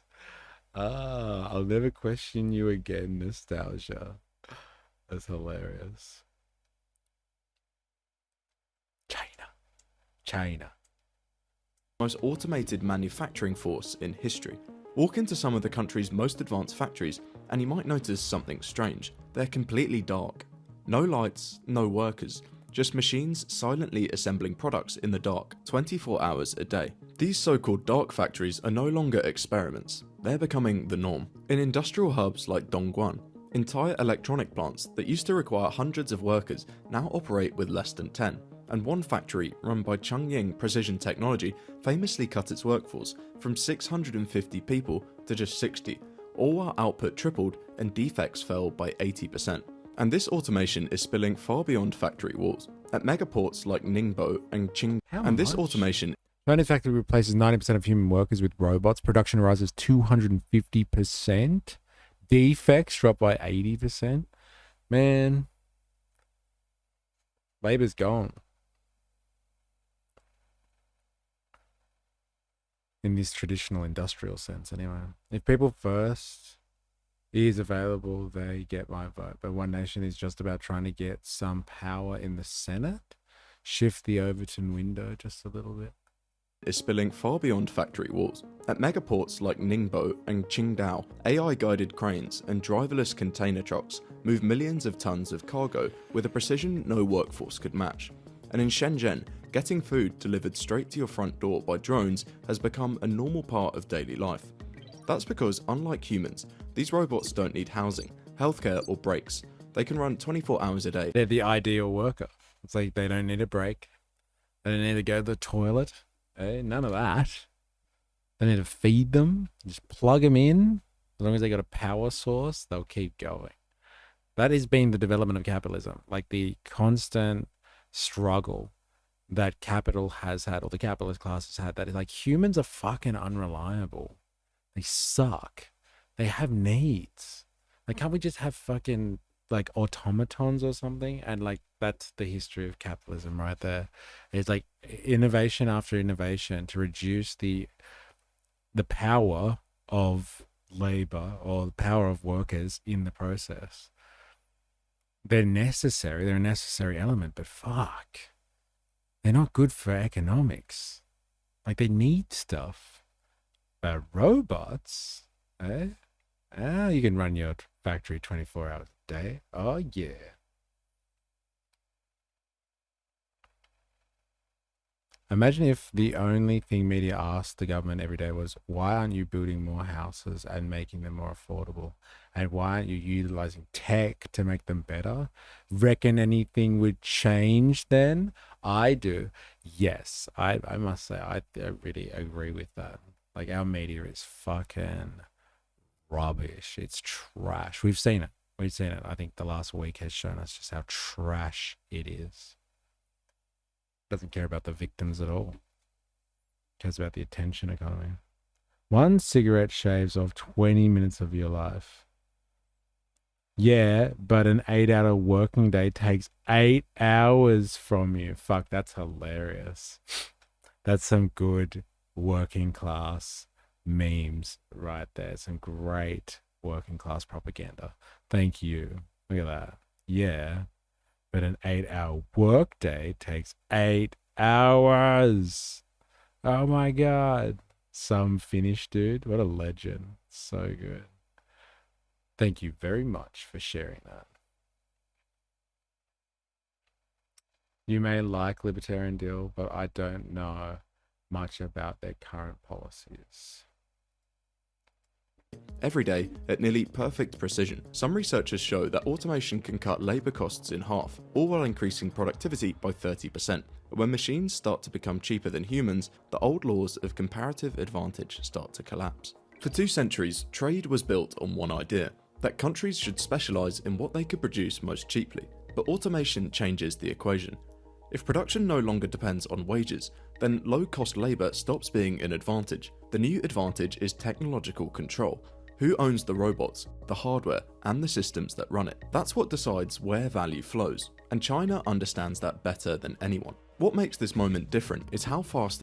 I said it once and I'll say it again, nurses will never be replaced by AI. People still want to spit and piss on a real person. Lovely descriptor there. Fair enough. I think, yeah, like the automation, the physical automation of many industries will take a long time. But it'll come. And like that dark factory we see there, there'll just be a few humans in a building sitting in the only room with lighting in it. Well, not in a hospital though, but like there will be humans that kind of just manage the machines at one point. That's what it'll boil down to. That's a long way off. Like the amount of sophistication, coordination, dexterity that you need to be able to work with humans, like in a healthcare services or something like that, is well beyond any functional capacity of any of the mechanics and the robotics that we have today. But, never say never. Never say never. They'll do their best to reduce labor costs as much as possible. But in a different style of economy, where we're not worried about labor costs, we're providing actual use value, like actual, valuable quality services to people. Maybe we'll decide, as a species, that there's certain jobs that humans should be doing, actually, and we prefer it that way because you need a human touch. Not libertarian, renictarian. Print money to build infrastructure. Rise of the machines. Yeah, and China's doing it, and everyone's just watching. Everyone's just watching. The US is playing war games, and China is investing in technology. And if you don't have to know much about modern history to know, it's not the person that has the biggest army or anything like that, the most aggressive, blah, blah, blah. It's they who has the cutting edge on technology. And if you're developing the new technology, you will take the edge. It's just a matter of time. Like, look at the stuff we learned about the chips recently. The Americans were so confident, Westerners are so confident that China was, years behind the most cutting edge technology for microchips. And no, they have got it. They just need to perfect it. And then it's a completely different game. Dude, the discussion you had on consciousness and AI in your last pod still has me messed up. Yeah, that was some crazy shit. Hey, that was a very crazy discussion. Very interesting stuff.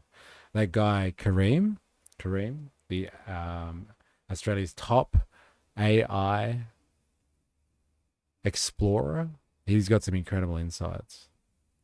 And yeah, consciousness, right? What a discussion. What a philosophical discussion that is to have. Good luck defining consciousness.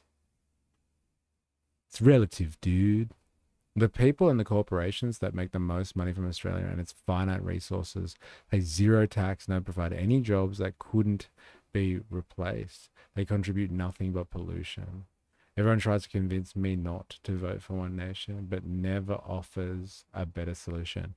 I offer a better solution all the time. Actually, I've structured this entire channel around it. Just saying. Kareem is a legend. Eh? He is a goddamn legend. That's a 4IS discovery as well. Him and Kareem go way back.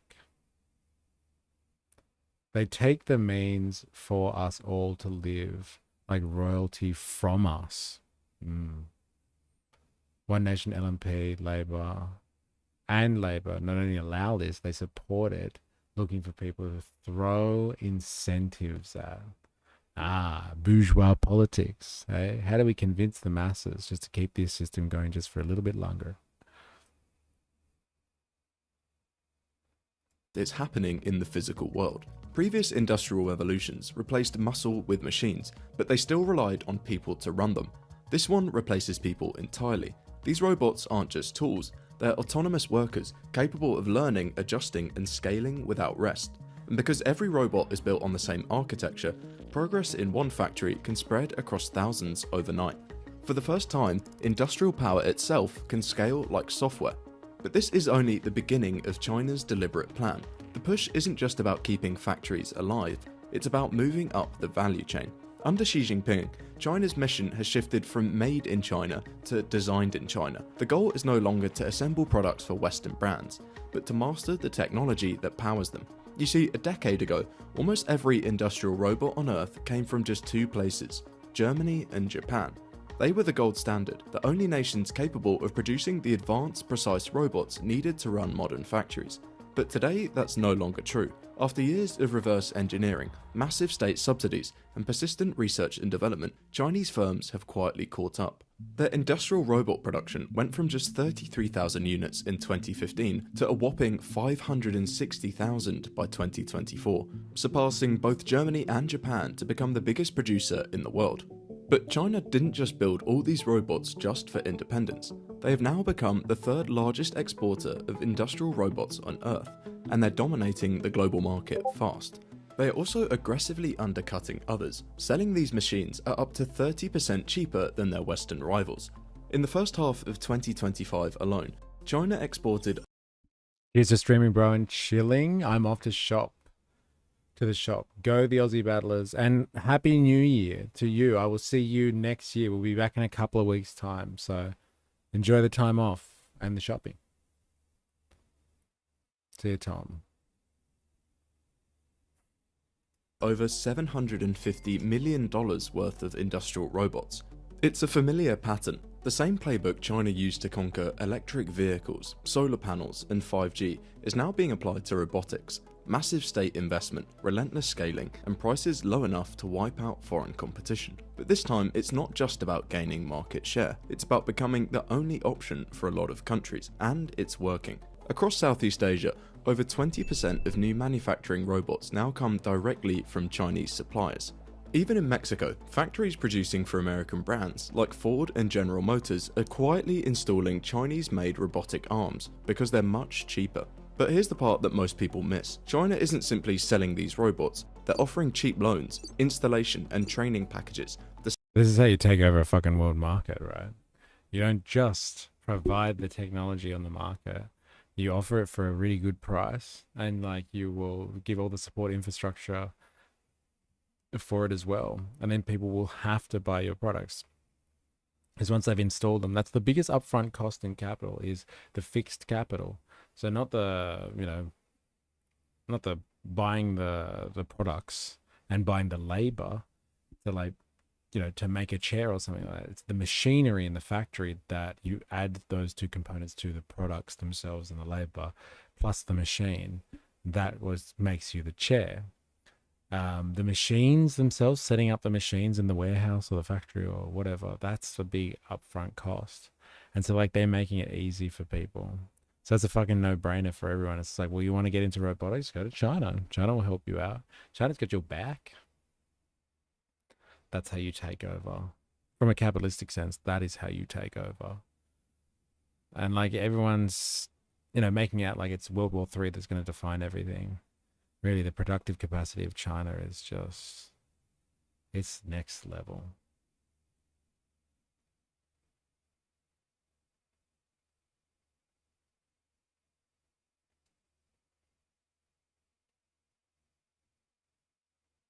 You have a good chat. I think I disagree with everyone, but they also like good cunts I'd have a beer with.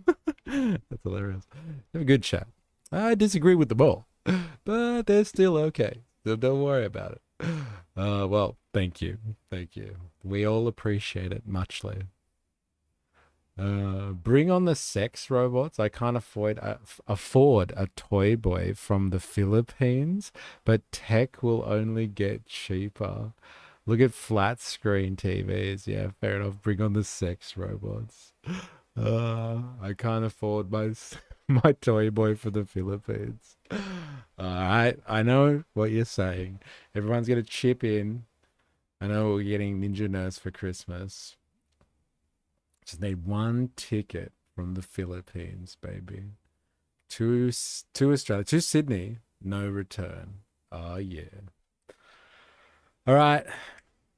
That's it. I've got to bounce, and this is the last stream for the year. It's been a wild fucking year. It's been crazy. We've covered so much this year, so much. We found a direction, we found purpose, we found meaning. Like, we've got it all. We've had it all this year, and it's all thanks to you. Thank you for watching. Thank you for being part of this community. Thank you for interacting. Thank you for watching after the fact. Thanks for lurking. Thanks for not lurking and actually paying attention to the whole thing. Thanks for doing a bit of both. Whoever you are watching this right now, you know who the fuck I'm talking about. So yeah, appreciate you coming along for the ride this year. 2025 has been crazy. It's been the year of discovery, to be honest. I didn't know really what I was going to do with my channel. I had no idea what to do with this channel at all for a while. I was making, just pre-recorded videos and uploading them. It sucked, as in, like, it didn't do well. But I think there's growth in streaming, and I like the platform. Like, we get to interact directly, like build a community in a different way, as opposed to just having randoms comment on a YouTube video or something like that. This is a very, very much more interactive style of building kind of a community, which I think is what we do. I think that's the comment that we kind of had there. This is a good chat. I disagree with everyone, but I'd have a beer with them. Like, that is the sentiment. Like, right fucking there. Right fucking there. That's the sentiment of 2025. It is destroying the culture wars and bringing all us working people together as close as we can. Even if we disagree with each other, there's some things we can agree on. So I'll challenge you on that point there. I think we can all agree that the working class does get fucked over. And it's time for us to get our solidarity back, get our class consciousness back, so we can, fight another day and bring on a society that has real opportunities for all of us, not just a small group of individuals out there. Where's the promo to Mystery 2026? Yeah, I'm still working on it. I'll get AI to do that for me. So we found AI Jesus too. Yeah, we found Jesus, AI Jesus. It was pretty sloppy though, wasn't it? Like, it wasn't really making a lot of sense all the time, but it's pretty good for AI Jesus. Jag, thank you.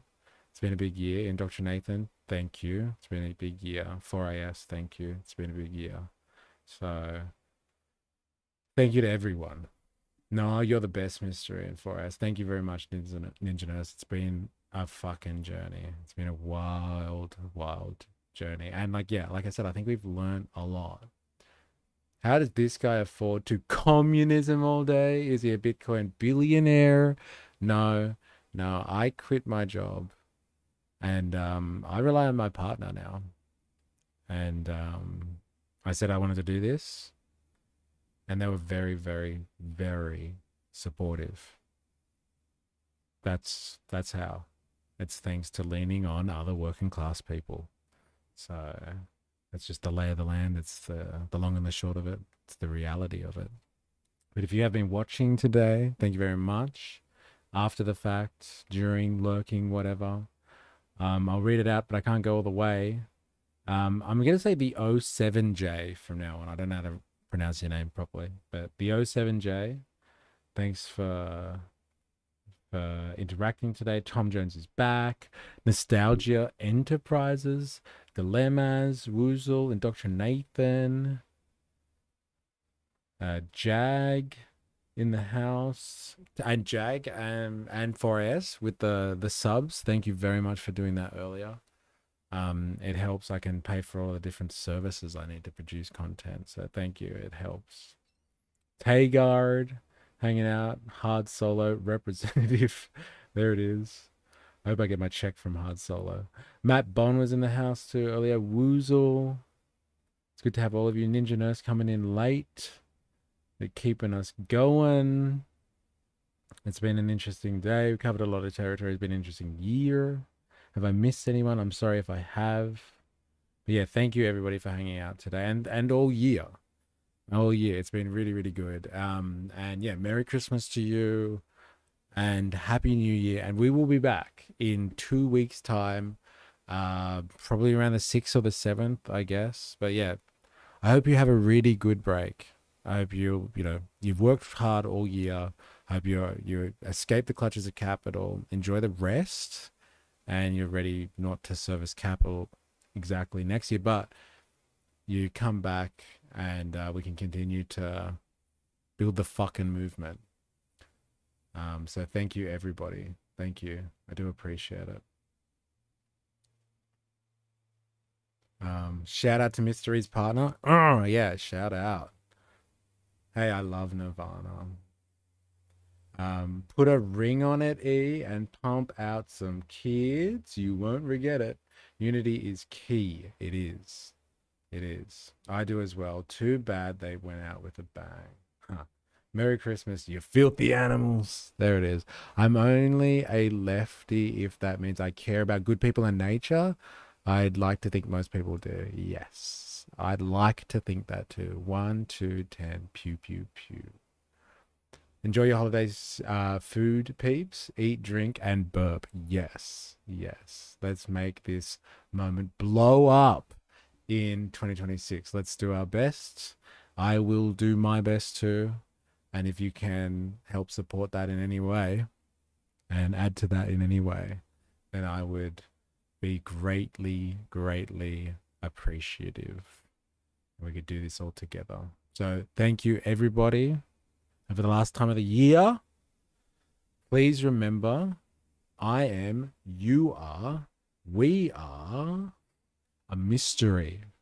Remember that. And if you haven't already, get your ass over to Twitch right now, because we're going to be raiding.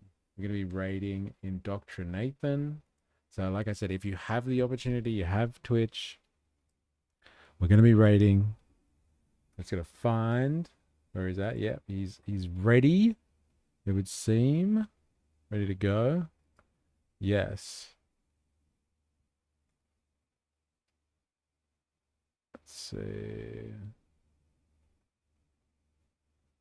2, 1. Raid is ready. So yeah, thank you everybody. I really, really appreciate it. Let's put Mystery Movement on Sky News in 2026. Yes, could you imagine? They get our own little segment. They'll be like, who the fuck is this guy? Hey? That'd be lovely. Hey? We can all dream, Ninja Nurse. We can all dream. Let's see if it happens. I will see you in a couple of weeks' time. Enjoy your break. Get away from the clutches of capital, and we're about to raid out. See you later.